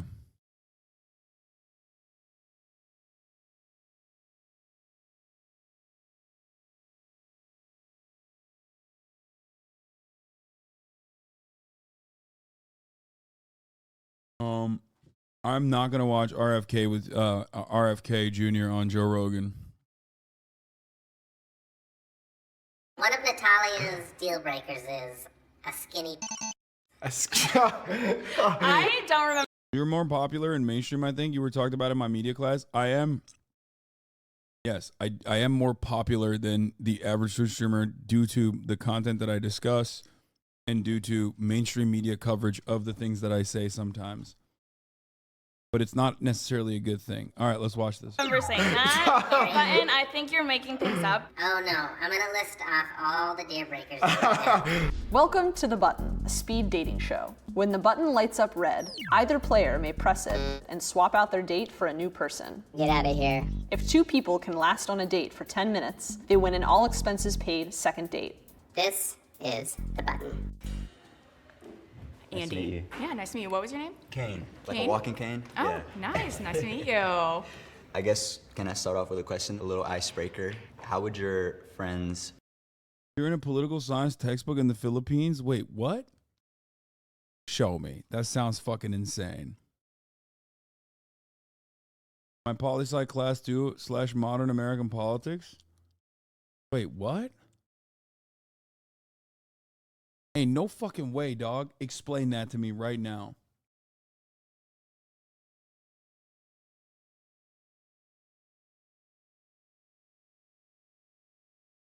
Wait, what?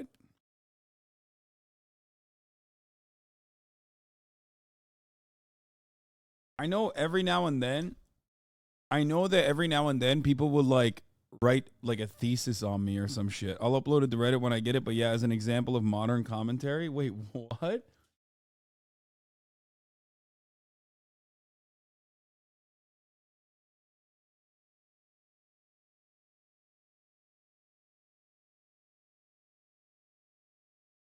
Don't ever say Swagapino if that's real. What do you mean? That is the most Swagapino shit of all time, dude. That's so fire. Are you kidding me?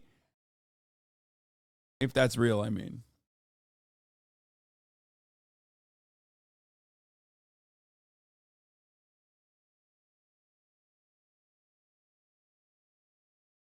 Once in my college history class, people were discussing your house drama. I mean, yeah, that was not a good time for me, though.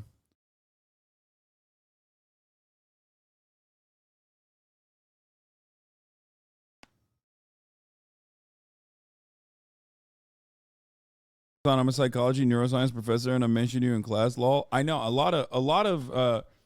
know every now and then that a college lecture will have me in it for some reason, and then people will post it on Reddit. And I know that people have written like dissertations and whatnot about, or put me in their dissertations and shit. But I've never seen a textbook. I've never seen myself being in a fucking textbook in the Philippines. That's insane.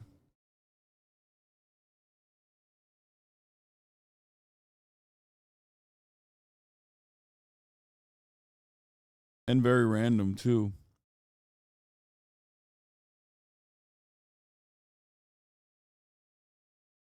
Oh, new YeonMi vid. We were gonna watch this. It's on Turkey.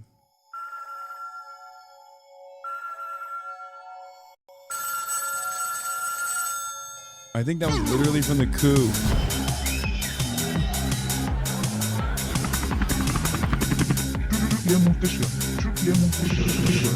Kool-Aid Boys. Thank you for the 20 gifted subs.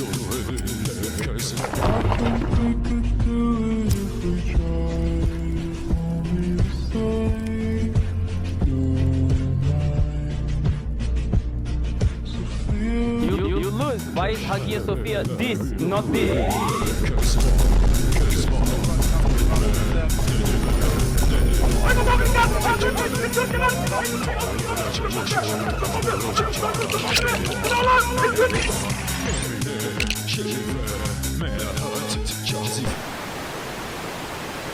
Today we're talking about Turkey. The modern state is grouped into 7 larger geographic regions. Marmara. If you're planning a trip to Istanbul, then look no further because in this video we're going to show you the best things to do in this beautiful city. In this travel guide we're going to show you all around the best things to do. Let's go.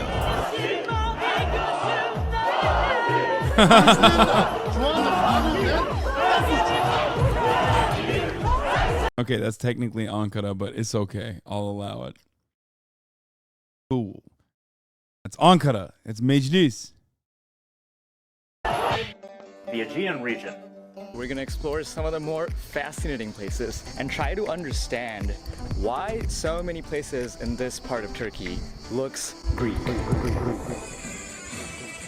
That's fucked up, bro. Yo, why they gotta do that? Why they gotta? Fucking my guy, dude.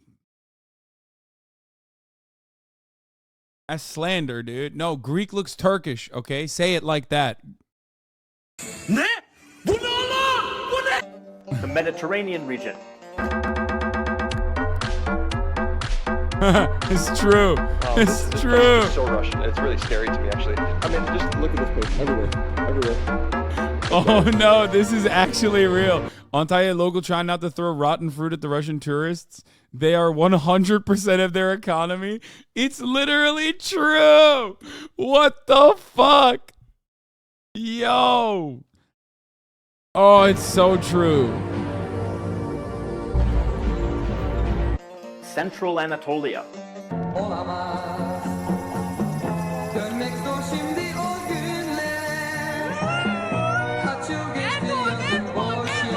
Karpuz satıcısı.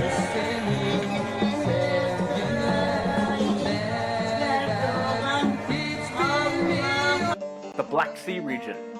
That's where. Okay, so the Black Sea region, Karadeniz, for those of you who want to know, is actually where all like the Polish people of Turkey live in. You know how like in Europe there's all these like Polish jokes, like oh they're stupid, they're dumb. Karadeniz, the common trope for people from the Karadeniz region is that they have very large noses. Okay, very powerful noses, not in an anti-Semitic way. Okay, because I don't think there's any Jewish people that live there. It's just like straight up. They say like if you're from Karadeniz, you have like a very fucking large nose, very powerful nose, and then also they have big schnauzers, and that they're very stupid. There's an entire like genre of humor dedicated to there's an entire genre of humor dedicated to people from Karadeniz who are like stupid.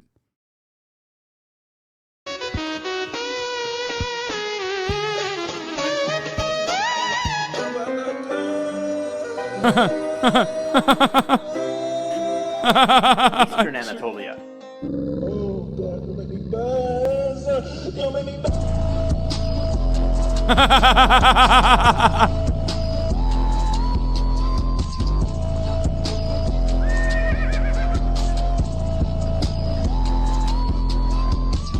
Southeastern Anatolia.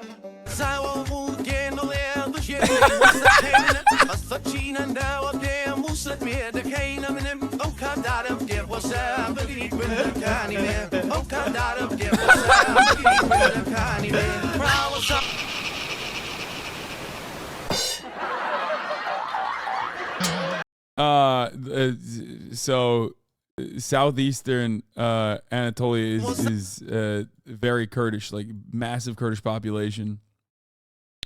Also 31, you guys already know what that meme is. You already know what that is. What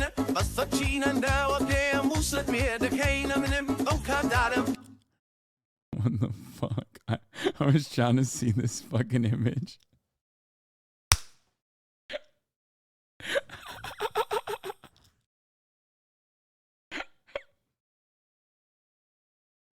Yo, what the fuck, dude?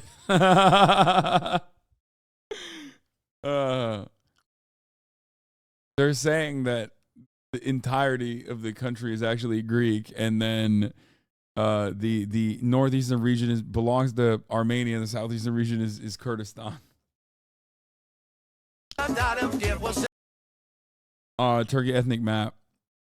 Oh, so by the way, I don't fucking say. Oh, 31 is for masturbation.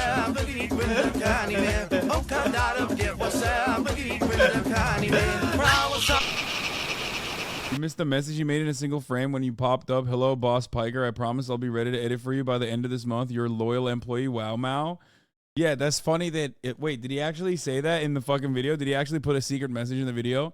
Because like he was supposed to make TikTok videos for me, and he was like, he like literally was like, oh, I'll charge you this much, and I was like, motherfucker, that's way too little. I'm gonna give you more. And he's like, well, you know, maybe we could do profit share. I'm like, what profit? Is TikTok, bro. Just fucking like charge me more money and make videos, and I'll just pay you. And he's like, and he has yet to make a fucking single video for me because he's a lazy commie.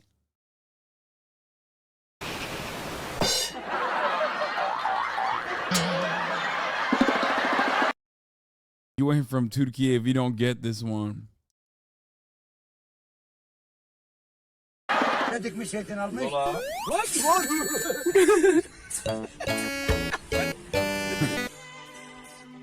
That is Ankara. That literally is what Ankara looks like. That's not a joke. I'm not even kidding. That is straight up what Ankara looks like. Like, literally. Oh my God. Okay, that one is actually just a photo from Ankara. Hold on. This is literally from... I'm pretty sure this is Ankara. This is where I grew up. This is where I went to high school.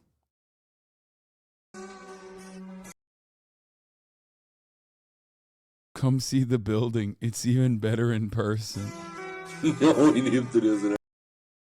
Turks willing to sell Karadeniz's to Georgia. Georgia doesn't have enough money though.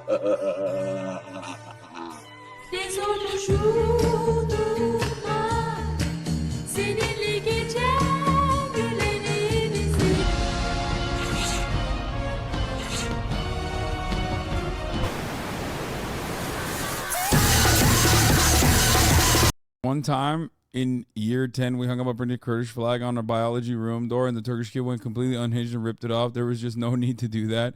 There weren't even any Kurds in the whole school.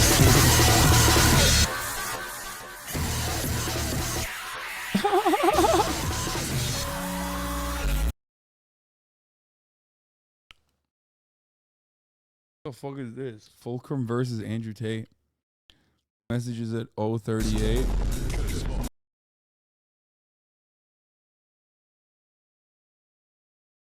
Why can't I fucking find it? I see it in the... This, not this. What did he... Hello, Boss Piker. I promise I'll be ready to edit for you by the end of this month. You're a loyal employee. Wow, Mao. Fucking guy, bro. Oh.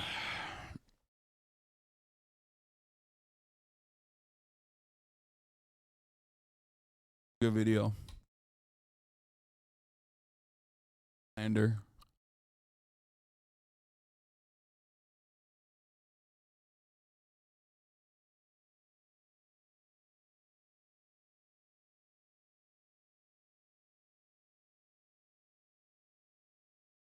Are Turks obsessed with the Beatles? There were like 3 Beatles covers in this video. Not really.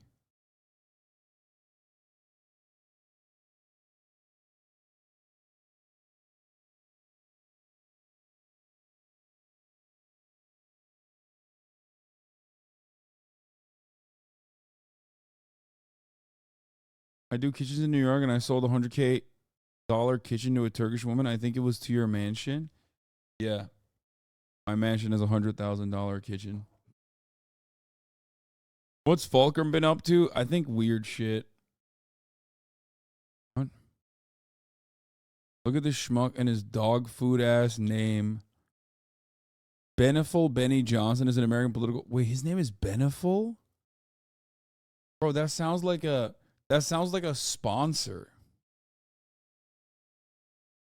That's cute as fuck.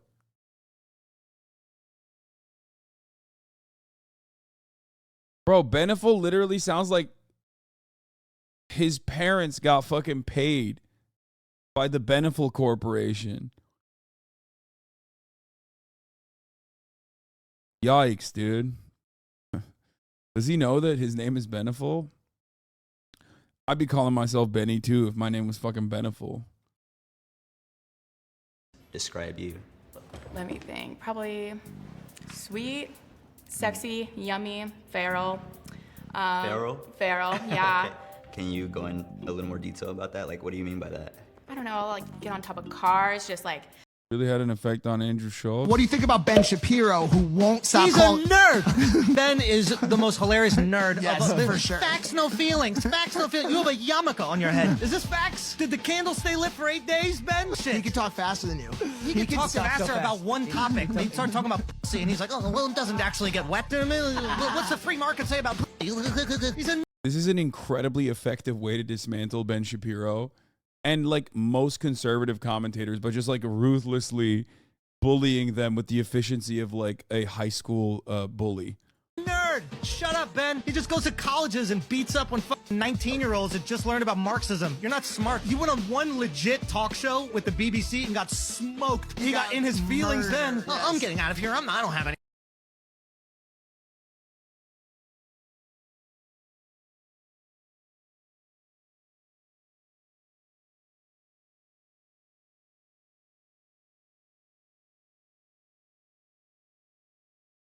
Hilariously accurate. What about all the time he debates with university professors? Oh my god.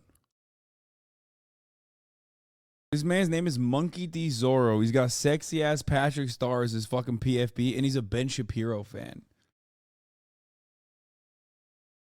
Dog, you saying one can convinced all of XQC's audience? I swear to God. Yeah, sometimes you just gotta fucking...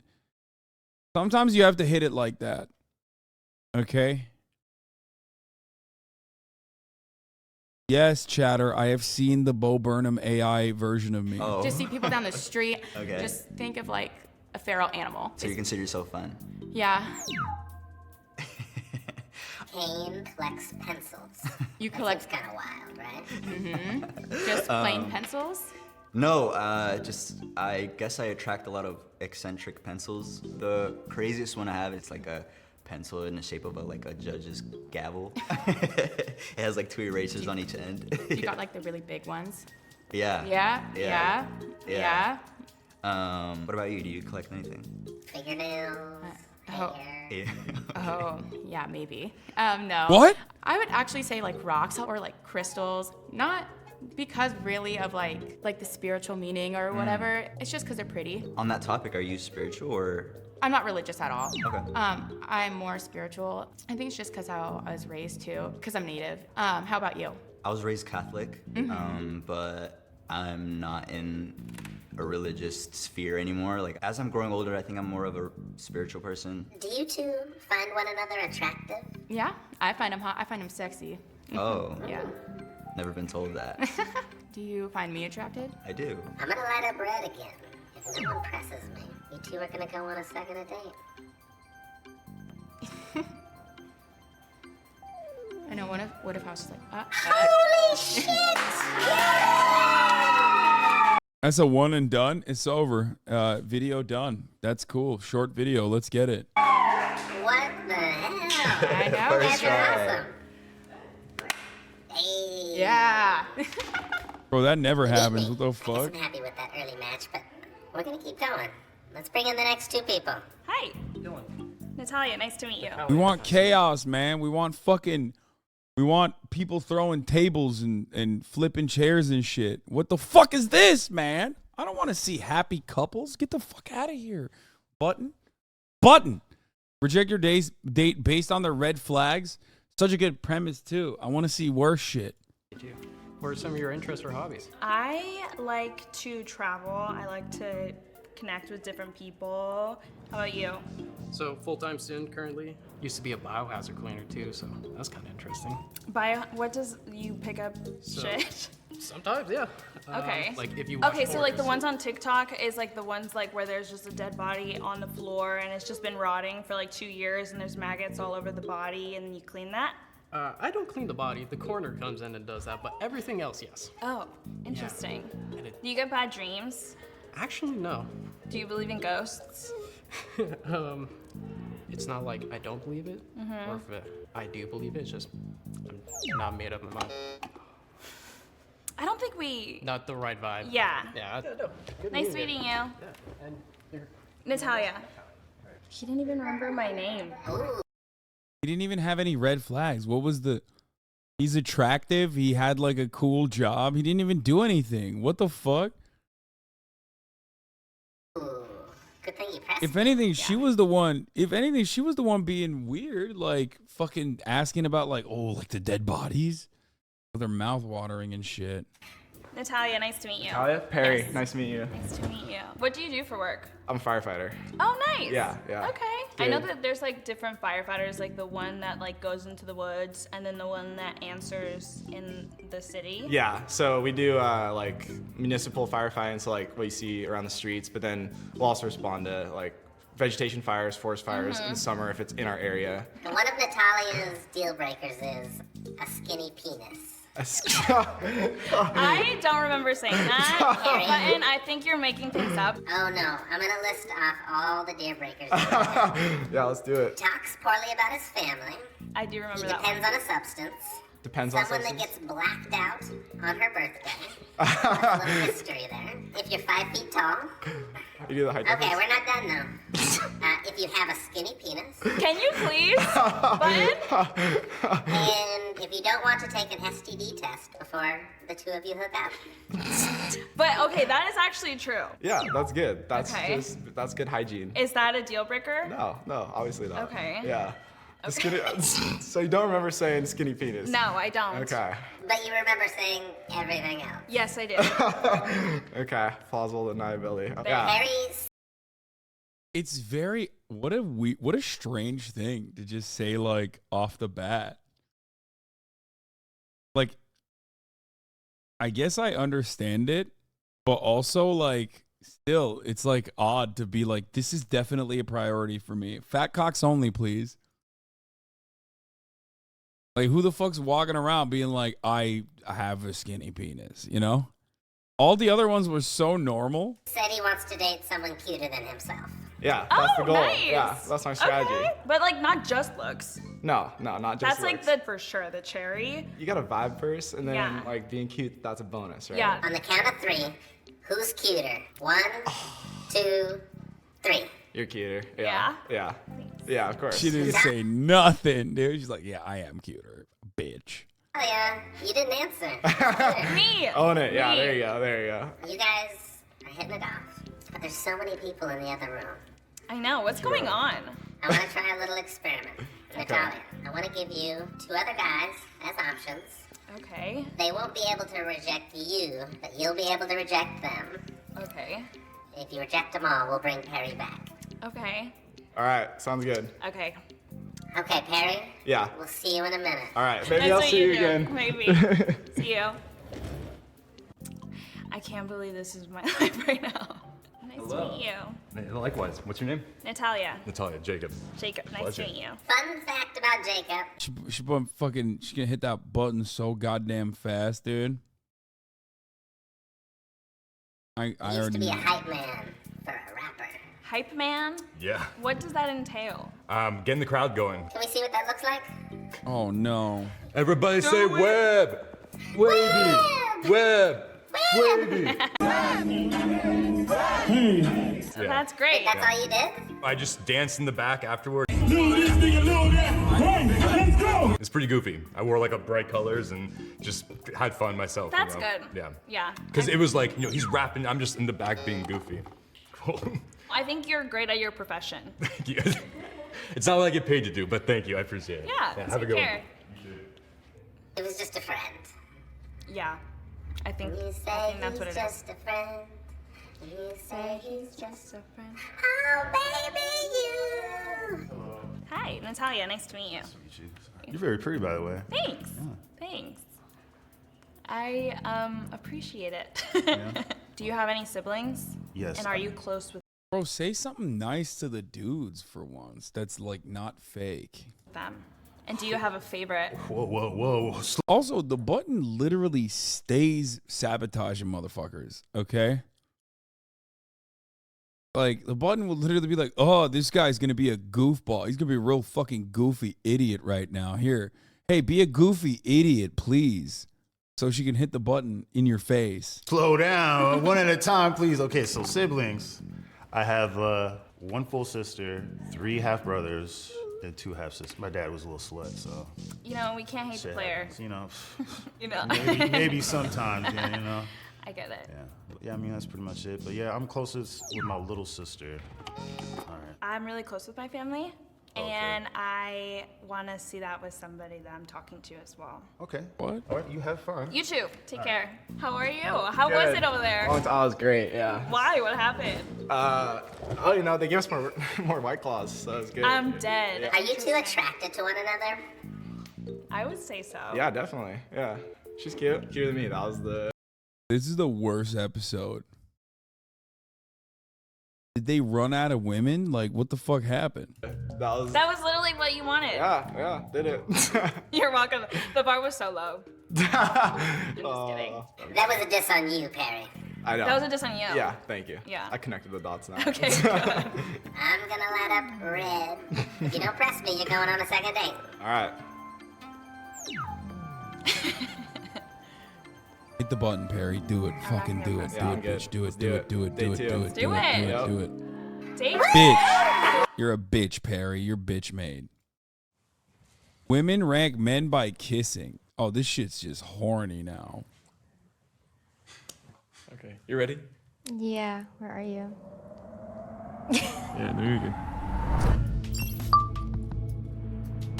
I haven't kissed that many girls, but again, the ones I have leads to more than just kissing, so I'm pretty confident. So I choose my battles wisely. You know, I could kiss everybody. I could kiss literally anyone on the street. However, I choose not to because it's against the law. I don't know how to follow that up. I think most of the battles are my big lip. Yo, I didn't say Carl Jacobs. Okay, that's slander. That's slander. But until we play It Takes Two together, I will go along with the slander. I will slander Carl Jacobs easy, dude. I'm not defending this man. It's scary, most things. You know, when you go to a car dealership, you go in there expecting like something nice, something like premium based. You don't go to like a Kia or like maybe like a Toyota or something like that. Mine is like that. Just going to like a Tesla, for example, like a Porsche. Very selective and go for the premium brand. My experience is very limited. Okay. I'm very picky when it comes to women. Just because, you know, we're all adults now, we need some emotional maturity, but yeah. When it comes down to it, I think I can handle pretty well. And my boy over here seems confident. I'm not gonna lie. Yeah. Then you should go. You should come second. Yeah, because we should you got me on the drip, though. Yo, what the fuck is going on? Why'd they blur my man's over here on the right? Like, he's just fucking straight blurred up. Second. The law is holding you back. So what kind of techniques do you guys use when you kiss? What's my kind of girl? I don't know about technique, but I got a special move. I could leave a hickey with no mark. So, you know, that came from dealing with strict parents for the girls, you know. I don't know, I can pull out like a few combos every now and then. What? You know, I feel like I give them like the... happening?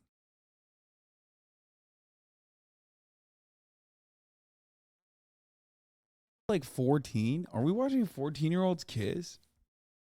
And like talk about kissing? What the fuck is happening? The cringy, dude, this shit is so fucking cringe. The old tongue twister. And then, you know, hit him with the left bottom bite. Don't look cool when you say that, bro. Why not? Yo, that's crazy. So that's kind of like, those are my kind of combos. Okay. But then I kind of like to finish it off with like a good high five or like a fist bump or something. I'm at my VC for that. I mean, I don't really have a couple moves or techniques. I just kind of follow because I'm never sure how they want to go. Is it like too fast, too slow? So I'll like do the 90-10. I'll get in part way. They lead, and then I follow their example. That's how I usually do it. Show them that one move you do with your face before you. I mean the. Yo, that's crazy. Yeah. You crazy. That's why they blurred his face. He's the Sigma guy. I can't watch this, dude. I'm sorry. I'm not watching the Taft's Chris Cuomo thing. And we're not doing this. We're not doing it. We're skipping all this. We're doing this instead. Let's fucking go. Let's fucking go, folks. Let's go. Let's watch this fucking... Wait, what? Launching, running install script, open Steam? Why is it not launching? Regular update yesterday. Updated. Game is balancing. Why is it not launching it? I think it is. Oh, it is, yeah. Worship with the camera chat. Where should I put the camera, chat?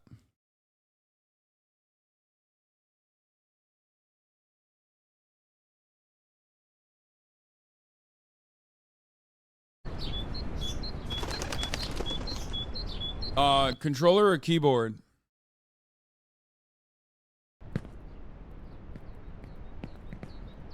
Oh, don't look up. We need to get to the top. I'm sure we'll make it. I wonder what awaits us there? The unknown is frightening. Wait, what? Right-click slow-mos.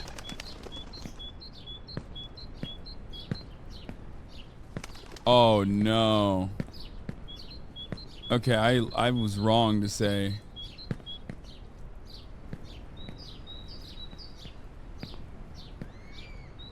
Well, let's go. The journey of 10,000 steps begins with the first step. Left click to move slowly. Oh! Can I jump up to this? Oh, what the fuck? I can't?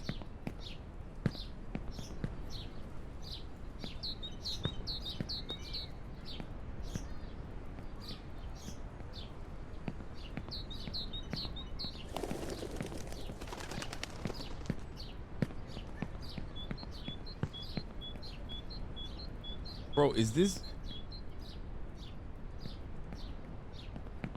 I don't want people to get mad at me, but is this Brazil?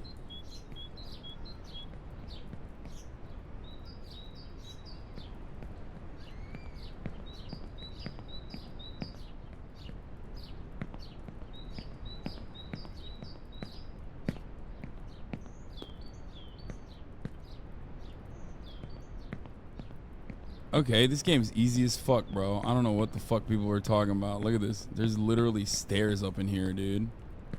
Fucking kidding me? I mean, dude, for a game that's like trying to fucking go up, I mean, you got stairs.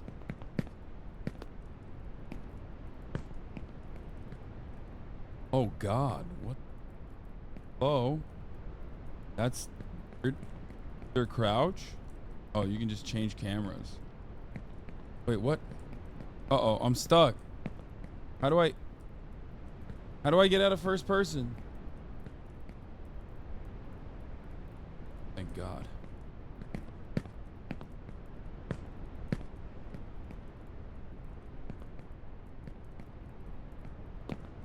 Okay.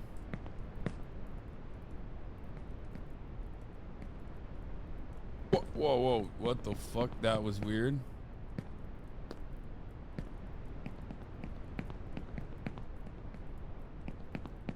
I mean, this seems...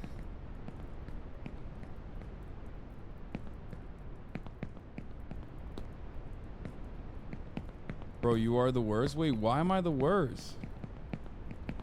I mean, it's gonna get trickier and harder, right? Like, it has to.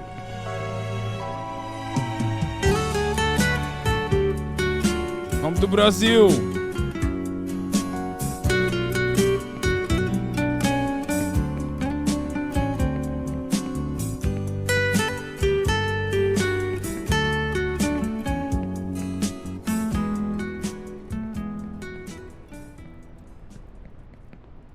Sometimes it's hard to choose the right path, but don't be afraid. You can always repeat. We learn from our mistakes. Not me.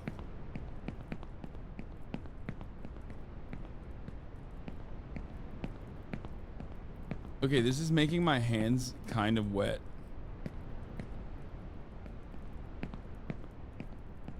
Not gonna lie. It's making my hands clammy right now. I hate... Like, I don't even think I have like a fear of heights or whatever, but... Yo, what? Am I stuck again? What? Why can't I get up here? Oh, there it is.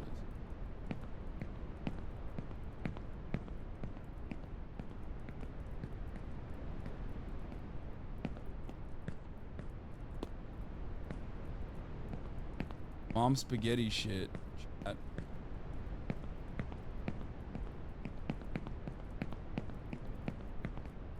It's very hard to make a choice when you don't know where it will lead. What the fuck? Dude, I almost fell off of that. Oh no, this is like puzzles? Wait, hold on. Here, I'll turn on fucking TTS as well. This is like a perfect TTS game. I'll give it 30 minutes max. I'll give you fucking 3 minutes max right now at the top of the hour. When there's a 3-minute ad break, if you no longer want to see those ads, all you need to do is subscribe.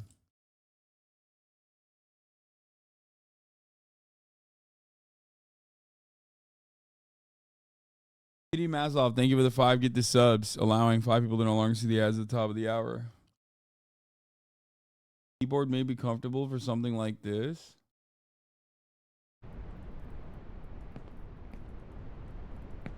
What if this is the wrong one? Like, I have no way of knowing. Can't really tell from over here.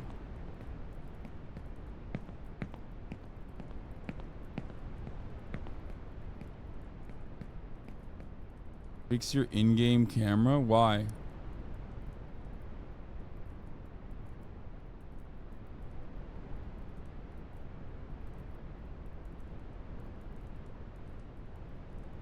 United States wall on the horizon?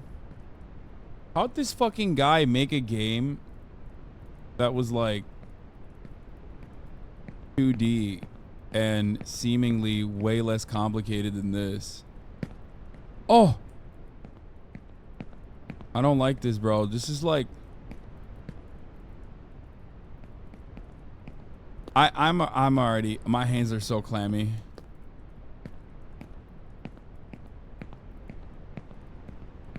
But you gotta go towards the sun? Fuck that.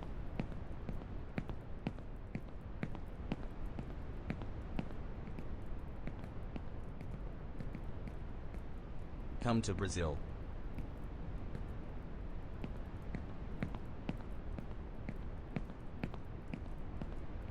So far, this has been very intuitive, and I feel like there's something that's gonna fuck up. Character is off center. Shut up. I know. It's just the camera angle. Okay, calm down. What? Get up there, bitch.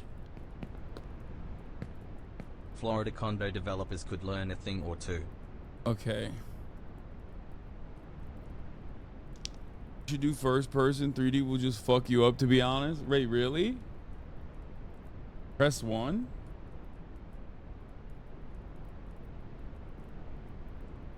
Focus, Wyvern.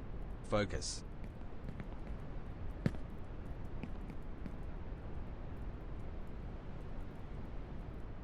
Wait, fuck. I should have gone the other way. God damn it. Am I fucking cooked here? Oh no, I can just... Imagine you die because your wet hand slips on the mouse. Yes! I'm the goat. I'm the goat and the giraffe.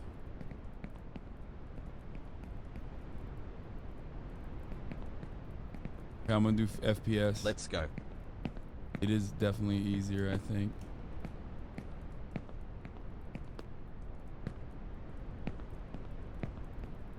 Wait, fuck. I lied.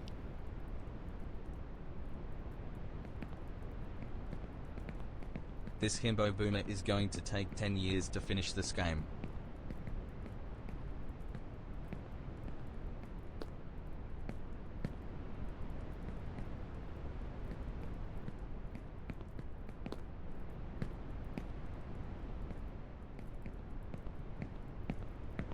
August Has 12th, has any streamer died before this point? When they were playing? Yes? How?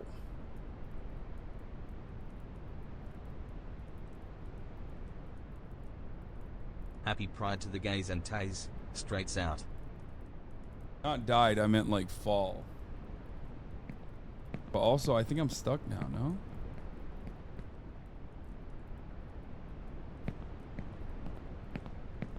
Wait, no I'm not. This is bananas.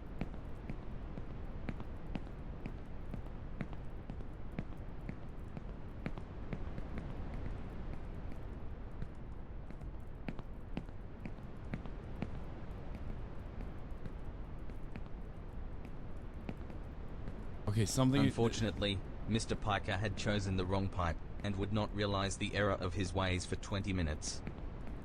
What? You can do that?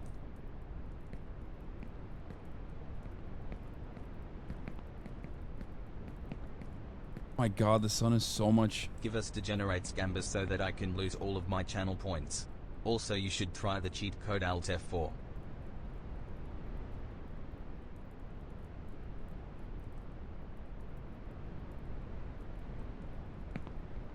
Can that happen? Can I be like on the wrong pipe and then only 20 minutes later realize that I'm on the wrong pipe?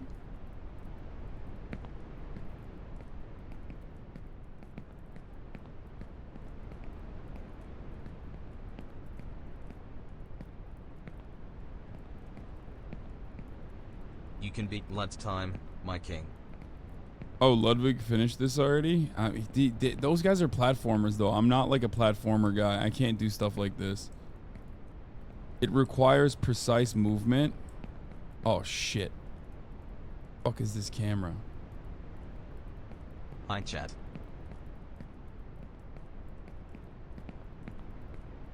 I'm playing this like an old man, you know what I mean? Because...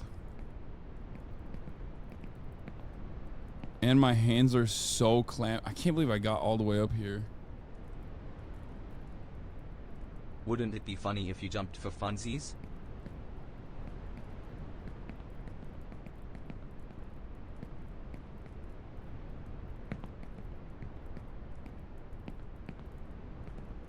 Kids so casually fucking going up these pipes is crazy. Holy fuck. There is something strange going on with this world, though there has always been something wrong with it. What everyone clung to, the stability, has been shaken. Maybe this is a chance for me.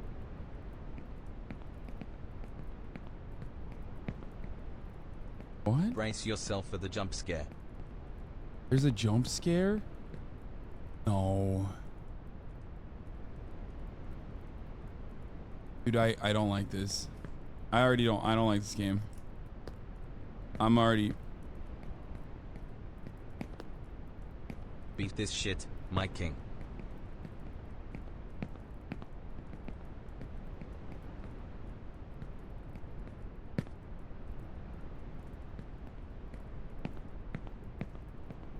Is there a save point? Like, what does the bed do? Oh! No! Oh god!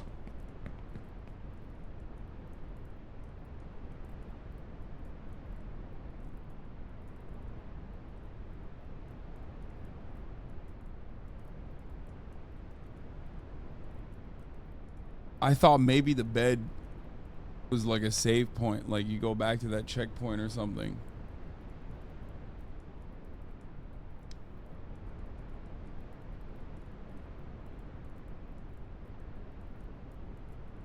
I literally need a towel for my fucking hands, dude. It's clammy.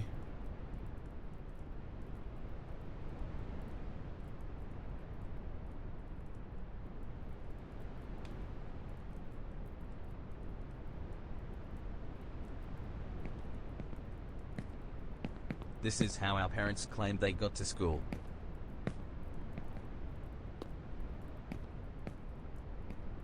Don't fall off these. Train. Hog.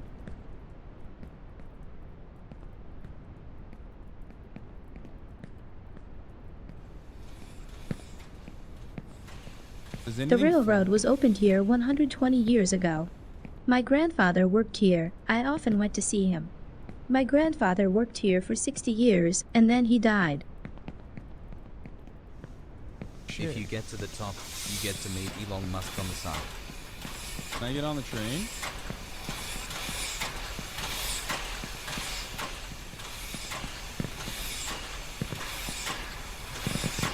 Wait, what the fuck? Oh no, I'm stuck.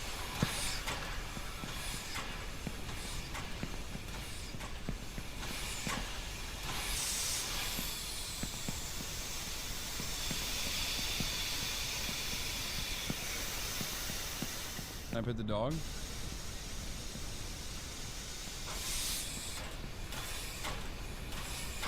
I am not kidding when I say people have fallen in this game and lost like 3 hours of progress. Heck, I believe though has buffed.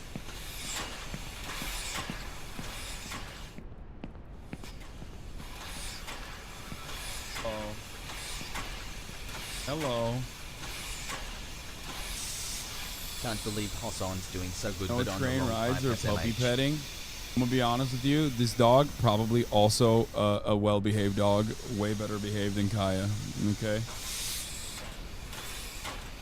Kaya sneaks up on you and makes you feel from afar like she's a good girl, but You can make it to the top if you channel the selfish top within. Release the top inside you. Let's go, Himbo. Also, thank you for gaming. We love seeing you happy and having fun.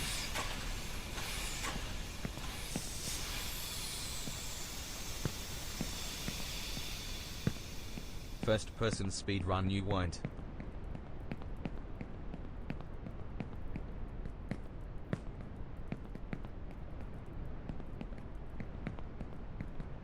where am I supposed to go? I'm supposed to get up top, right?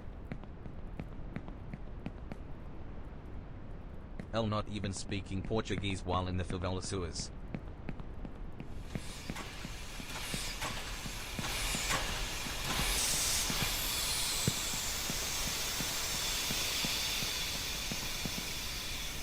What a nice dog. Your master isn't coming back.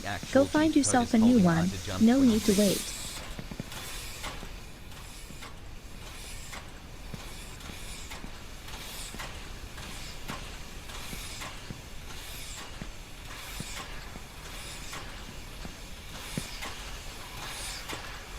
Look how far you've come. Smile.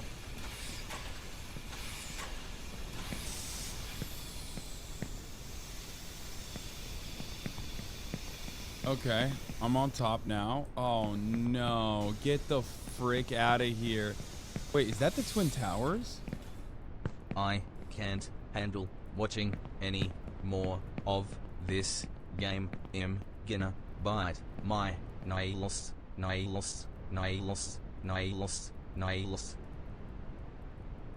Okay, this is the longer road. I feel like if I take the road that's like Tate was harder, right. that's Men the must shorter suffer when road. going up in Brazil. But that requires me going over this like wire, right?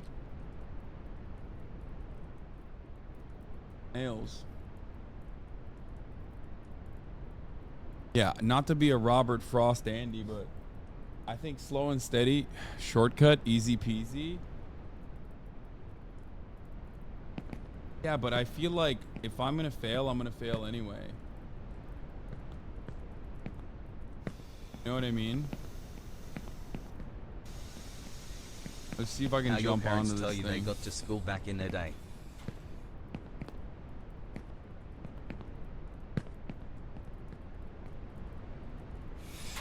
Wait, oh, you can't jump on that. Wait, can you not get on that? If you had a heart monitor on, it would have already exploded. Oh, thank God we found that out. The fucking heart.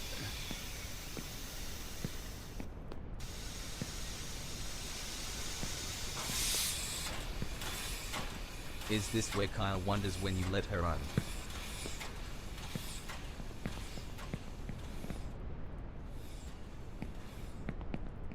Gave a HasanAbi head, literal head, doing God's work. Good job, chatter. I think. I did everything right and they indicted me. There's HasanAbi heads out here getting their dick sucked and sucking dick. What am I doing? I'm doing fucking getting over it. If you want to go quickly, go with friends. If you want to go far, go alone. If you jump on the beds too much, a giant hawk will fly in and snatch you. Wait, what? That goes down the... That's definitely not the right way. Wait, what the fuck? Oh, it is the right way. Believe it or not, in North Korea, this is how kids walk to school. Uh-oh. Am I fucking cooked here, chat?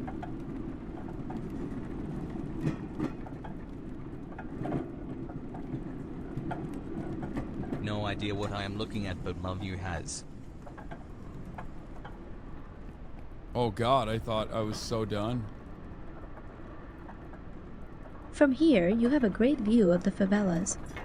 This is where everyone lives in poverty, which is hard to get out of. This is where my whole life and the lives of my goddamn parents have been. Uh-oh. Okay, went the right way. Oh my God, why is it the wrong way? It is Brazil. Brazil mentioned. Why is it? Why are there so many rails that are like?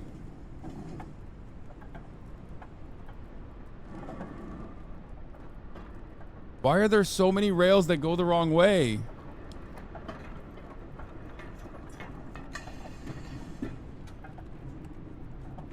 There is a Karl Marx statue up on one of the higher platforms, Omegalal. You can also now see the US wall separating the poor part of the city from the wealthy elite skyscraper part of the city. Oh shit, thanks TTS. I can see that. You should use the heart rate monitor while playing this. Been really enjoying the gaming. Hassle.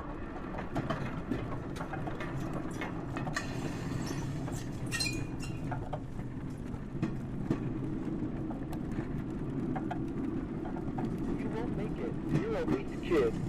Go back to the favelas. Your friends are there. Your destiny and life is there. You have to see. Oh my God.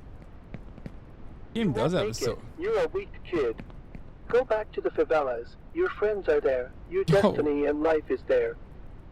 You have to seek happiness there. Get a job in the favelas and live there. There are many like you. You have to be with them and not stand out. You won't make it. You're a weak kid. Go back to the favelas. Your friends are there. Your destiny and Republican life is elephant. there. You have to seek happiness there. Get a job in the favelas and live there. There are many like you. You have to be with them and not stand out.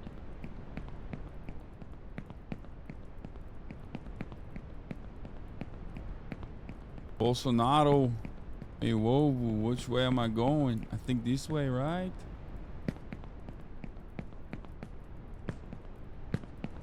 Right? Yeah, there's nothing on the other side there. Lula da Silva. Oh shit. Oh my God. Oh my God. I can't make mistakes like that. I just basically fucking almost tanked it. Lula da Silva. He's the reason why we're gonna survive it. Fuck.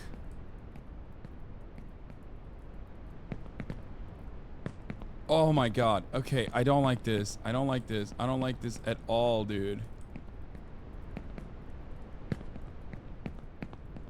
Nothing falls, right?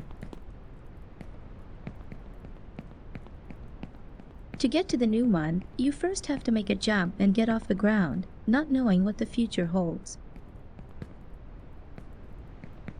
There is a Twitter account called it Can You Pet the Dog? I know, chatter.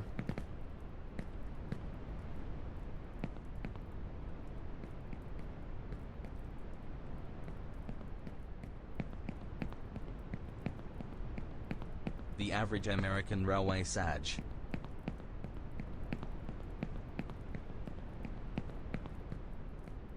Oh, I can't even fucking jump there anyway.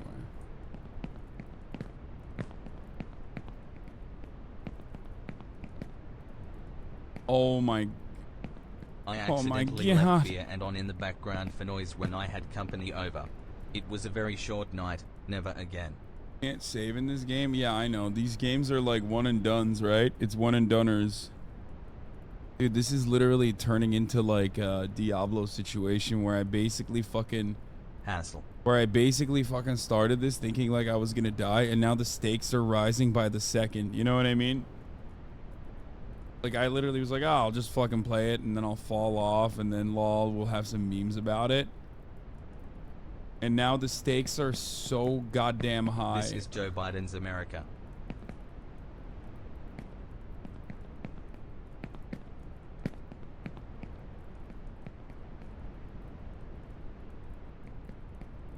Did you end up dying in Diablo? No, I did not, actually. Brothers got up syndrome. Interrobang. 100. Joy_cat.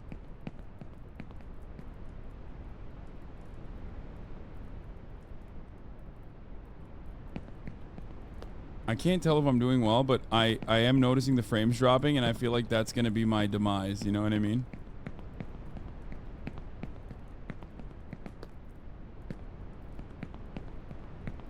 Does shit fall off in this chat?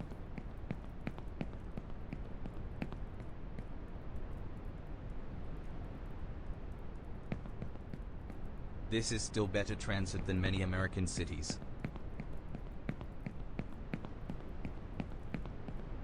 Only you? Okay, good.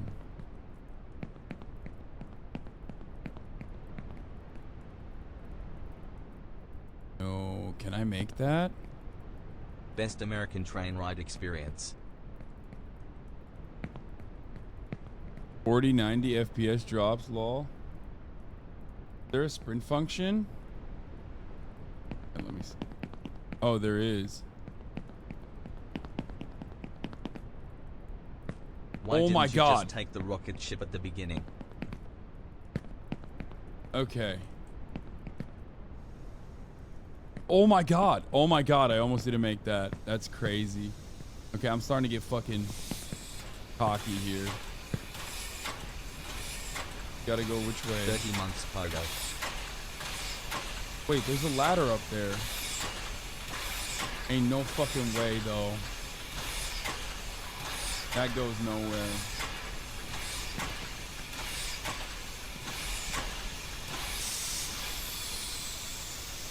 Average North American infrastructure.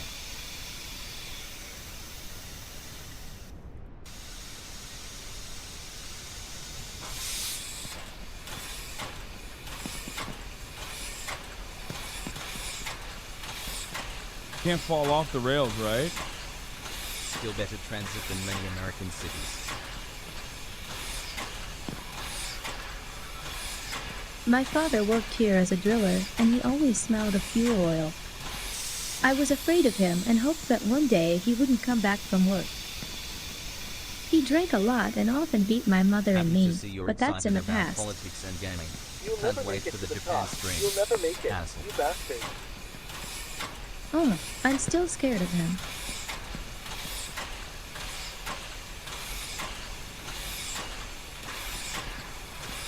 Oh my God.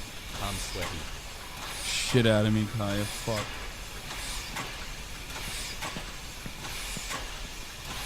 Whoa, whoa, whoa.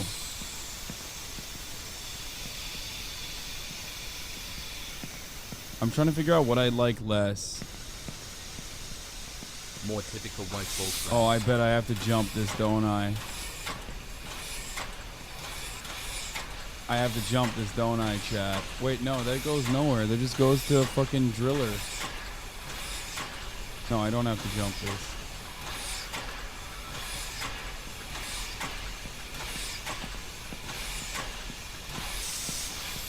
Sometimes the easiest looking road is the best one. Oh God.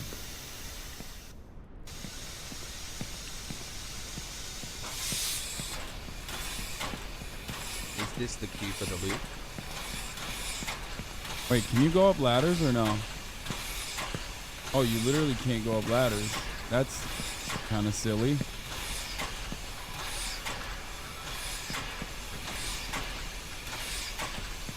Okay. Take the good look, chat. This is what happens when you jump the turnstiles. Oh shit, there's a bed right there. I'm not touching that though. Oh God, I'm gonna go with the intuitive, easier option here. I'm gonna sprint run, jump across. In North Korea, they had to push those trains into the sky. My slow-mo button is here, but I don't know what that does.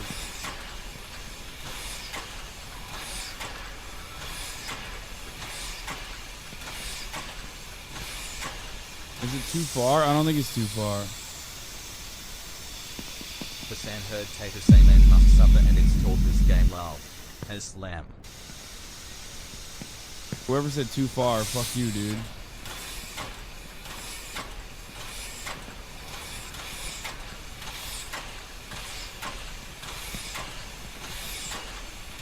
Hasan playing another Strand type game Bob. When will you finish Death Stranding? Strand typing. Whoa, whoa, whoa, what the fuck?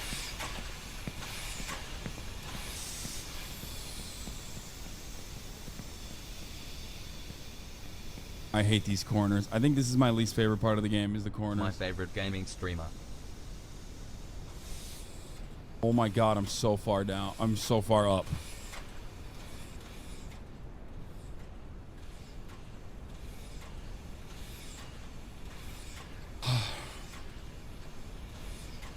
Okay, I get why this game is such a fun game to play on stream, and I get why this game is such a... Dude, I've done so much. I've done so much. I don't want to fuck this up. I'm so sweaty.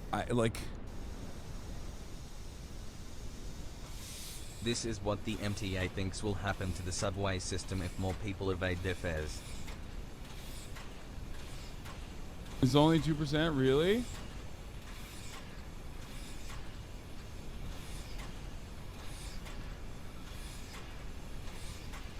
%3 dumb, by the way? Trains Really? aren't even moving and they're still faster than Amtrak. World record is 24 minutes.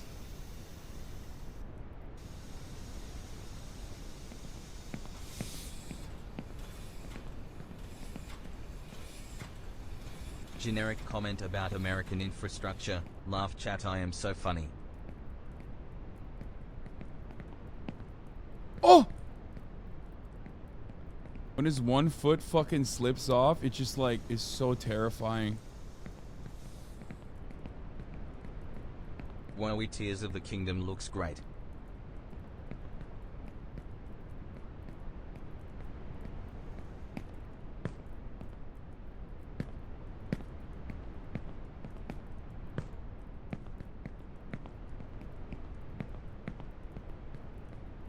My final PhD defense is tomorrow. Wish me luck. What? Chat. Where am I going? Fuck.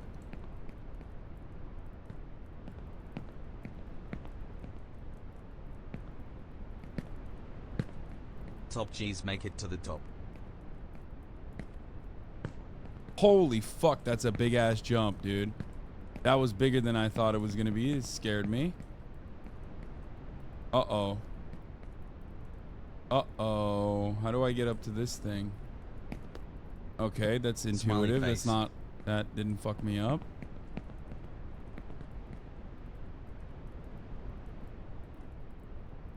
Okay, I have to go on that pipe.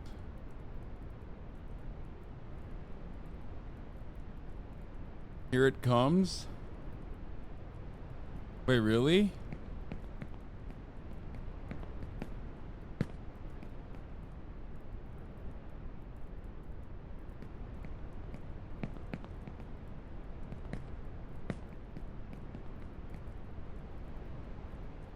Concerned.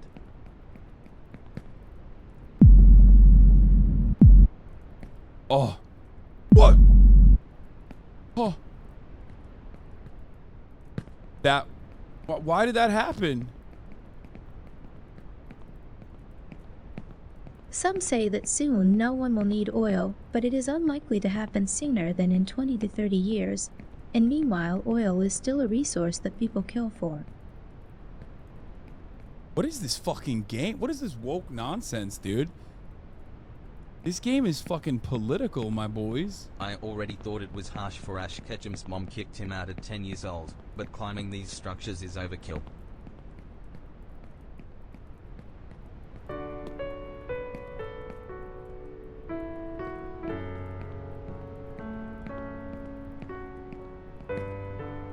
One joke TTSK.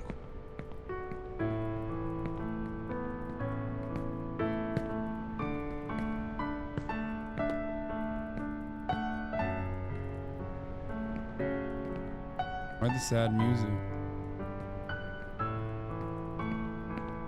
Love this community and been loving the vibes. Much love, Hassel.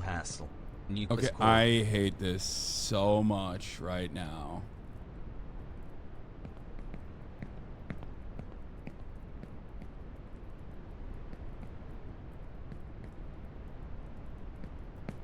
I've had nightmares just like this. Holy moly, dude. No. No, no, no, no.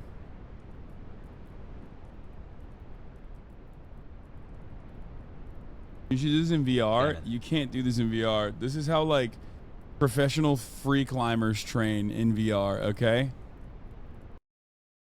We're on the 1 minute middle of the hour ad break here. Dude, I can't, like, dude, I'm not even kidding. Like, Bro skipped Chris Cuomo video cause he hates Italians. I do.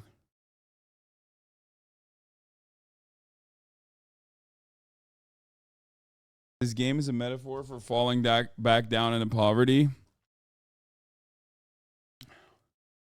Chatting American trains, am I right? I watched Ludwig play this game for an hour and he never had a run this far. There is 0% chance that Ludwig got to this level without, or there's no shot. Wait, there's no way. I don't believe that. White Oregon. On 3. Black exclusionary housing laws that were implemented in the state of Oregon until recently at the behest of white people, making Oregon a white ethno-state. I was going to say vegan.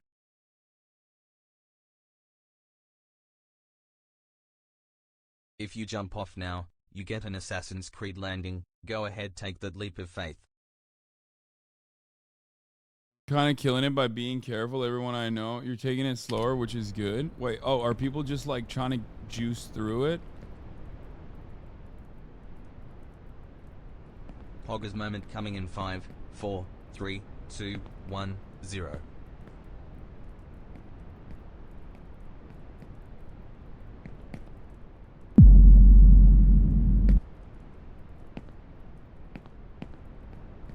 How the fuck? Nails nah ales, by the way, you're only 1% finished lol w. Wait, am I grabbing that? Oh, I am. Okay, good. Holy crap. How do you get to that bed, even? Arjan, look out, there's a plane coming right for you. I can literally hear a plane outside.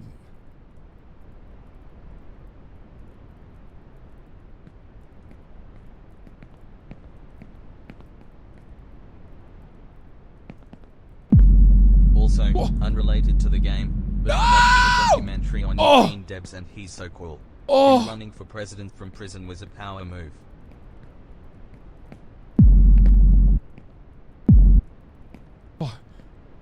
Holy fuck. Holy fuck. How did I don't even know how I did that. Oh, Jesus Christ, dude. Jesus fucking Christ, dude.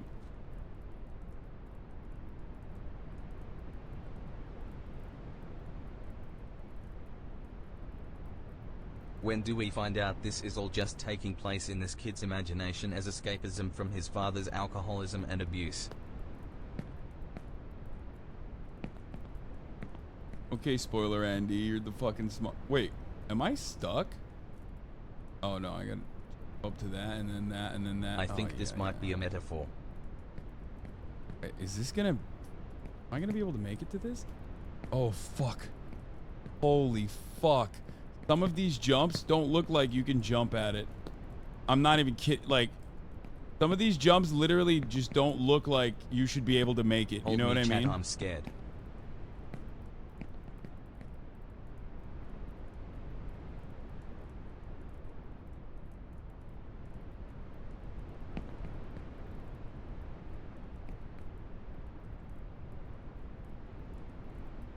Wait, that wall ends right there. You could just like walk across it, dummy. You didn't have to go all the way up here, you know?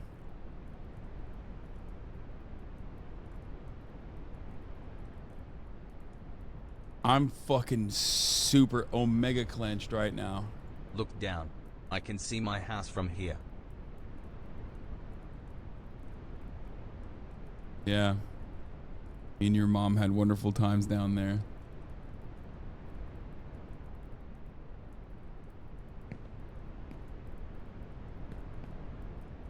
Well, I have to sprint jump here, right? To that?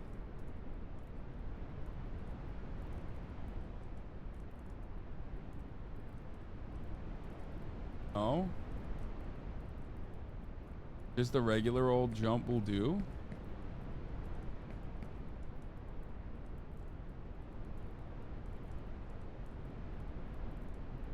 There's nothing else around, chat.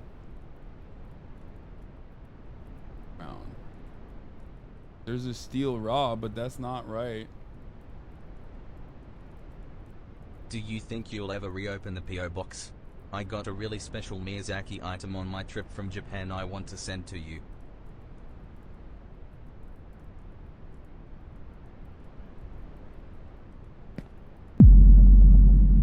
We did it. Oh my god. Don't run, you Casey fucking Frey. goober.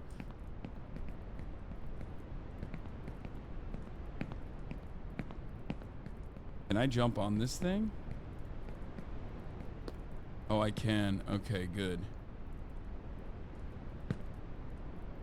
Oh my god. Okay. What? This game is no. banned in China because it could show them how to get out of the Apple factory. Yo, it's our boy Carl. What?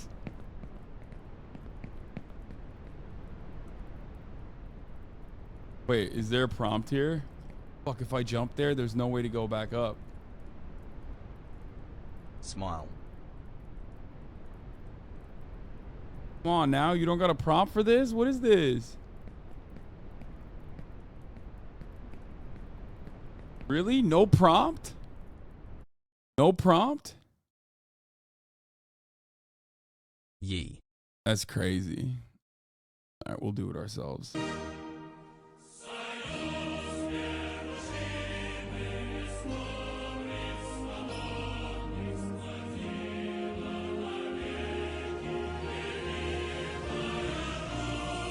I don't want to jump to I love him. the new Minecraft update. I don't want to jump towards him because if I jump towards him, it's gonna fuck my chances up. So here, I'll take Kai out real quick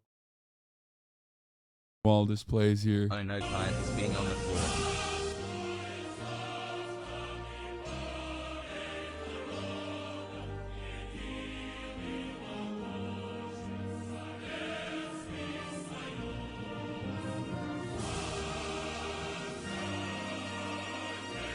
Has words.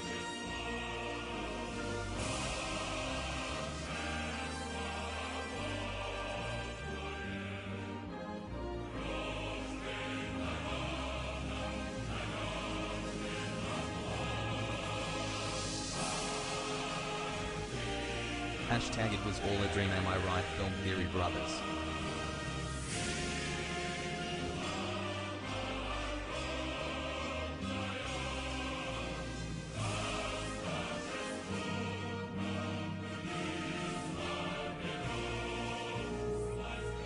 It's Joe Ever.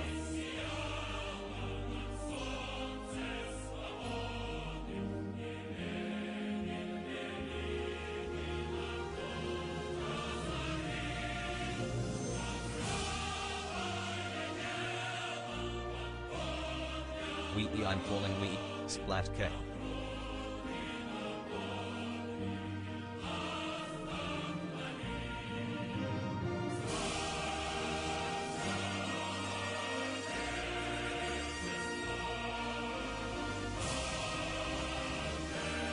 I took the Glook to Poland. Please bring Donnie back. I miss him.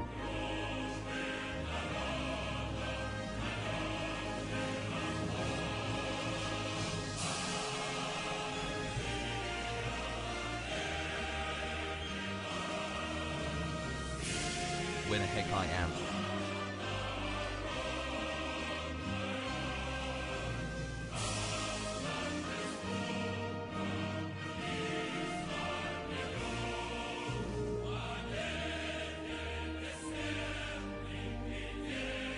As raid, let's go.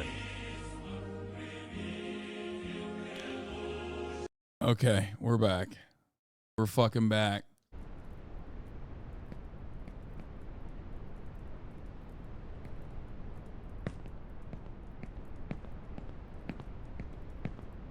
has raid.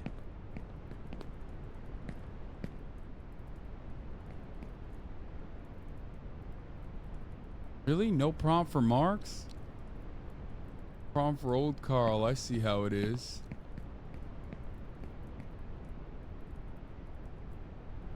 I Dude, can't what is believe up they with put the Carl fucking Jacobs in this game. Feels strong, man. What's up with the frames dropping?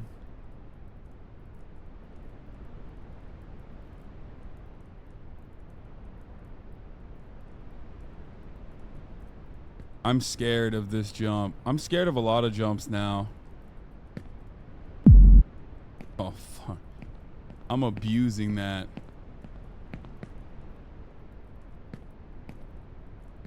Uh-oh.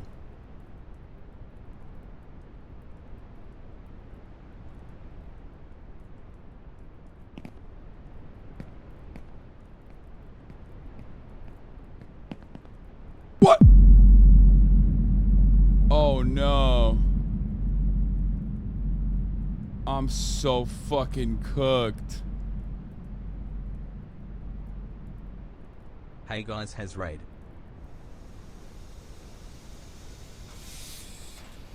Wait, what the fuck? Wait, no, no, no, grab it. Oh.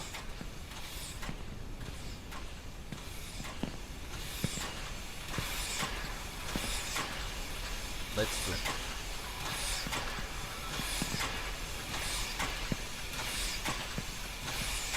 Oh no. How did that happen? Okay, well that makes me sad. Call Buddha, he's fine.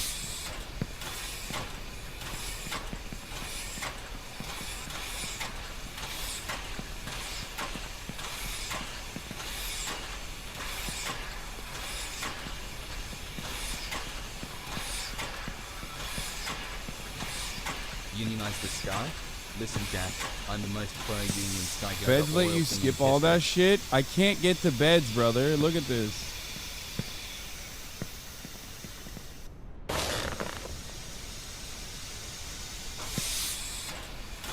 Where to put, how is the bed letting me skip that?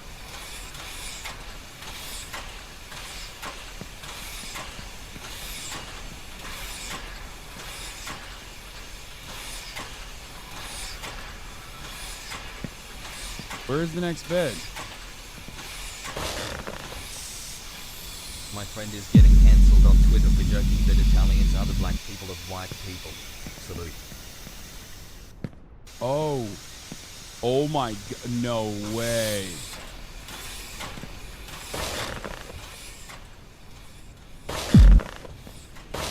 The world may be on fire, but the gays still have padam padam. No. Happy Pride. No. Am I gonna make that? No. No! Chatter that fucking cooked me! Oh no, I'm done. I'm done. I'm done. I'm done. I'm done. It's over. It's fucking Jover! Why did you lie to me, Chatter? What the fuck?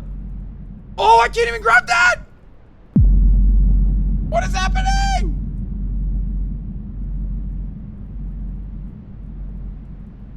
Let's go.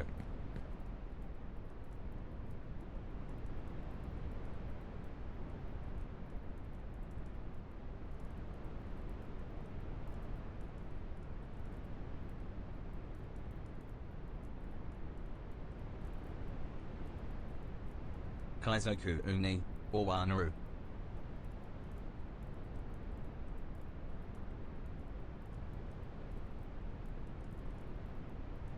Why did I listen to the fucking dumbasses in the chat, dude? What a fucking dumb decision by me, dude. Yours truly. I deserve. Marx is in the skies looking down to protect us. He is Jesus. There are no shortcuts in life. That's the fucking lesson of today.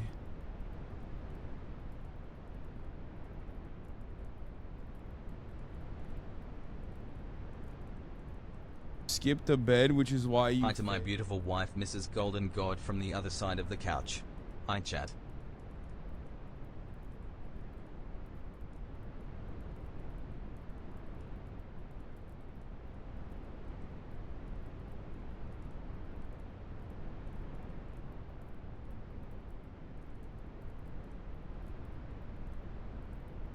Try bet again.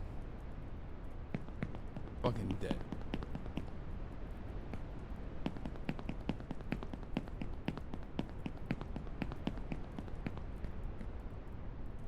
Now we can see the puppy again. Why people happy?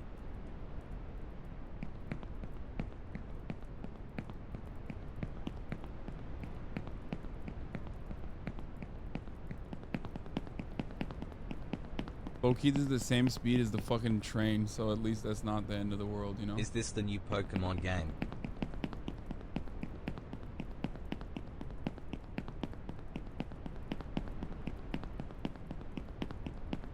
But all without beds? Their beds are just shortcuts? Yeah, I know.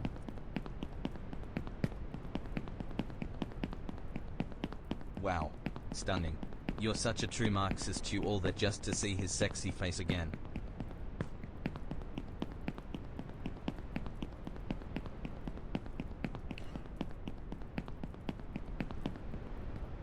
Where the fuck am I? Oh,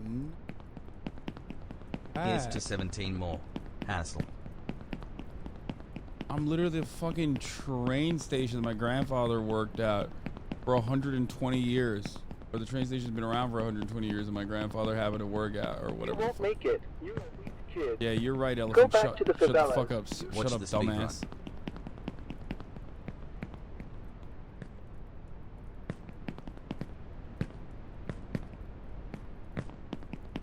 Fuck up, dumbass elephant.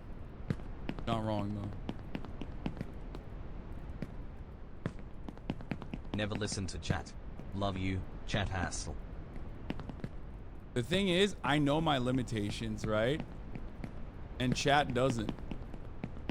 Chat thinks I'm a lot better than I actually am. That's the problem. Chat, So, Resident mistakenly Evil 4? and foolishly perhaps, assumed that I could do this. When I knew better, I knew I couldn't. What? What? Oh, I'm done. No, I'm done. That's so weird. Wait, why did that happen? Back to the favela boys, but I don't even know why that happened. What? Wait, what?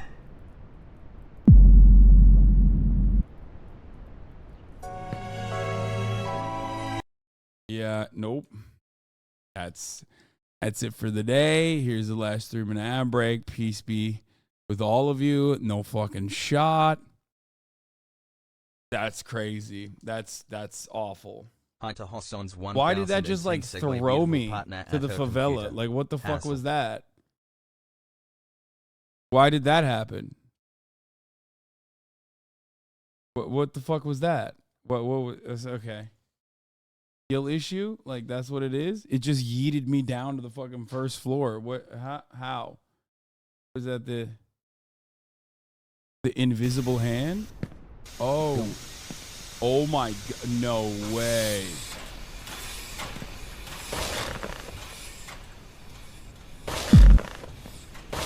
The world may be on fire, but the gays still have padam padam. No. Happy Pride. No, am I gonna make that? No. No.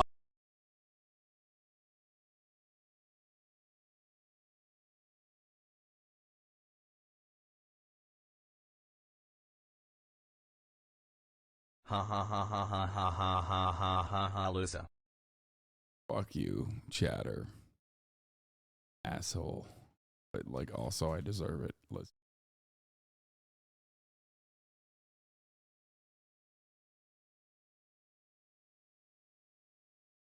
Compensating for the sliding mechanic without realizing it. Pro gamer Hasan.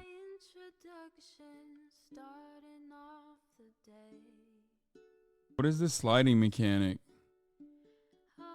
Is that the reason why I got fucking destroyed? Anyway, listen, chatters, I love you all, but I'm done. Good run for you. Short little cheeky 6-hour run, yeah. Before that we did leftovers. Tomorrow I will be back.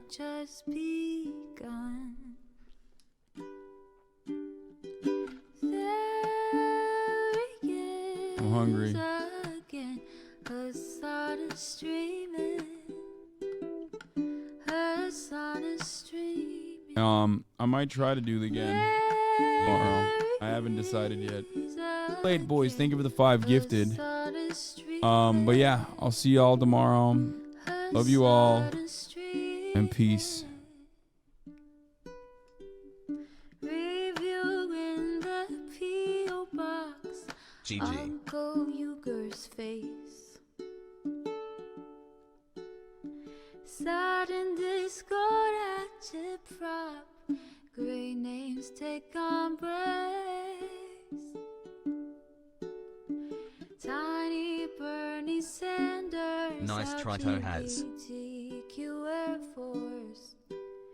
The whole left at your fingertips. On at your door.